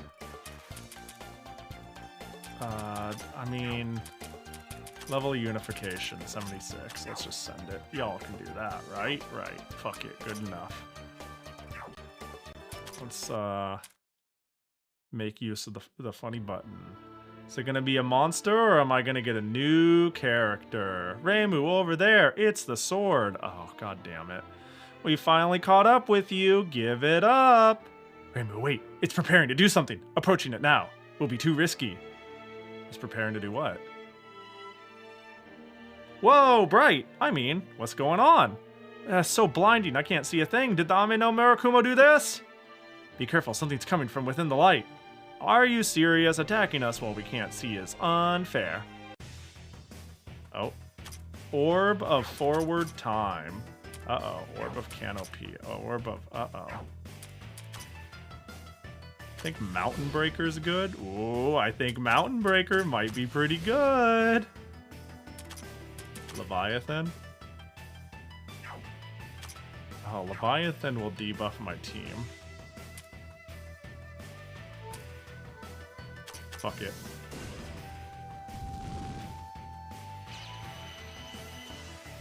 Well.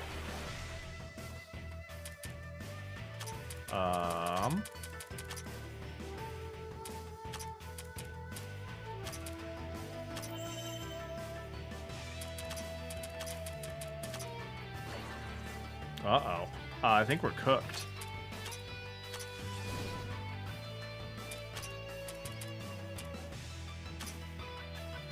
I think we're heckin' hecked. Oh, well, let's eat some shit. Let's quickly, consume some fecal matter. Hey, you know what? Remilia's doing an excellent job existing. I'd say she's doing too good of a job. Please kill her. Please slay the wife. How about this? Hey.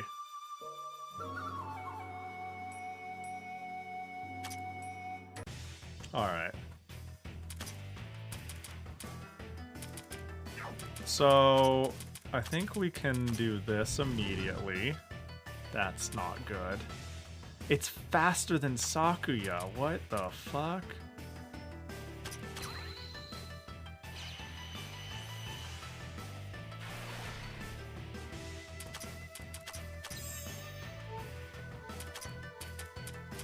Yeah, all I did was, like, survive a turn here. This AoE is insane. I don't even begin to know what the fuck to do with this.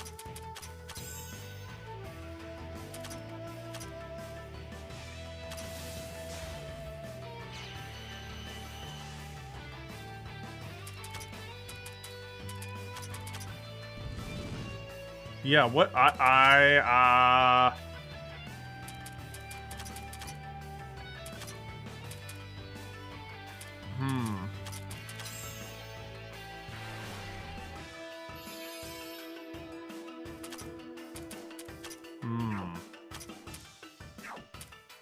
much do you heal as healer? That's not terrible, but you know.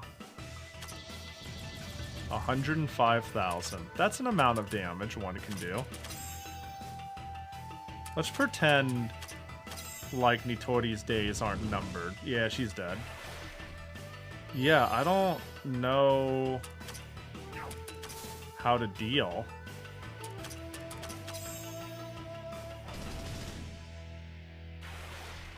Like, this front line can persist, but their AoE is indiscriminate.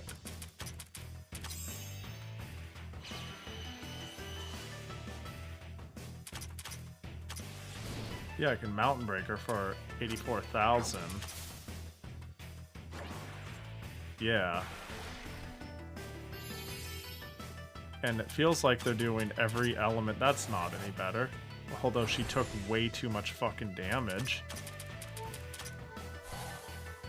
And also there's 3 different things doing 3 different attacks. So... Okay, but it does seem to be mind blocking. Yeah, it seems like my mind matters more here.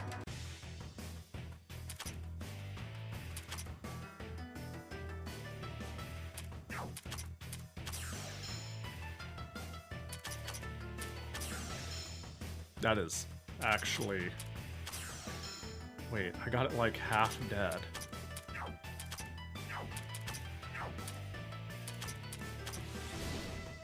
Oh. Hold. Hold. Hold.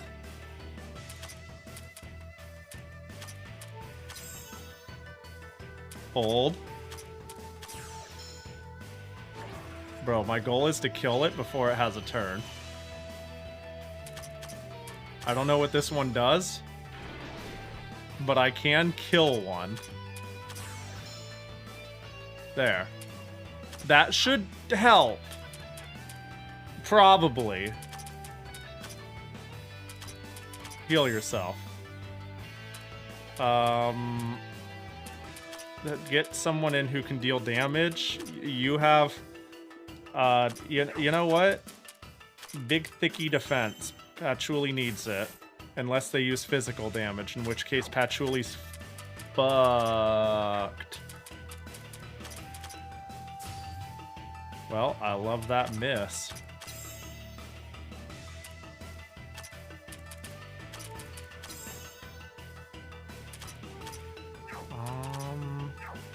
I think we need to hit the one on the back left of reverse time.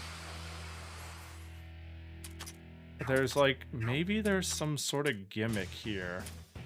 Because my turns came really fast. I don't know if I was lucky or if there's something about the hitting order that causes gimmicks. That is crazy how much that did.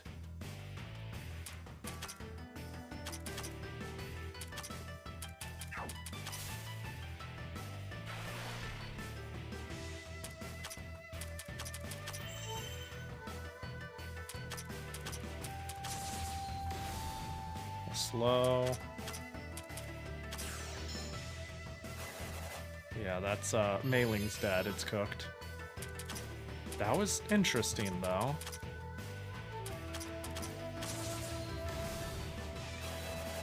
Okay, that's bad.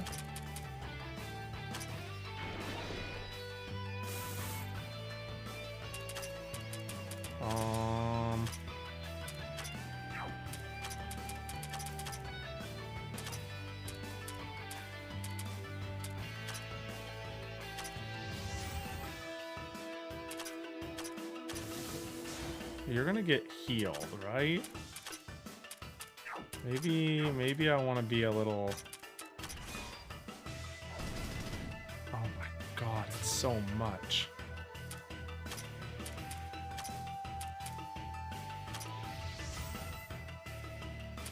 My speed buffer is dead. My everything is dead, really.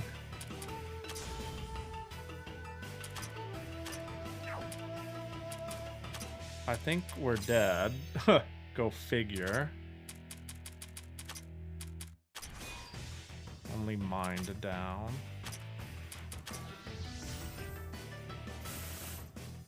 Yeah. This was a weird sort of close. I feel like I almost hit a point of comfort.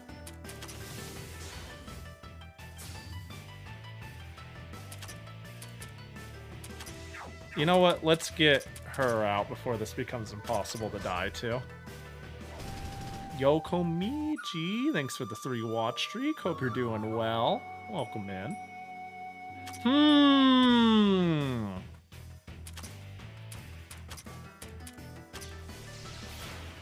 Oh my god, that is so much damage. And then everybody's dead. Get me the fuck out of here. I really feel like how the round opens is important. I don't know how Sakuya got to go first. Oh my god, Guts is taking over. But like... Oh my, please. Thank you. Yeah, I don't know how Sakuya decided to go first when now it's not happening, but, you know. Oh, I just realized there was a pin the Jackie forever ago, and I haven't redeemed Jackie Gotcha in a while. Yeah, well, here you go. And I need to do Bulu Elite's pin from forever ago, which did not, in fact, come with a Jackie gotcha. Yo, my bad. I think I know exactly what we need when it comes to pinning a Jackie. And what better decision to add than Jackie?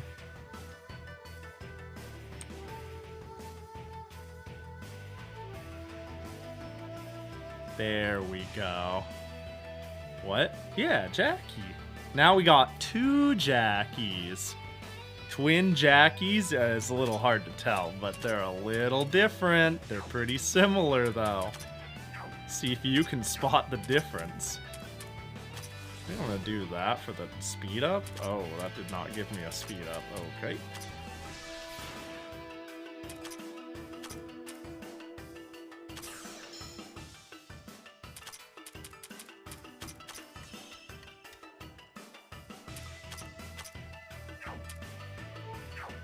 I haven't heard of this Jackie. He looks a little different.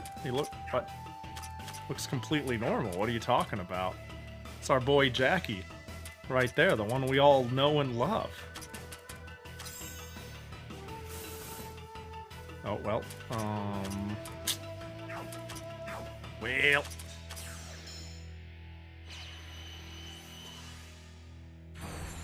Well.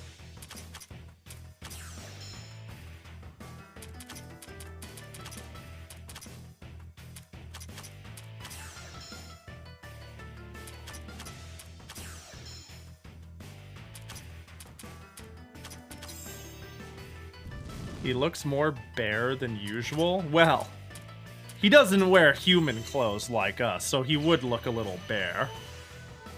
I think it's a little crass to point that out, though, you know?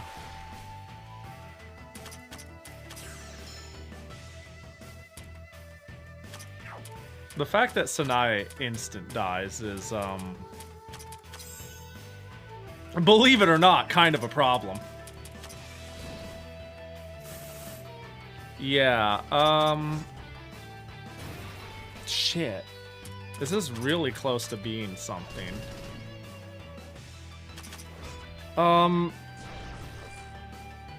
Yeah, I don't think there really is a setup. I think I absolutely, positively need to fucking kill one of these. And it's got to be the top right or top left one, and I'm not sure who's doing what. Maybe we... Yeah, the fact that that's so... Why does it do that? I don't understand. And now it's taking its turns. Is there, like...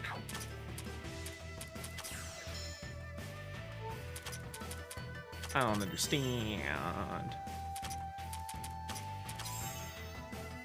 Well, you know what? If in doubt, mountain break. Alright, well, it's GG.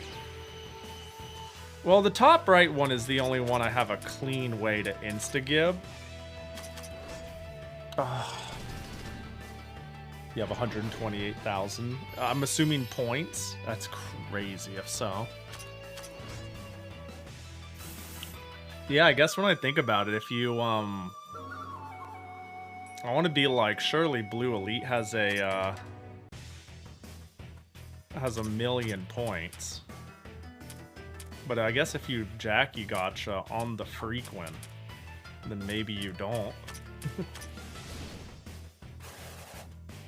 Yeah, that shit sucks. I should have maybe teared it out Sakuya.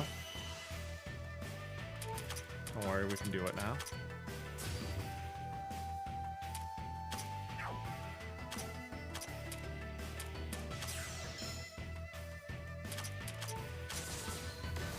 A little bit of speed down on the first one. I love that.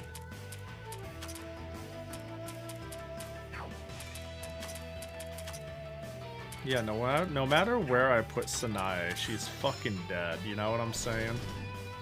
Like, that is a... Oh, okay, everybody's fucking dead. I do not know how to handle this. It does way too much damage way too fast.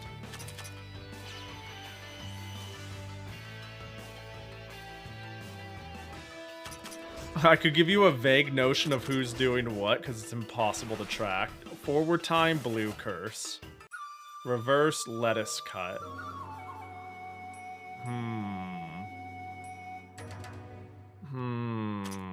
You know, I just need to... There we go. That's what I needed to roll. I was gonna jokingly say, I just need to roll double monk proc. But it's not a joke if I'm being dead ass.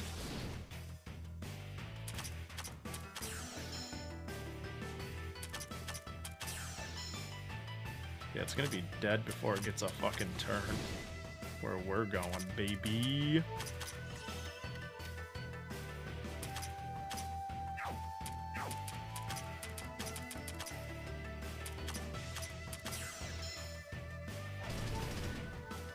Wish he didn't get an attack off.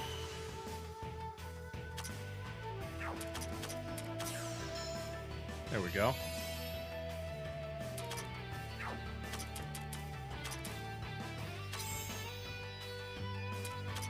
Boost. Mountain time.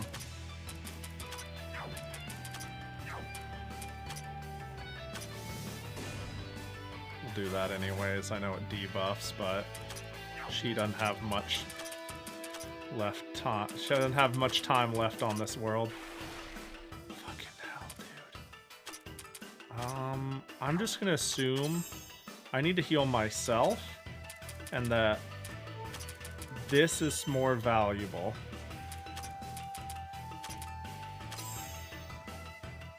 And that I need to get buffs on fucking yesterday before they die.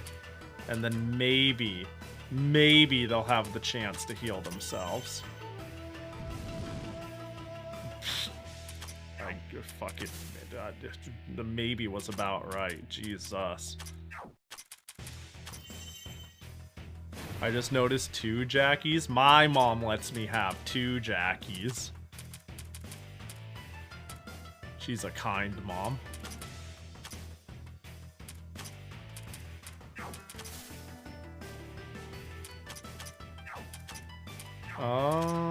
Yeah, we just raw dog super scope. We gotta go. Yeah, I was gonna say, she's fucking dead.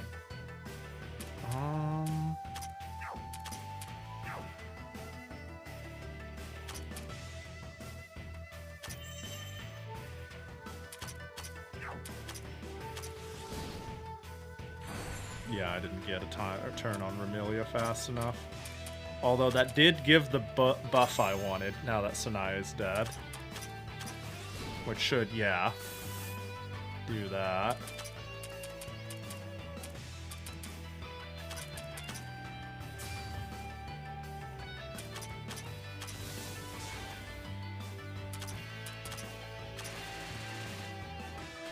Okay, cool. Get rid of the orb, please. Are you shitting my nuts? Please die. Okay. Okay. We have state...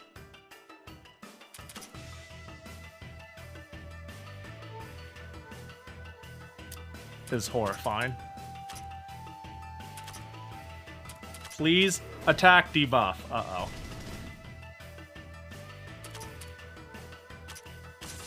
Debuff. Uh-oh. I think we need to go. Whether we like it or not. Can I don't have anything that involves healing myself.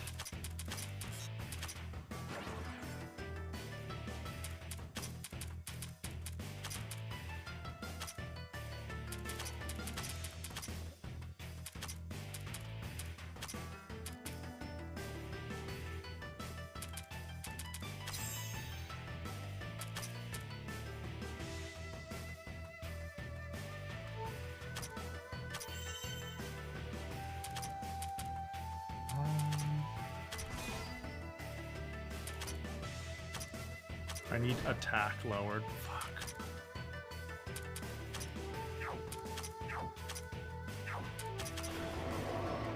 Ah, the orb didn't get debuffed. I ruined everything. Dude, I don't understand.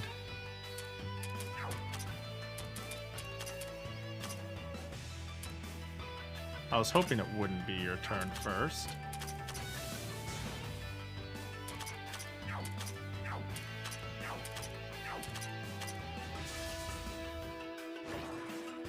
Oh.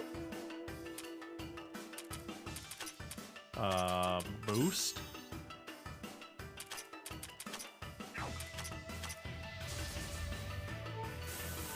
Yep. You got this, Yuko. Uh-oh. You... Oh, you might have this. What do you mean I caused death? What do you mean death status inflicted? What a stupid fucking... Oh, what a pain in the ass. I did not know how to do that other than kill them as fast as fucking possible. Maybe they were susceptible to some sort of debuff. I don't know, man. That would make sense. But, like, the fact that they could kill half of my team before I took a turn, is pretty fucking rough. Yeah, I don't know. That is a bit on the rough side. Leaving the DPS for last is spicy. Each orb has a unique set of resistances. That particular orb had less than 100 death resist. I see. Yeah, I see. That worked out. That worked out that I just got to... well, at least we won. Murakumo managed to get away in the confusion, though. Now, no need to get so agitated. The very fact that the Amino Murakumo pulled this stunt is proof that it started to feel concerned. It could have just wiped the floor with us, like on 12th floor. Since it didn't do that, it means that it can't get rid of us so easily anymore. Probably. It pulled out those orbs earlier to buy itself some time, or because it felt that it was in danger. It was certainly in a rush, though, as if it did not have the time to deal with us. Why would that be? Who knows? I certainly can't claim to even imagine what a sword thinks. Well, it doesn't matter. Hey? We've definitely got the Amino Murakumo in our sights now. Oh, that's true. The final battle is near! I can feel it! Let's keep going and do our best. Yay! Oh! I go bed, good night, bestie Pahi, yo night. Uh-oh. The sky's cradle where saints sleep. Oh, it's all heavenly. Yo, have a good night! I'm kind of flying now, I feel. The scenery's all different again. A golden sky, how beautiful. We've climbed up to quite a height. I can see the top of the great tree from here. Considering the circumstances, this scenery at this height isn't that shocking. At this altitude, we're well within heaven's territory. We're so close to heaven. The Murakumo's power must be increasing even further. While that is a problem, the fact that this is essentially the Dragon God's den is a much bigger one. But based on what I can see, the Great Tree should not be tall enough to reach the Dragon God. Albeit barely. The Amino Murakumo should be saving its power to fly to the Dragon God from the tree's summit. So can I say that we've got a bit more time? To spare? You can. If we continue to pursue the Murakumo at our current speed, we should definitely reach it before it flies off to the Dragon God. Excuse me, question here. What? I get that we'll reach it in time, but this Murakumo's storing more power than usual. That means it's got to be stronger than ever when we fight it, right? Shall we do our best, Marissa? Then we're screwed? That's so funny. It's not impossible. It will be stronger than before. But we'll do whatever it takes to win. Surely you have no plans to be crushed like we were on the 12th floor. Yeah, that ain't happening again. Then there's no problem. Keep your spirits up. We're dashing to the top of the great tree from now onwards. Oh, I kind of feel like I got Wayland into that. Well, whatever. We've got a bit longer to go, Reimu. Let's give it our all. Of course! We're going to bring the pain onto that upstart sword. Let's go, Marissa. Oh! Cool. I don't know what it meant by, like, defeat X number of shadow people earlier. Only those who possess the Mikagami seal may pass. I see. I said nodding, agreeing, not seeing at all. Mm-hmm. I understand perfectly. Understands nothing. Here, I'm gonna hit an encounter. Oh, you're not Remilia, silly bitch. Dude, Remilia is fat though. She's dummy thick. Alright, so we got Skyfaring, Sky Crystal Core, Heavenly Spirit Gem, Death. Surely I'll get a cool drop if I just do that a few times. I'm just really curious on, uh-oh. If we have any new equipment we could make now that we hit this floor. And I might as well kill a couple of, Sky Fairies while I'm at it. Uh-oh, I got Void Assassin. Dead. Anyways, I'm gonna take a quick look at Nitori's shop. There's people who can draw a thick Remy. That's an interesting thought, because she's so small and cute. The idea of making, like, Ada Remy is, like... fucked up. No. Alright, let's see.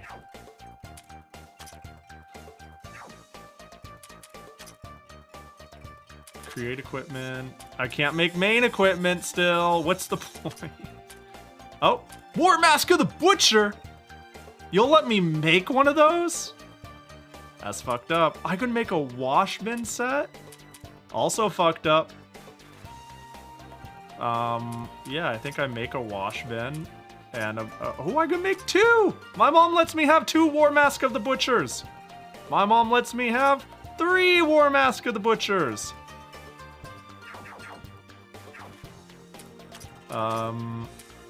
Yeah, I could just give you another one, honestly. Oh, but losing the fire and mystic resist is kind of rough. But look at the succulent defense. I think it's the play. There, 3 war masks. Remilia, what do you got going on? Megasphere, Star of Just, Divine Barrier. Yeah, you can keep all that shit, actually. Now you, on the other hand, is it finally time? I get more attack and I get dumb defenses, and then all of a sudden I'm susceptible to fire as fuck. Maybe I get rid of a Glaive of Pain instead. I lose a little bit of attack. Not a lot. I lose 4%, so 8%. And I get 1 billion resistances and defense. I mean, fuck it. Alright. Is there anyone else who could benefit from such a thing? It's kind of you, but honestly, it's not quite as good. Yeah, this is so fucking good.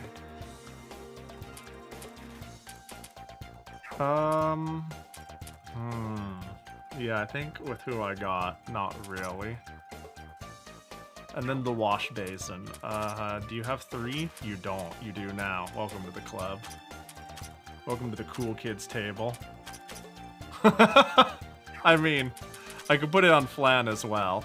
You know, Flan could use maybe a War Mask of the Butcher. I lose 500 and I gain 400. Maybe that's not the play. Reimu is permanently on the bench. She sure is. It's a shame her buff gives me survivability, which is really great for bosses, instead of attack, which is really great for everything. I gotta pee again. Yeah, I think... I was looking at how long it's been and if I want to keep playing. I think the answer is yes, and I think long enough to warrant me pissing. So, yeah, that's that. I am one with the Pissar. Get a snack? Yeah, maybe I'll get some of the vista. There are dried edamame waiting for me if I wanted a snack. And I wouldn't mind a snack. We'll see. So yeah, I'm gonna take a quick 5. And then we'll be right back. One that isn't Skeb. I did just check my Skeb right now that I took my hands off of the game. And no news, and that's devastating, you know? This is why the B+ day is happening, not the A+ day, you know? In fact, let me make sure. Let me just quickly do one more refresh, you know? Well, let me do one more refresh. Ah, yeah, see what I'm saying? See, nothing. Devastated. End of my life, you know? Don't mind me, I'm converting all, let me see, all my F-stab entries to System D units. Oh, you're dual booting your Steam Deck. Hell yeah. I'm assuming you're not keeping SteamOS on it then, yeah? Are you just going like straight into something else? I was considering dual booting, but I was like, what would I dual boot into? And I was like, Windows? And I was like, fuck Windows, dude. I don't need Windows. And then I was like, Bazite? And I was like, nah, SteamOS is cool. I like Arch-based Linux. And then I was like, something else Arch-based? And I was like, Steam's doing cool shit with their OS, for specifically the Steam Deck. So I use it in desktop mode constantly in Linux, but I largely have it stock. You know, I'm not much of a power user, I'm sure is fairly apparent. But yeah, I'm gonna take a quick pee break. I'm gonna take a pee break. Y'all hang. Be right back. You're using CachyOS? Hell yeah, my favorite. All right, see y'all in a sec.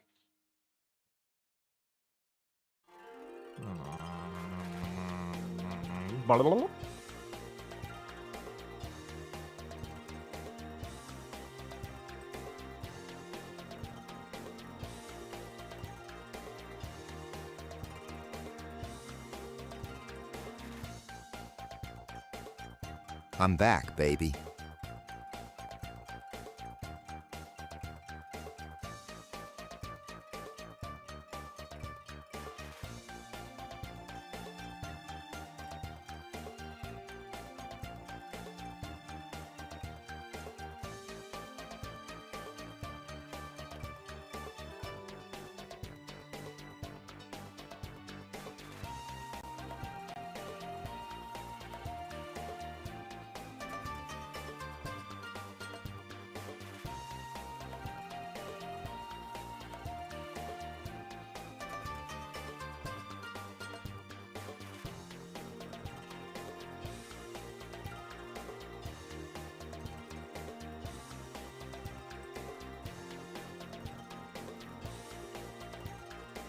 What I've done so far: shrunk home to 20 GB, installed CachyOS on a 200 KB partition, made a shared partition that's the rest of the drive, and then put all of the games on shared, and set it up to auto-mount when either OS boots, meaning I don't have to install my games twice here, yay?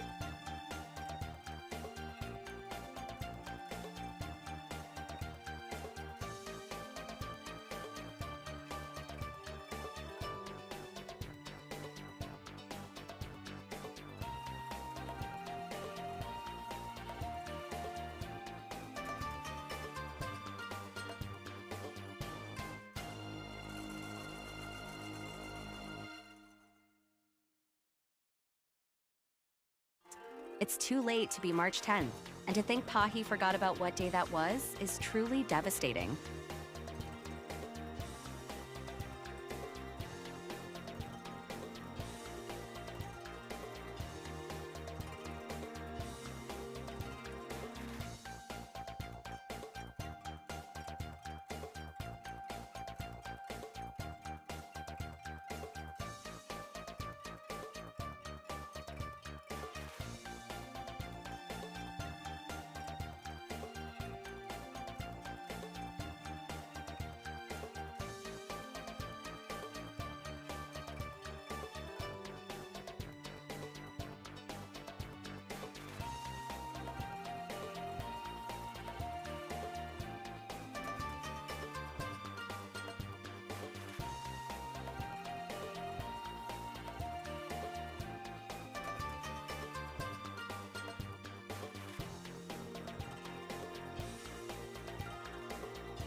Bow.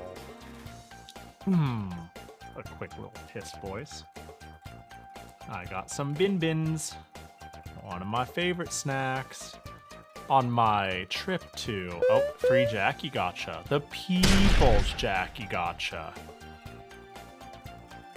It's a peep. That's a snack I wouldn't eat. I don't have the heart to eat Jackie-shaped snacks. No, on my trip to Zenless Zero Boba, I popped into a grocery store really quick because I needed a restock on fermented soybean chili Laogan Ma.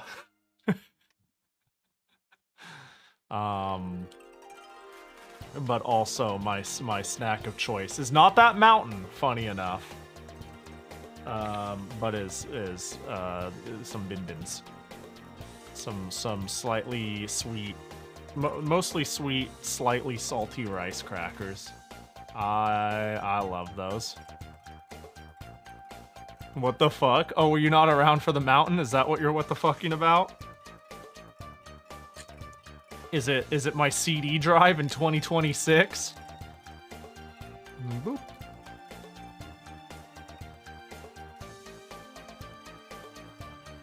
Ow.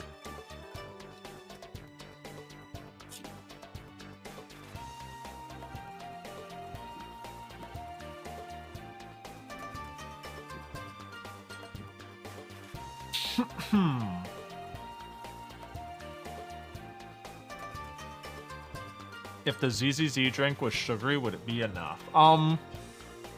For Sunat. That's hard to answer. The problem with if you were around for it. One sec.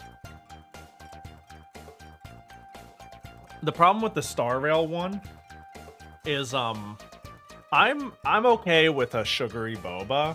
I'm not okay with like an avalanche of toppings, and then it becomes a gluten concern.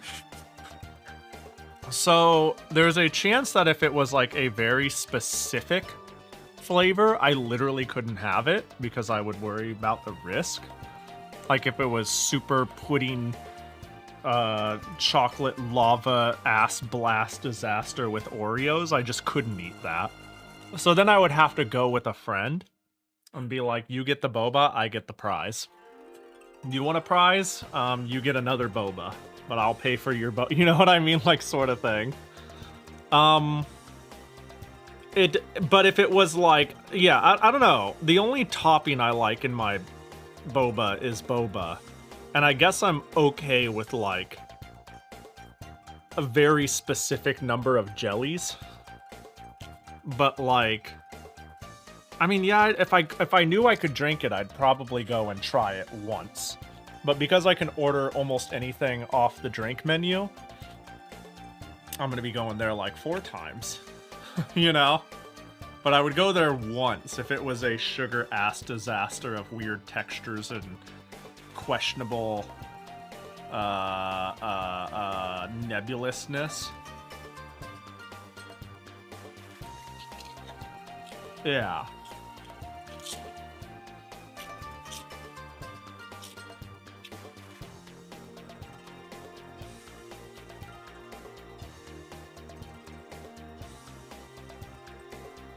Would I have a sweet matcha boba? Sure.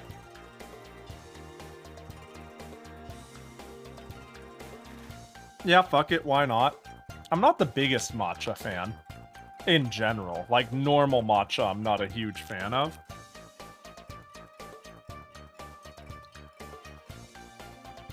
So a little bit of sweetness takes the edge off. Does that mean you won't try those weird bobas like what I posted? I would normally, under normal circumstances, I would never order them, correct? If it was an outing and I was there and it was the only choice, I'd give them a shot. But if I was like at a food mall or an event and I had choice, I would never pick it. That is correct. I would just choose like an oolong milk tea or a black tea. Like it would be like a black tea, an oolong tea, And it would be either lightly sweeted, with honey, with milk, with brown sugar. Yeah, these are the configurations I like. I'm kind of a basic bitch. I really like black tea.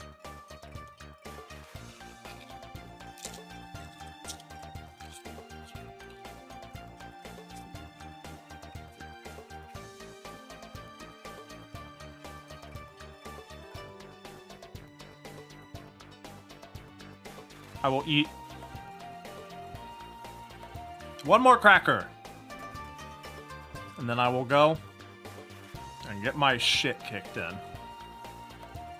As ordained. Basic for me is milk tea boba. Yeah, exactly. And that's what I like, just a milk tea boba. Which, at least here, if you order milk tea boba, milk tea usually implies a heavy milk-based oolong tea. Usually. I don't know what the case is all over the place, but that's what it would... That would be the type of leaves used, would be oolong.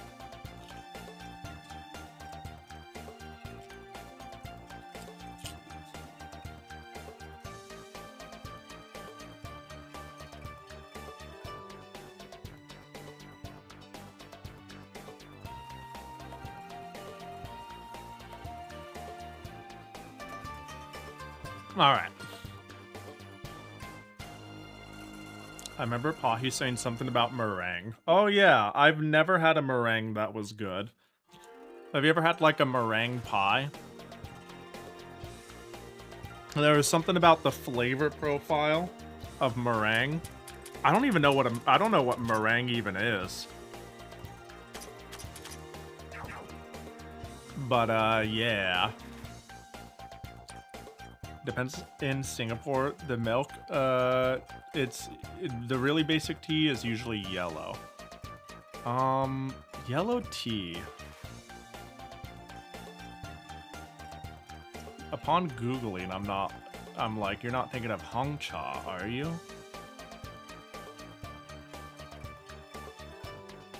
Like, I'm thinking about, I think Hong Cha is pretty not common. Let me see. I mean, it could be a regional thing. Lipton tea? Oh yeah, Lipton tea is like, hold up. What is Lipton tea? I always just call Lipton tea a generic black tea. Like, as generic black tea as possible. Tea type. Yeah, that's the epitome of black tea in my head. Like, classic black tea.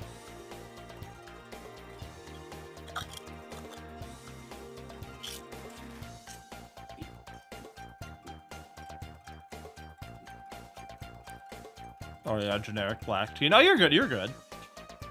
Picoe would be the exact one, it looks like.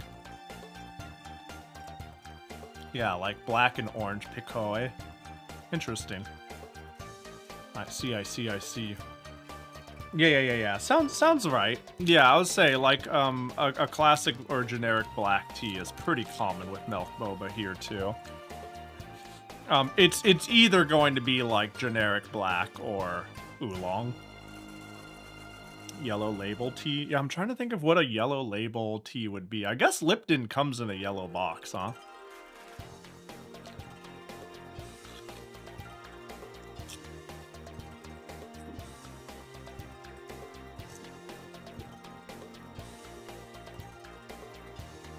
You know, tea is a bit more nebulous, I feel. Well, I was gonna say it feels more nebulous than, say, coffee, where people are like, ah, yes, this is a dark roast Colombian this sort of shit. But when I say, ah, black tea, like, there are a lot of strands of black tea, you know, like Lipton is mostly like Picoe, but it, you know, that's not really, oh, well, I see, I think I understand how this is gonna go down. Yeah, I don't know. So my brain only thinks in, oh, there's black teas, white teas, And anything that's like popular enough and has a unique profile taste to classify out, like chai or jasmine.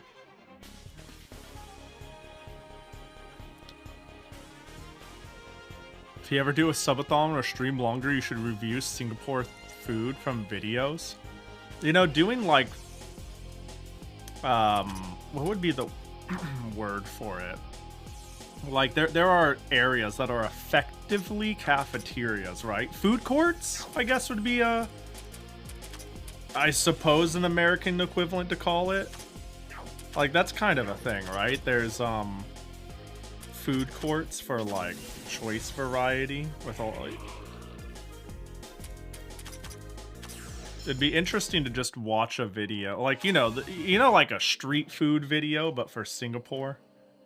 I think that could be really cool. I like watching street food videos. That's one of, like when I do really long streams and want a break, street food and walking videos of like either beautiful places or foreign countries are big choices for me.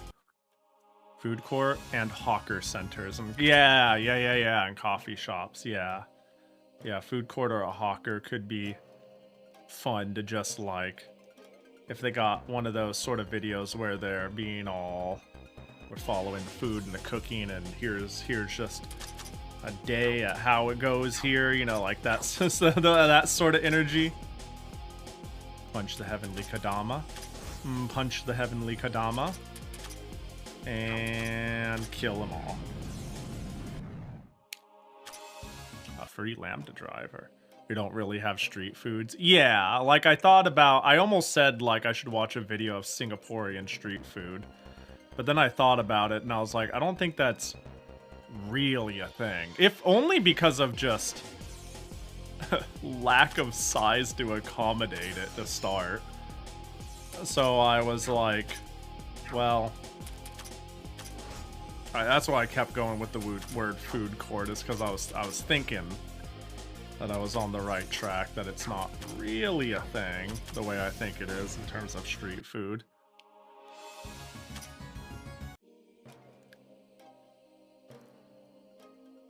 Singapore is so small. Singapore is so tiny. A cute little place. What do these say? Blocked off? Okay. So I think the gimmick here isn't necessarily going to be toggling switches so much as I unlock one switch and it brings me into one new area. And then I have to like run around the outline of that until I find the switch to go back to that central point and then go into the next area, next area, next area. Cracker.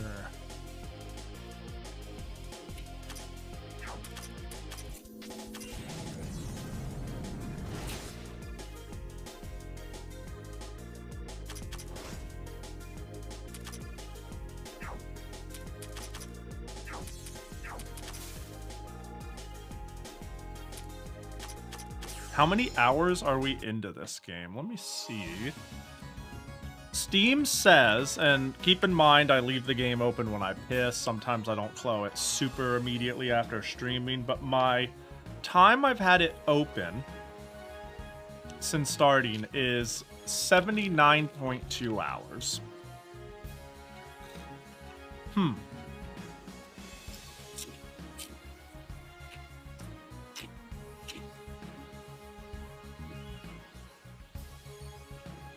That's a lot.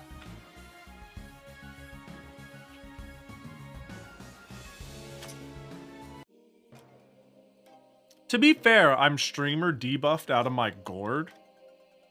The game stays open as I proceed to open Skeb and go, whoa, look at this.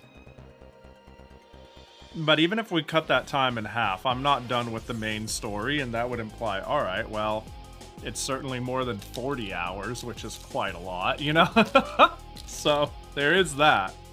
It is clearly a pretty fucking long game.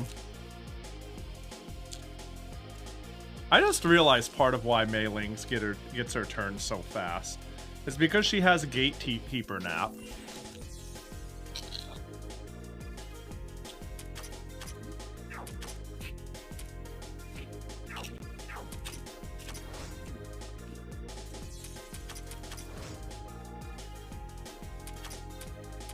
Oh.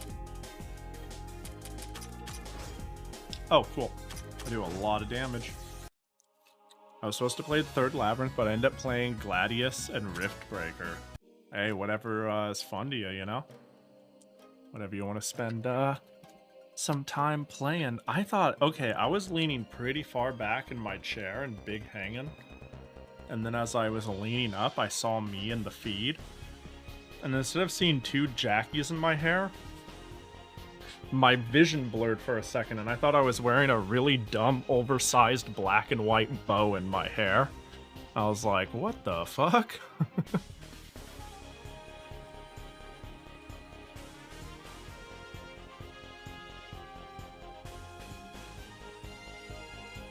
Singapore food I like to watch. Gib Oji-san, a Japanese living in Singapore, reviewing Singapore food in malls. That sounds cool. Dude, I would actually love to watch someone who has like never been to America and has a pretty stereotypical opinion of impression of America come and review American food. That would be cool. I would watch the shit out of that.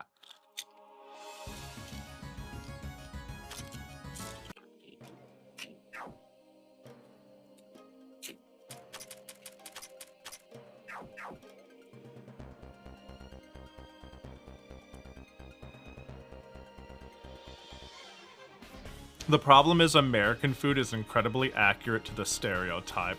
See, but I don't live in a foreign place to know that for certain, you know what I mean? I feel like sometimes when I see conversations about foreign food, like, yeah, we do things like, we deep fry the Twinkie, or we eat burger. But maybe they'll come here and be like, wow, your guys' hamburgers are shittier than I thought. You know what I mean? There's certainly a lot of things I expect to have be gotten right. But I think, at least, I could be wrong, but I feel like it's underestimating the cultural divide. Because from my life experience perspective, I feel like if I ended up in China, I know what the food would realistically be like, but I think that's just because what is obvious to me is not obvious to a lot of people, right? Granted, I do know that, like, American culture is exported at a rate higher than, you know, Chinese culture. Depending on the country, right? It's really country dependent, but I still think it would be really interesting to see where people go like, oh, I didn't expect that, actually, you know? I mean, the thing I always hear that shocks people, right? Because, like, is the size of the drinks. They go like, yeah, I was thinking the food was big, but I did not expect to be given, like, a gallon soda. Like, it's like, oh, yeah, you know, that's one of the ones I hear is, like, more surprising. They're like, oh, man, I expect everything to be deep fried and lathered in gravy and sugared up and everything, but I didn't actually think about how fucking big the sodas are. You buy a drink and it's like, here you go, have the whole goddamn fountain.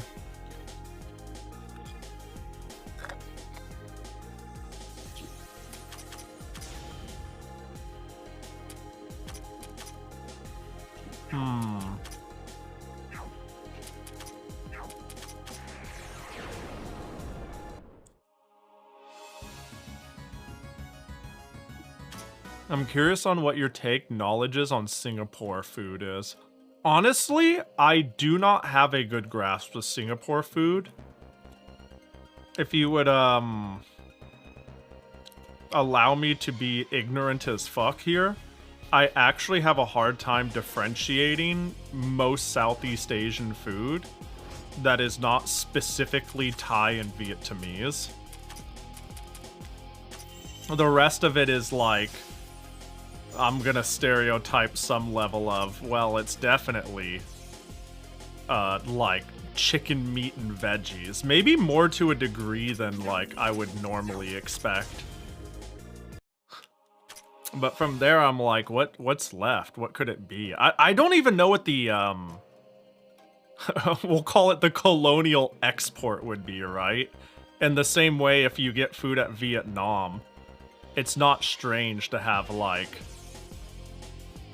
French-inspired, like, bread sides and dishes, stuff like that, because of, how that carried over, or how coffee is a really big thing, too. I have no clue. I'll be honest, I can't even guess. It would be like, oh, it's probably, you know, like meat, vegetables, rice, and then some configuration of that. But what would be uniquely Singaporean? You know what I mean? But I do know that oftentimes I have to keep an account, like, what colonialism has done to regional food for some areas, right? Like the touch of American influence in Japan, the touch of, you know, European influence from in Vietnam, stuff like that.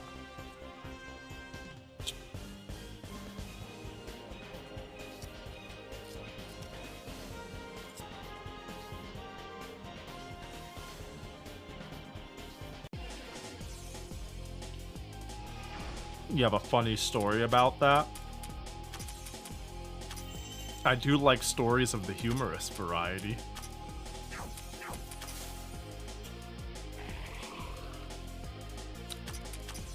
Bro, this set my health to 0 shit.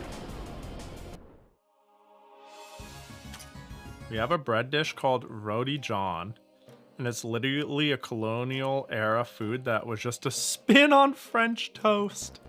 Yeah, there's always, like, some novel yet weird thing like that, right? I hear that and I'm like, what the fuck? But, like, also I'm like, yeah, checks out. You do see that, shit quite often. Yeah, like, cause, yeah, I don't know. I still think, like, some amount of American food is a little over-exaggerated in the sense of, yes, you can find red, white, and blue deep-fried Twinkies. But at least where I'm at, you have to look. Like, they are not just hanging around the... That's not the one I wanted to use. Yeah, they're not just, like, at your corner store, per se.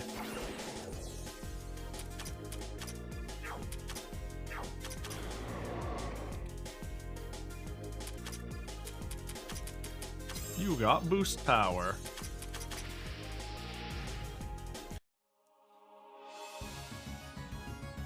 It's called that as John was a stereotypical British name. Yeah, I guess that I should have, that is the funniest part. Like, I heard John and I was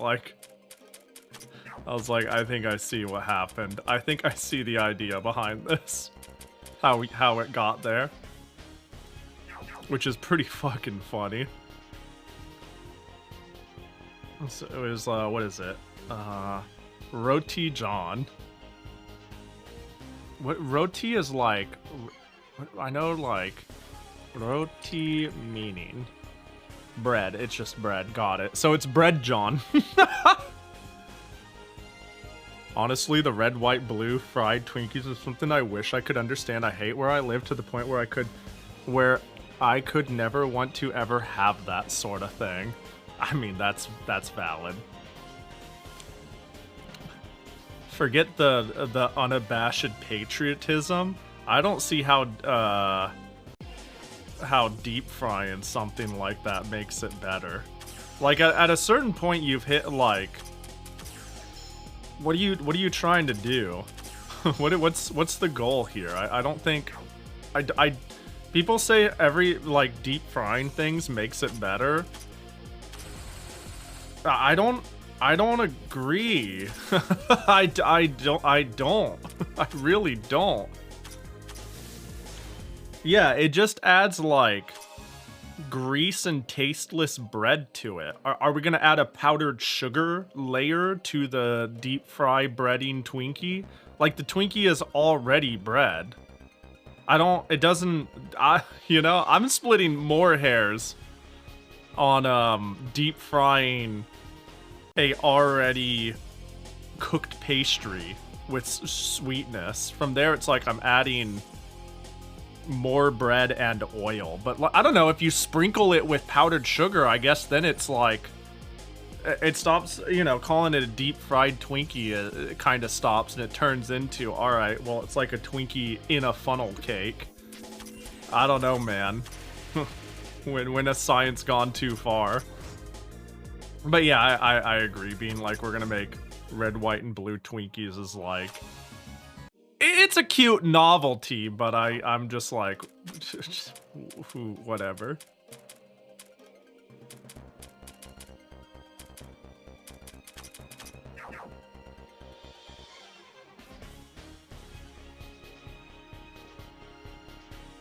Oh, I see, okay. And then we didn't go on this side. It's cute novelty, but you're way too loyal to the flag. Yeah, if it was just like a...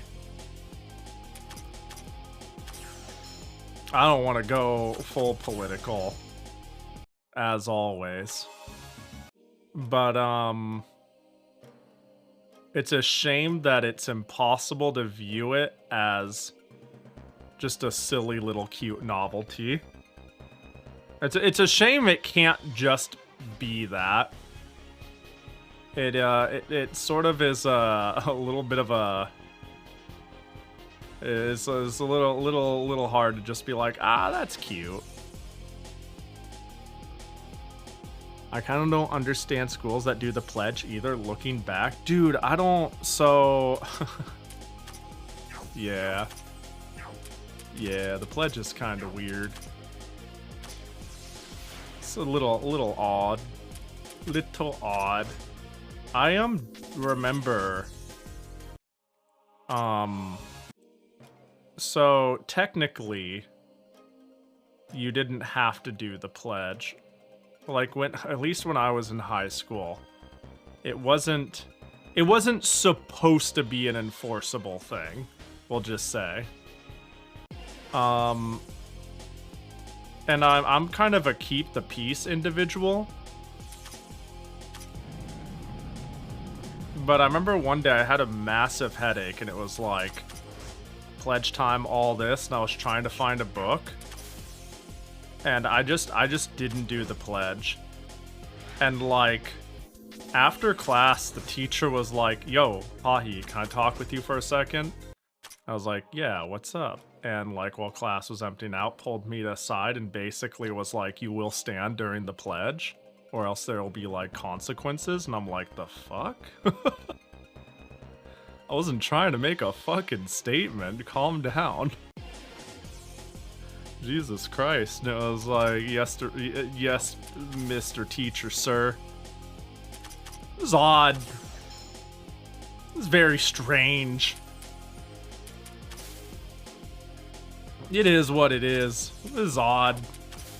Is what it was. I went to a private Christian school. Yeah, that kind of changes the dynamic a lot when it's not a public school.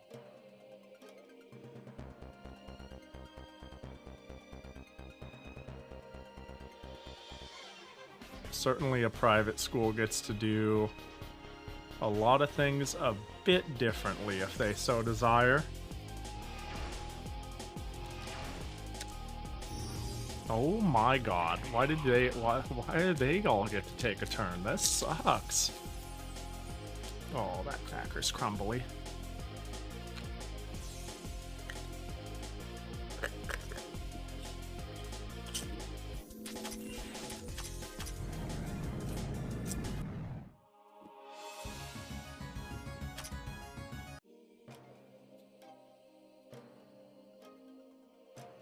Probably delayed me realizing I'm trans for half a decade. Well, I know saying the past doesn't exist doesn't sound optimistic, but you are who you are today, which is somebody who is further along figuring it out than then. And you know, you got there, and I think that's sick. You know what I mean? I think it's good that you got there.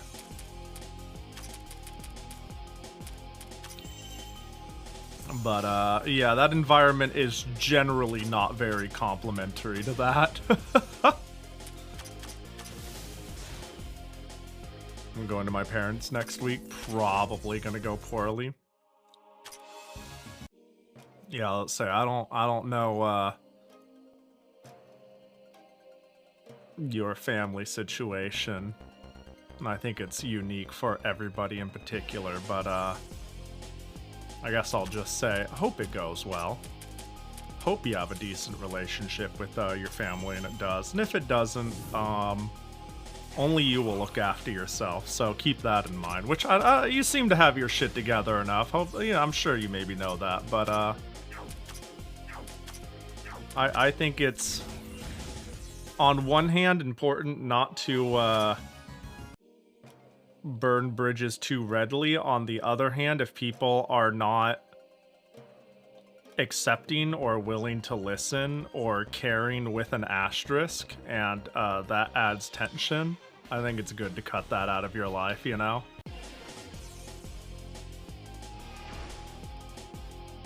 That's all to say I hope it goes well, you know?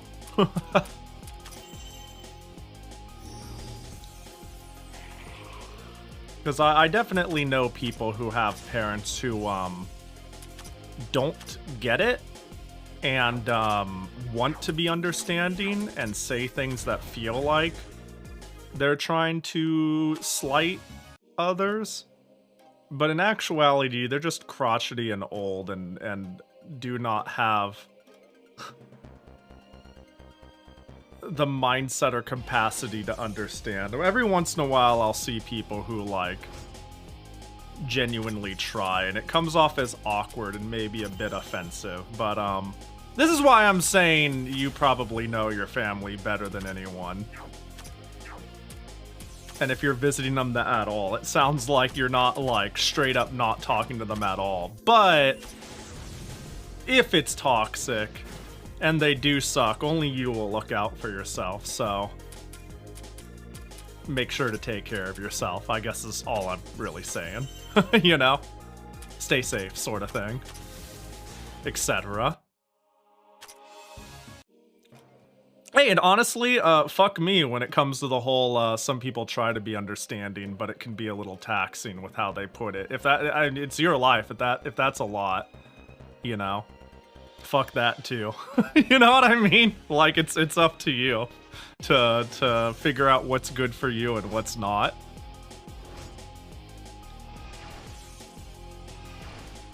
I'm maybe just too sympathetic for that, but sometimes there's not a whole lot of room to be sympathetic. Like, that's just I'm allowing myself to be abused behavior, and it's important to take care of yourself. But I digress. I'm talking in circles.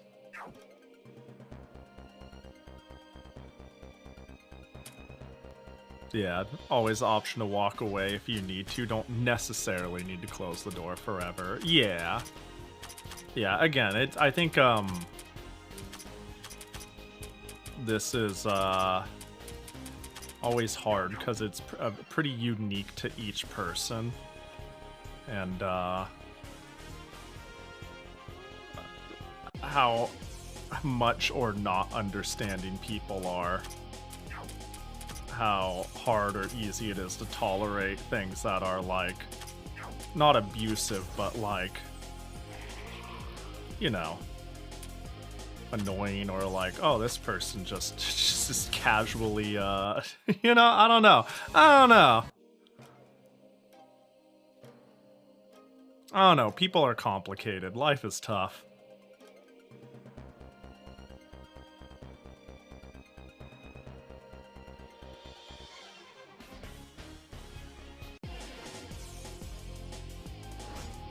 I'm gonna die. Starting to realize the speed on Flandre and Mei Ling is really keeping this shit together, huh?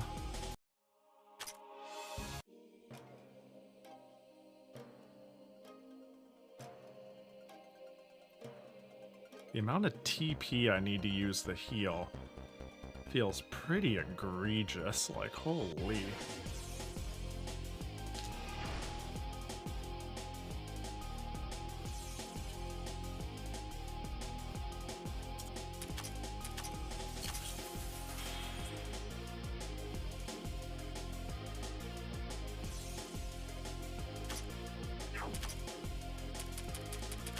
Alright, just do it again.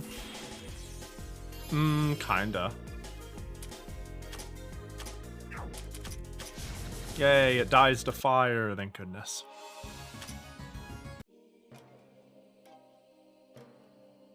Yeah, it's funny, thinking about my own family, I have a working relationship with them that is a good asterisk. But that is mostly because I get the luxury of keeping them at arm's length.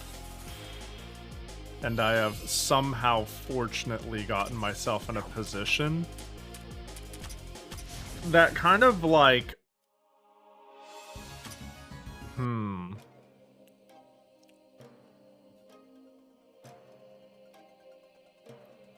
It's like...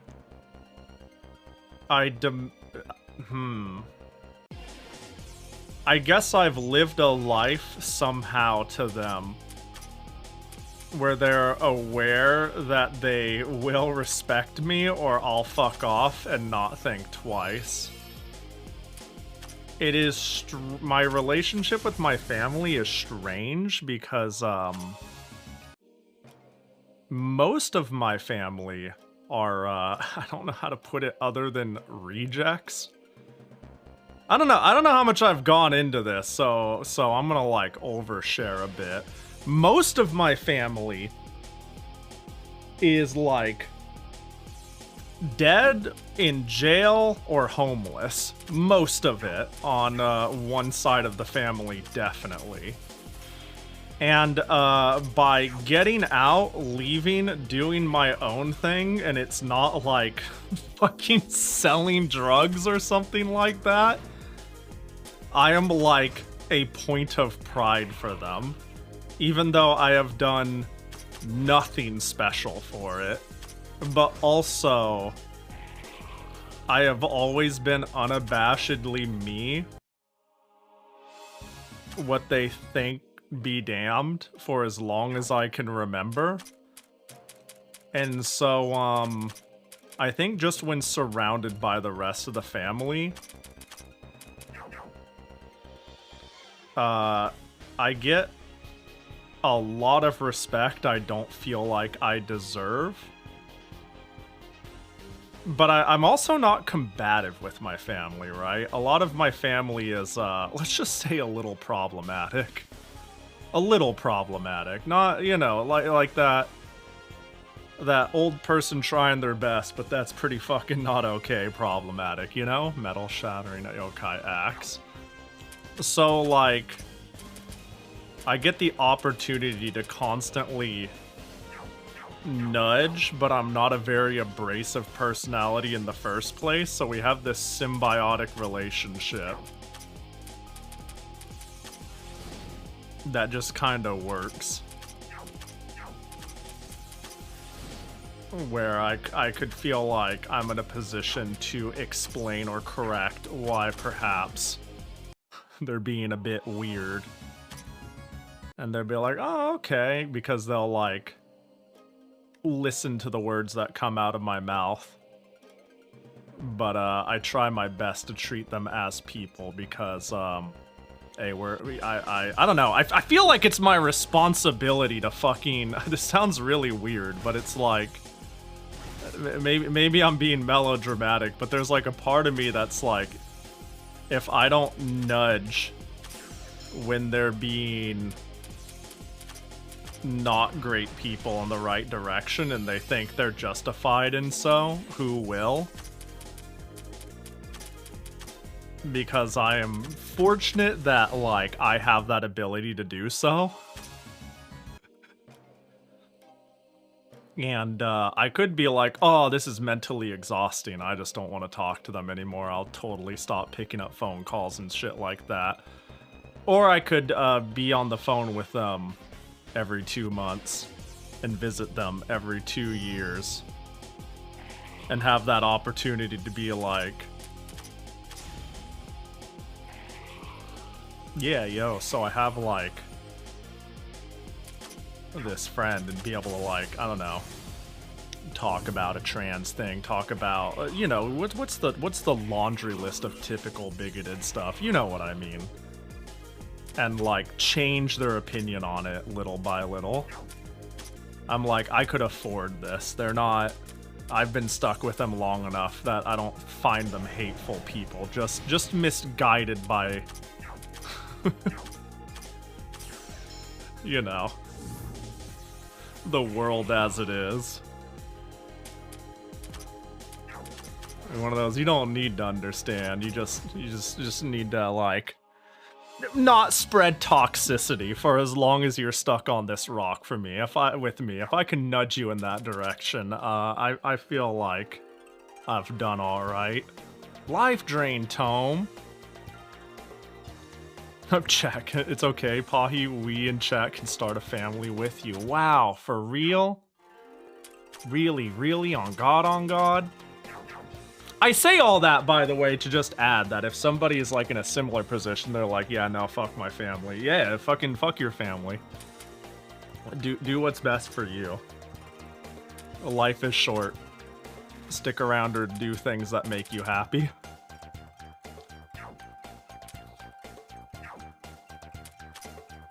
This isn't a PSA to give shitty people the time of day, but I also simultaneously kind of worry that we are rapidly careening towards a world of sharing this world with so many people that we refuse to understand.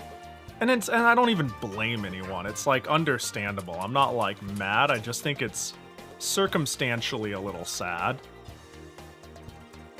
But it's like I totally fucking get it. But it is just kind of a bummer that it's like, yeah, we have so much that also facilitates this too. This is why every time the rogue AI conversation comes up, I say one of the things I worry about most actually is people's social skills being eroded by having a yes man. It's because unfortunately you are stuck in a world with people who you will disagree with, and you need to learn how to respect that.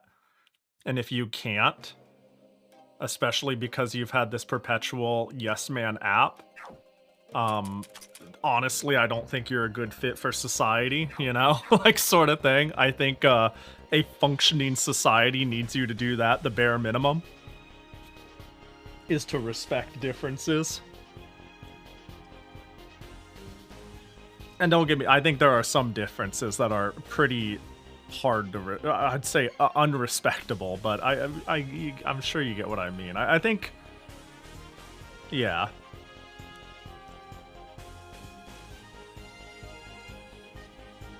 Again, I'm being nondescript because this scales. Obviously, if someone's like, let's go kill blank, I'm not necessarily going to be like, oh man, but why do they think that? Why do they feel that way? Like, that is, like, sure, that is an important factor, but I think more important, I think way more important is that this is a very dangerous person that needs to be removed. I don't think number one on the list is being like, oh, well, how did they get that way?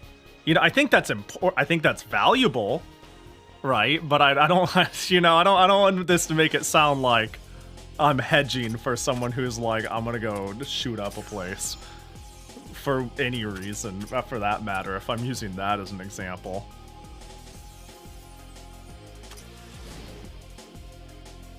Need to go up, Pahi. See you tomorrow. Yo, have a good one. Patchy. See you tomorrow.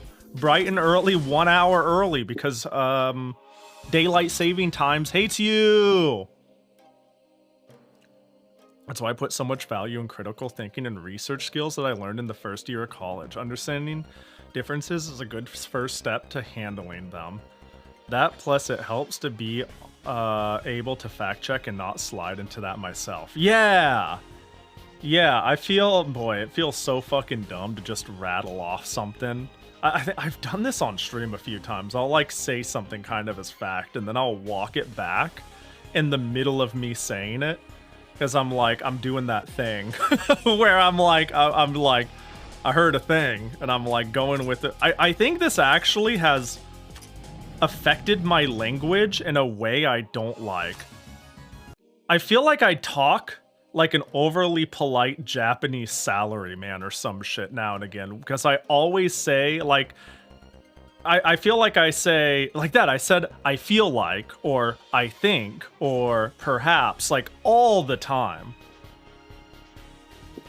Every single thing I say seems to be prefaced with I feel like, or I think, because like, I guess I'm perpetually afraid of speaking from authority.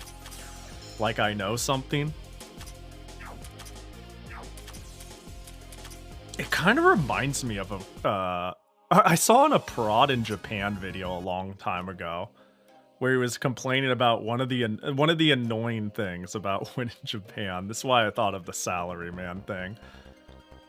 He was like, there was a neighbor and we were talking about pets, and it was like, do you have a pet? And they said, oh, I have a cat.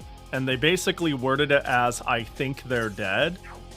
And he was like really confused. And he was like, what do you mean you think he's dead?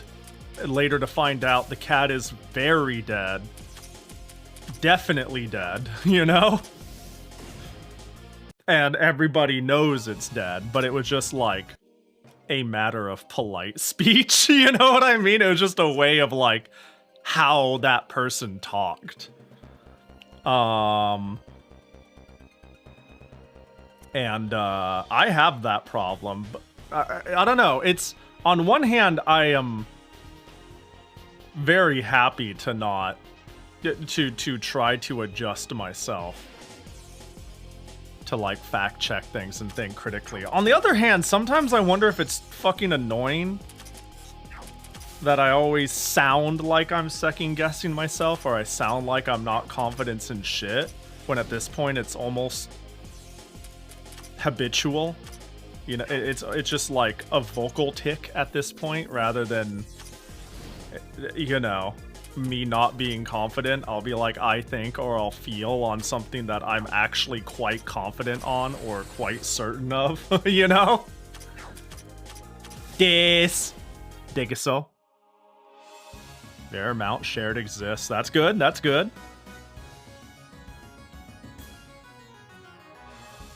The way you did this should survive updates. That's good. Yeah, that's always kind of a concern, as if you kind of let SteamOS cook too hard. It'll kill a lot of your shit.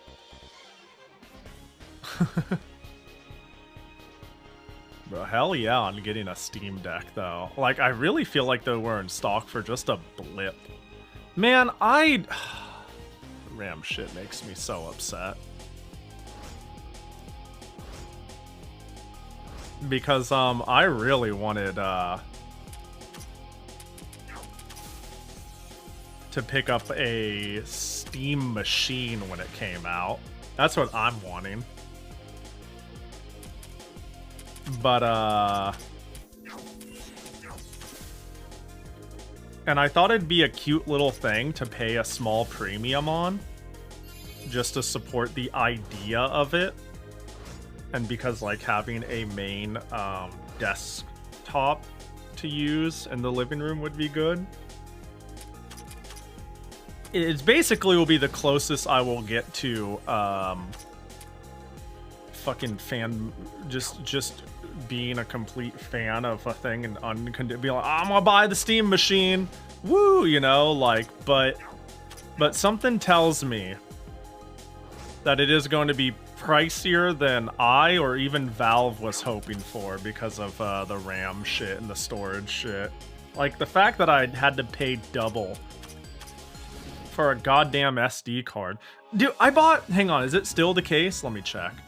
Blu-ray, 25 gigabyte, 50 smart buy. I needed to buy... Oh my god, did it go up in price again? If it went up in price again, I'm gonna lose my mind. Oh, no. But, this shit... Hold up, it's not, Hold up. Hold. When I bought Blu-ray discs for dry media storage, I bought a 50 stack of 25 gigabyte Blu-rays.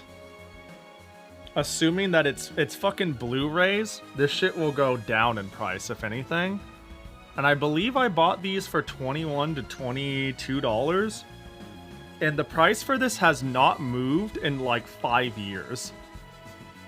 The fact that they felt the need to slightly adjust the price upward, to me feels like the memory situation is so dire that I am not the only person who has gone, well, maybe it's time to dry storage an entire, you know, the entire part of a website that's being taken down that I love.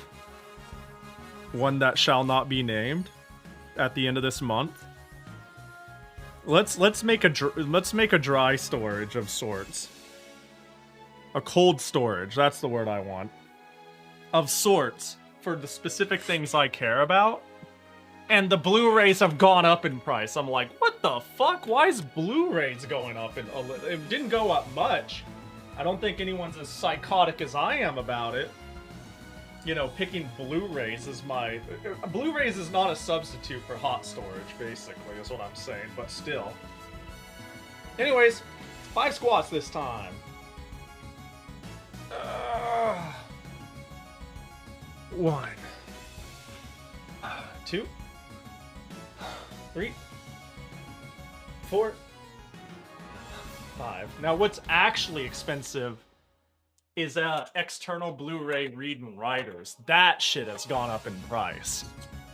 But I think that's in part because they're not being made anymore, you know? Boop.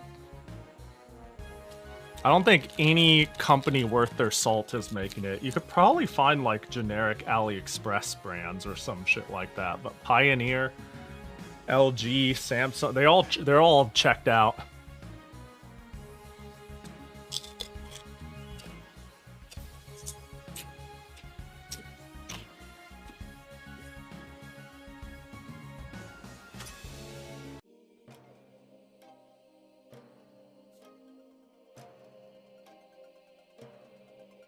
It's automatically pulling from there without me having to do anything. I don't even have to manually mount it. That's a good thing, right? Hell yeah. Some people say I talk a bit formal. I can see it. Sounds reasonably believable enough. I talk very slang-ridden. Like, I talk...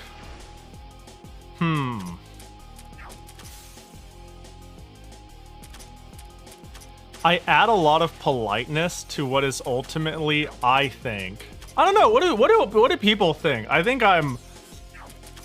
What do others think? I think I'm kind of crass, you know? I think I'm, like, very casually crass. Not crass, but at least, you know, I swear a lot.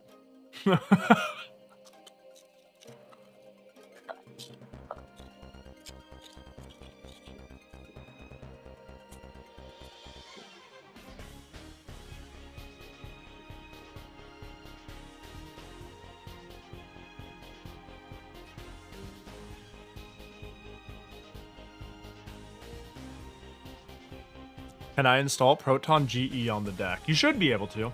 Should be able to, no problem. I didn't have any. I did, at least. I did while in SteamOS. So surely you can do it even while dual booting. Oh, you don't have access to Paru. Oh,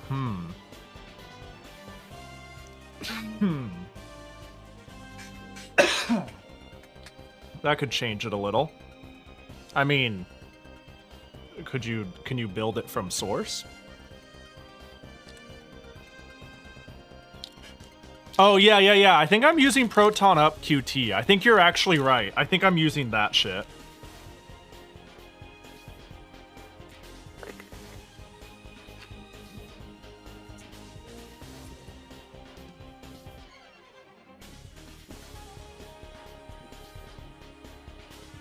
Yeah.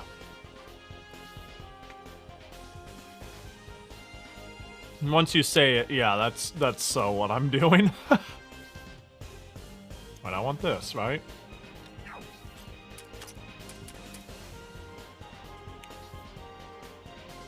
Oh, man, I'm inhaling cracker.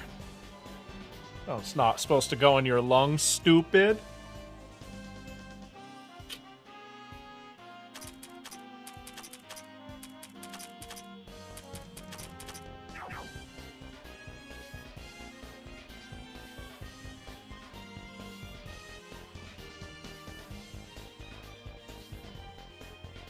Okay, well, the one on the bottom left is down. I just realized the barrier I'm confused about is yellow, not green. I got mildly kerfuffled by color blindness. Now that I see it, I can see the difference. Now that I'm looking.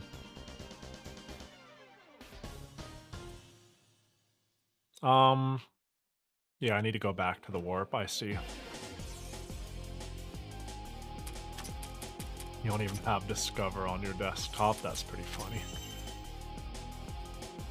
Man, sorry about the coughing.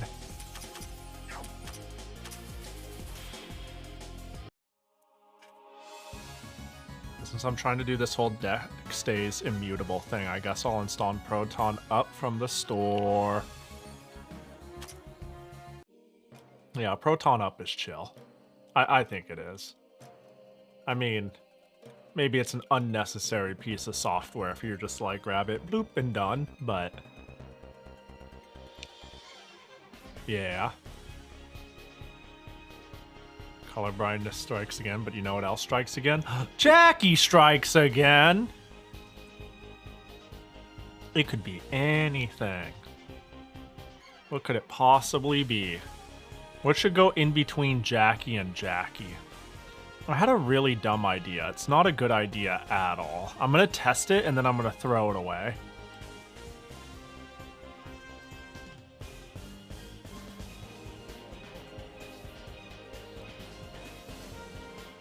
Nah, that doesn't do what I wanted it to do. I don't know what I had in my mind. Jackie. Gotcha. That's a good way to decide. This is an excellent way to decide. By power of gambling. Oh, Bunny Band! I love Bunny Band. I actually think, you know, I think I get a +3 to my cute stat when I get it. So that works for me.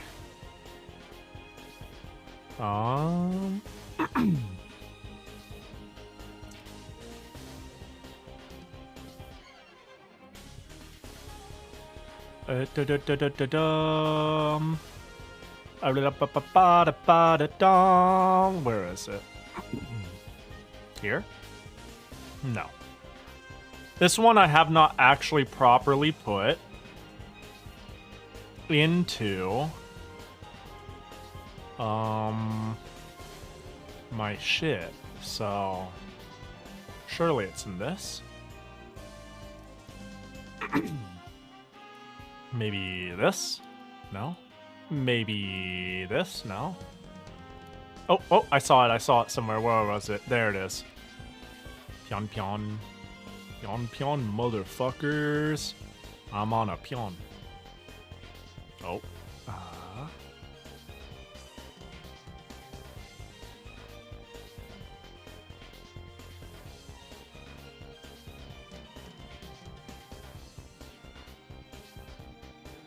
There we go.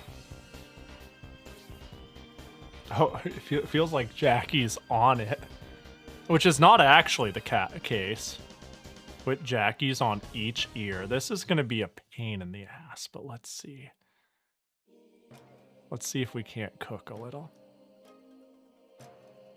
Uh-oh.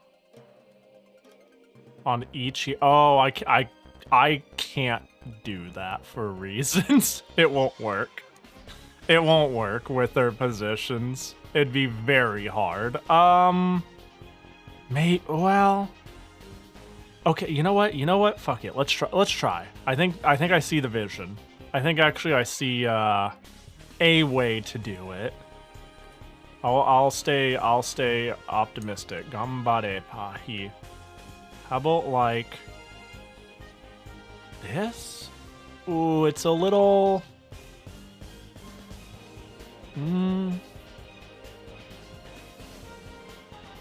Now the other one's really not gonna work. Let's see. But I'm gonna give it a good old try.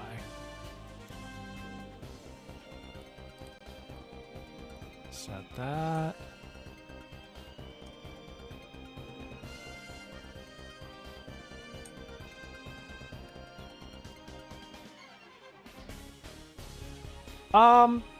That kinda works, kinda. Oh damn it, Proton QT, why do you install it as GE Proton 1032? That means I have to update the entries every update. Is it like it's naming formatting annoying? I'm trying to think about how that would is it like named different under the bin?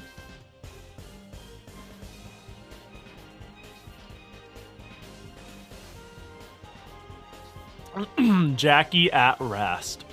It's been a bit of a long stream, you know. Jackie's just a little tuckered out. The AUR one is just named GE Proton. Ah, I see.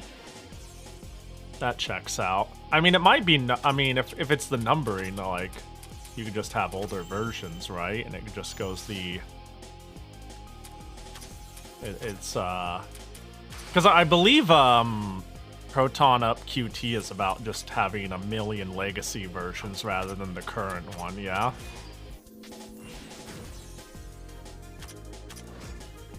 That's what I use it for, at least. I've needed to use, like, different variants of GE for different games, but I think this is, like, a problem unique to me trying to run games that are 20 to 30 years old.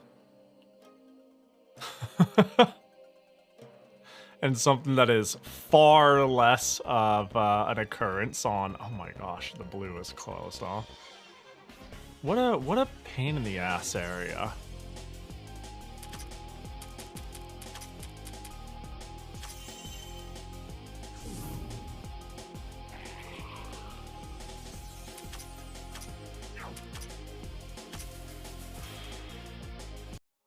I think going first...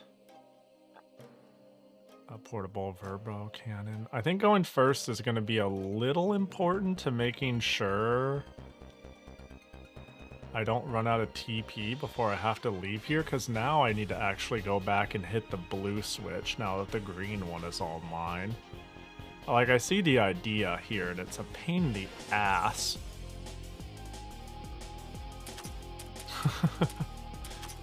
It is. Absolutely annoying.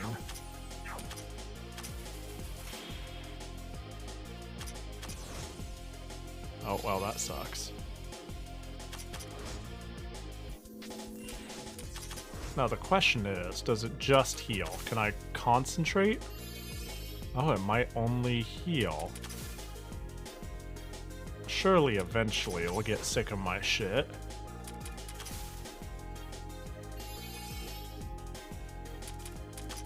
So now I can heal, so I lose less TP.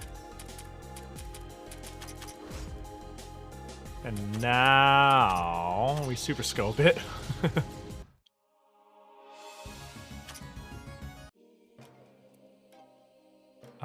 We can hit the red one and just hit that early.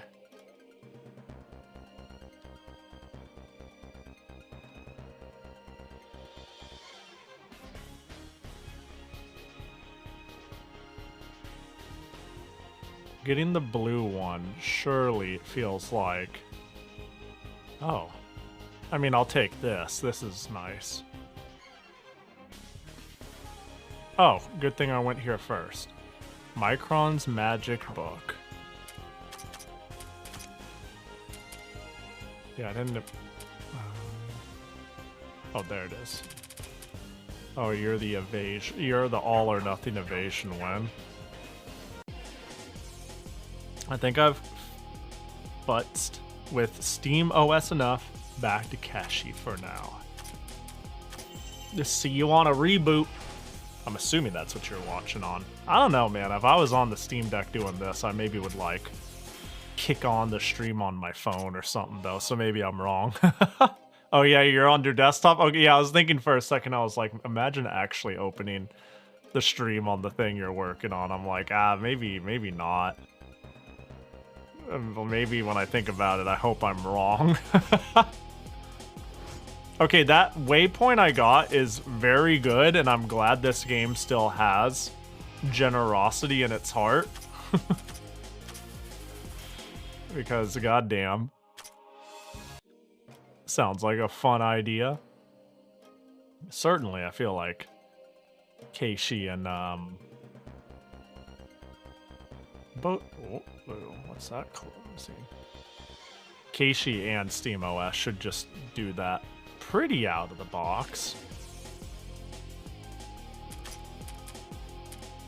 Hell, I think I might wrap up soon, to be honest. Might do a legendary normal stream. I'm not logged in and don't have a browser. Oh no. This browser uptime.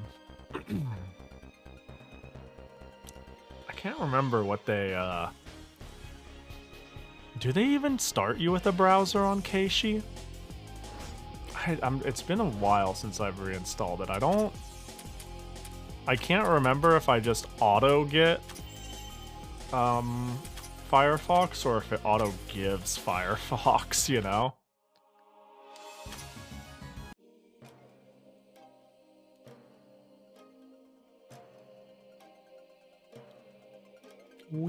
Oh, cool, there's a blue orb over here. I see. I don't necessarily need to have hit this one to get the thing down. I believe Firefox was what was installed for you. Okay, so it sounds like it's, just what they be doing.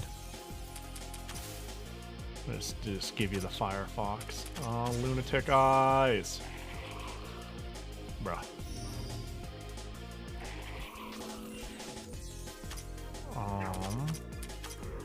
Eat a rock. Let's try to mitigate the fact that I'm gonna lose more TP when these people die like this. Wait, that's not what I meant to do. That was supposed to be a heal. Fuck!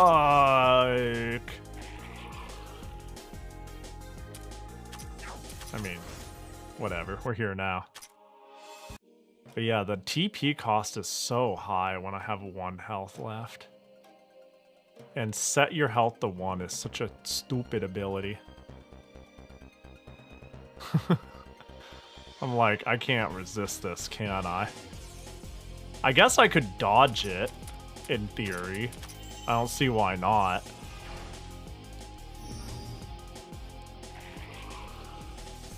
You know what would be really funny to do with Nitori? Put her in slot 1 and give her a billion agi. That could go pretty hard.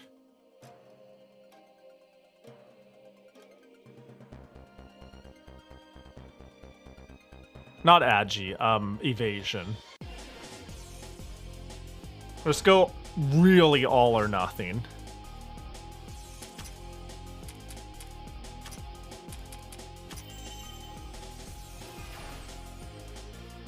Man, I was kind of hoping it'd be Raisen's turn first so I couldn't trade out Sanae.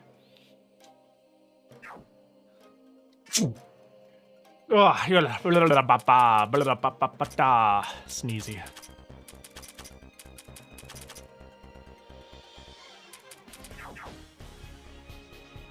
Well, I'm gonna miss Sanae.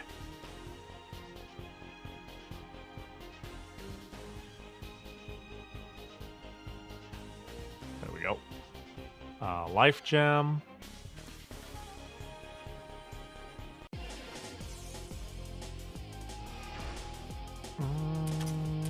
Leviathan?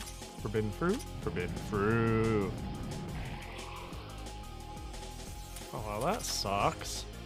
Can't wait for Flan to lose like 6 TP I called it. Bro, everyone is so cooked when they get hit by that.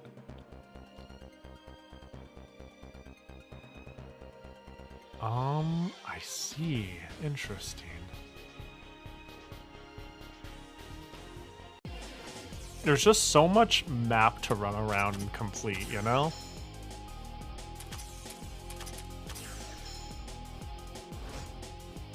Wow, that thing got its turn fast. Resist this, bitch. Get wild charged. Don't fuck with Mei Ling.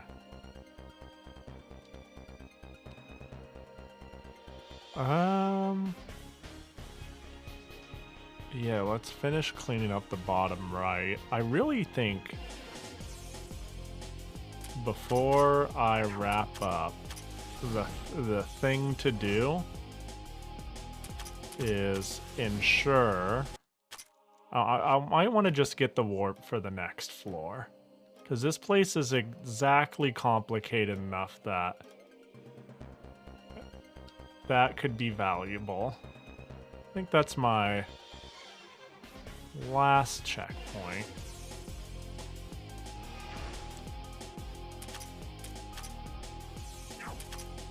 Leviathan!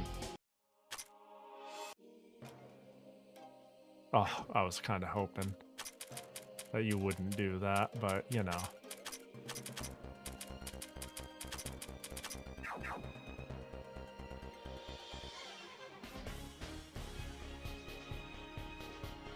Let's go up.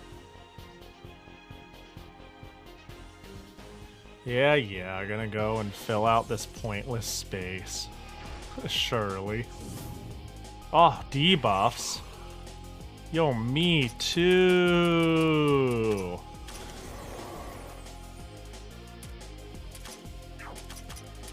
Hit this thing. I'm worried about the debuffs it didn't take.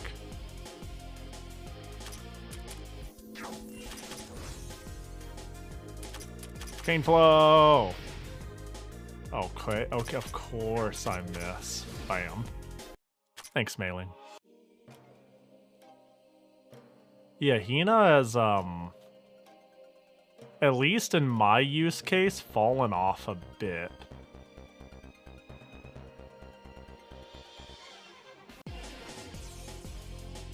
Imagine a world where I pivot without Hina. I can go back to trying crazy Parsi strats in a world without Hina, and I think that's, like, not even hard. Yeah, I don't know. I've been thinking a bit about team reconstruction. Oh, well, you got inflicted with death. Bro! Yeah, I don't have things that necessarily synergize with, yeah, I don't have, debuff resist, and if I, you know, am lacking debuff resist, I don't gain benefits for being debuffed. And that's rough, because that's part of the synergy too. Bro.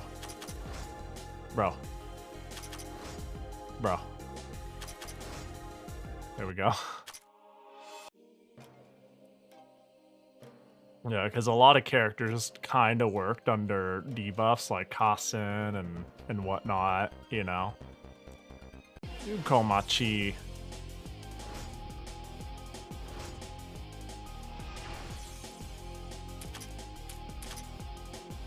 Bop, blop.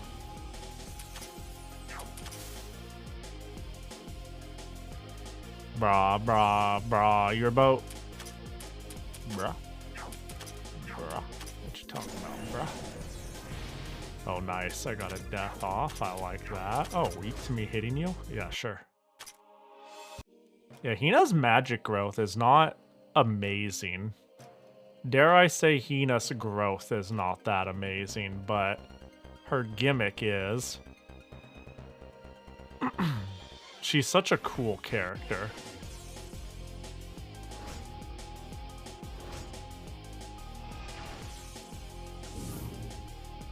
Man, Remilia having 1 billion defenses has been very convenient.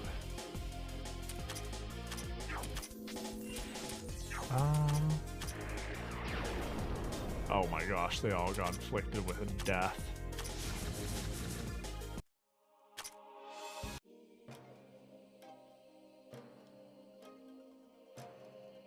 God, there's so much fucking map, dude. When do I make it to the staircase? There's so much map.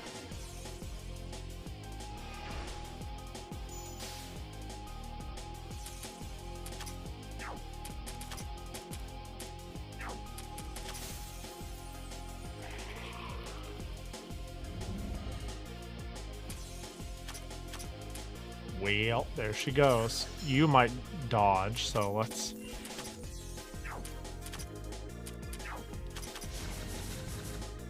Yeah, that wasn't as much as I was hoping. That's annoying.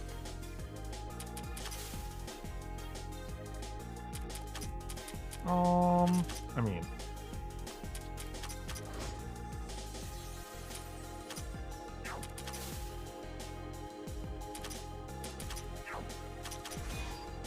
Oh, that didn't kill, huh? Hacha.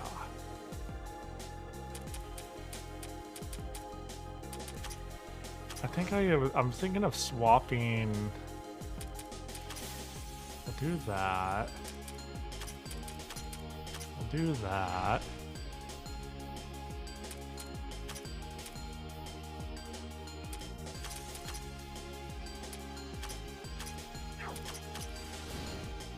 Trying to preserve TP because I really want to secure this floor.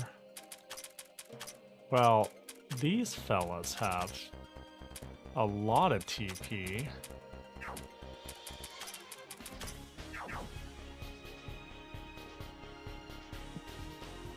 Hopefully we could make use of it without eating shit and or dying. That's the hope. That sucks. That also sucks. That's meaningless. That's also meaningless.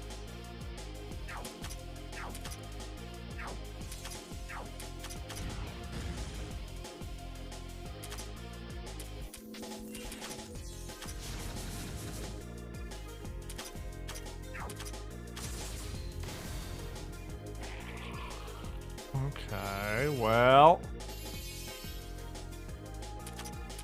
the goal here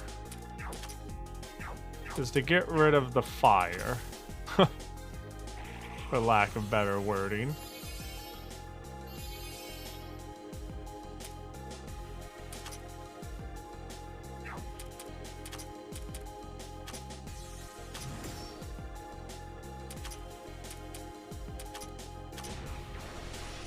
Miss, love that.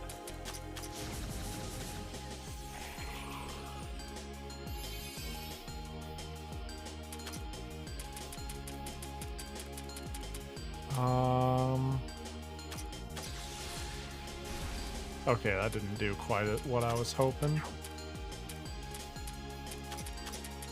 You go ahead and get out.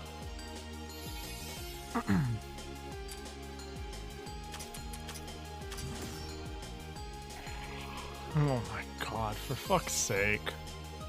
What a giant waste of time.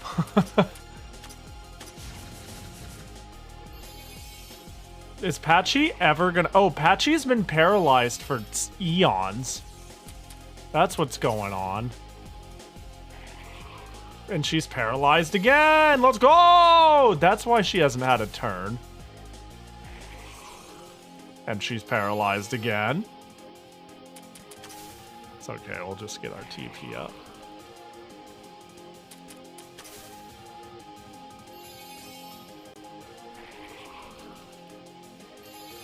She's still paralyzed? She's re-upped the paralyze? Bro. How about now? Almost. Paralyzed, love it. Paralyzed again, bro. Yeah, Patchy needs to get unparalyzed. There we go. Surely this will be enough. It's not. Okay, well, you know. Well, you know. That's not who I wanted to slow. What a man. Come on. Just get me the fuck out of here, dude.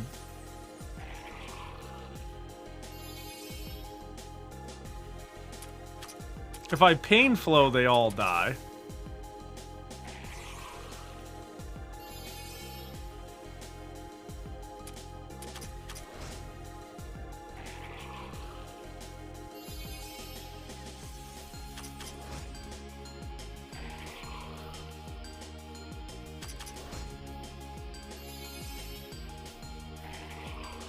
Oh, hold.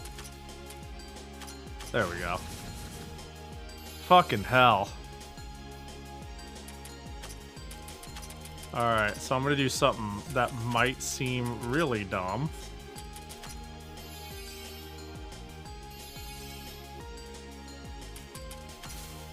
Like, how long does it take for them to all take a turn on the bench?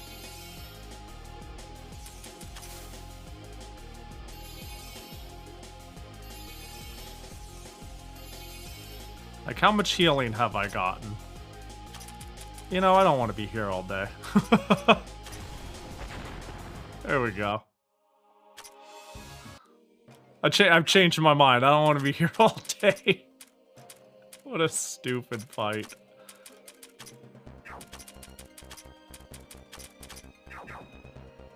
I'm free! Helm of Reincarnation. Okay. Nice.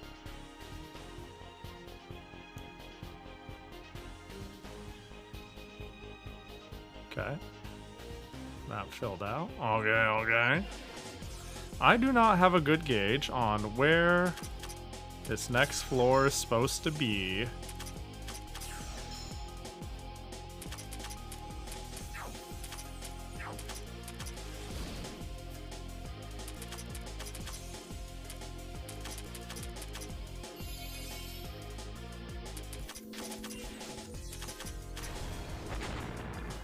Yeah, Patchy is the one who can afford this. So Patchy is the one who will do it. You know? Shining Dragon Soul. Let's see. I'm assuming the next floor is somewhere in the middle behind one of those extra doors. Which would require me to hit... It's probably gonna have to be like green when I'm on the outside.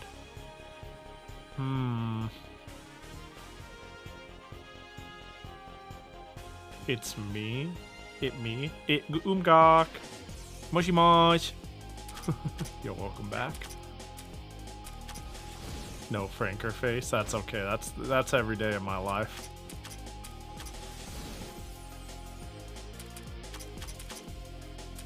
I feel that. It's so funny how I'm allowed to do this. Yeah, I should re-add FFZ. Haven't used it in forever. I used to, but not anymore. Yeah, so this will get me... Okay, I see the line.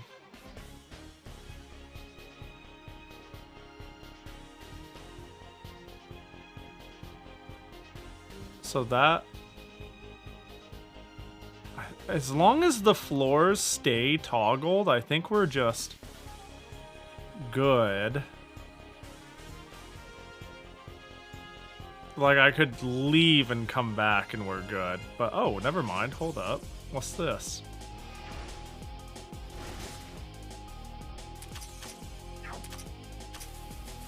Don't leave me, Remilia. Life is suffering. You left me with Tenchi, you dirtbag.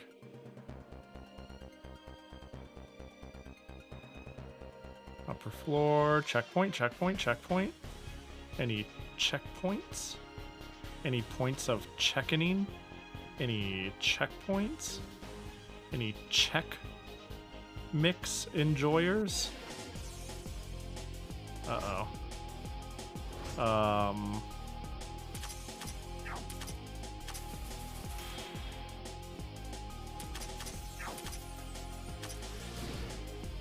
Well, that was scary.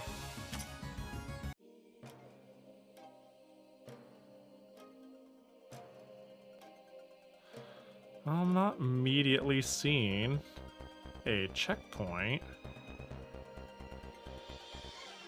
I do know that the other warp will probably get me to where I want if I went home. So let's just look a little more here. Not gonna lie, I think this thing is super cool. Which thing? The deck of steaming?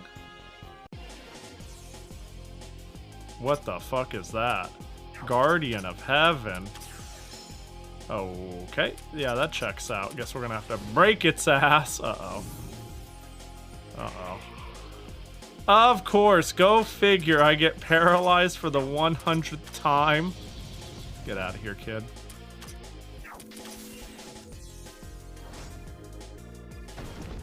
Okay. Well, that checks out. Okay, I need Patchy to take a turn, please.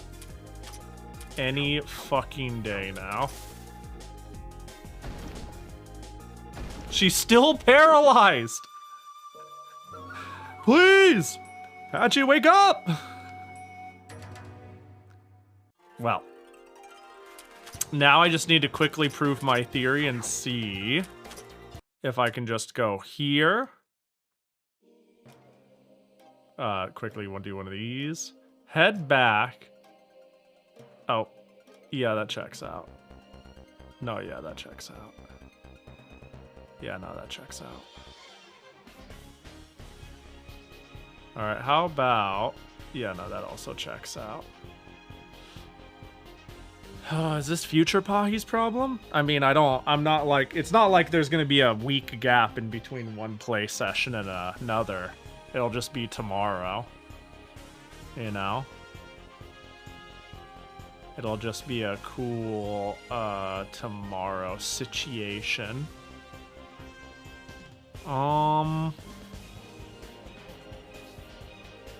Yeah, I'm feeling a little bit, just a minute crumb, a smidgen of fuck this shit. I'm hungry, and I feel that the road to getting the next checkpoint or solving the center portals is a bit of a journey. So I think we're gonna wrap up. Tomorrow can be a week later, you never know. You can never be too careful. I think this is a risk I'm willing to take, though. I'll be sad if tomorrow is a week from now. I will be a little sad, but I think I think I'm at peace with that reality being a possibility, and I will simply cease the chances that it's not and send it, you know? So let's call it a day.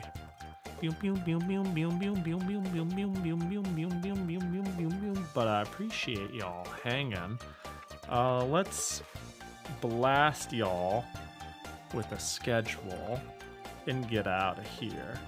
Cause it's a lot of same shit, different week. You know what I mean? It's a wee bit of Hachu.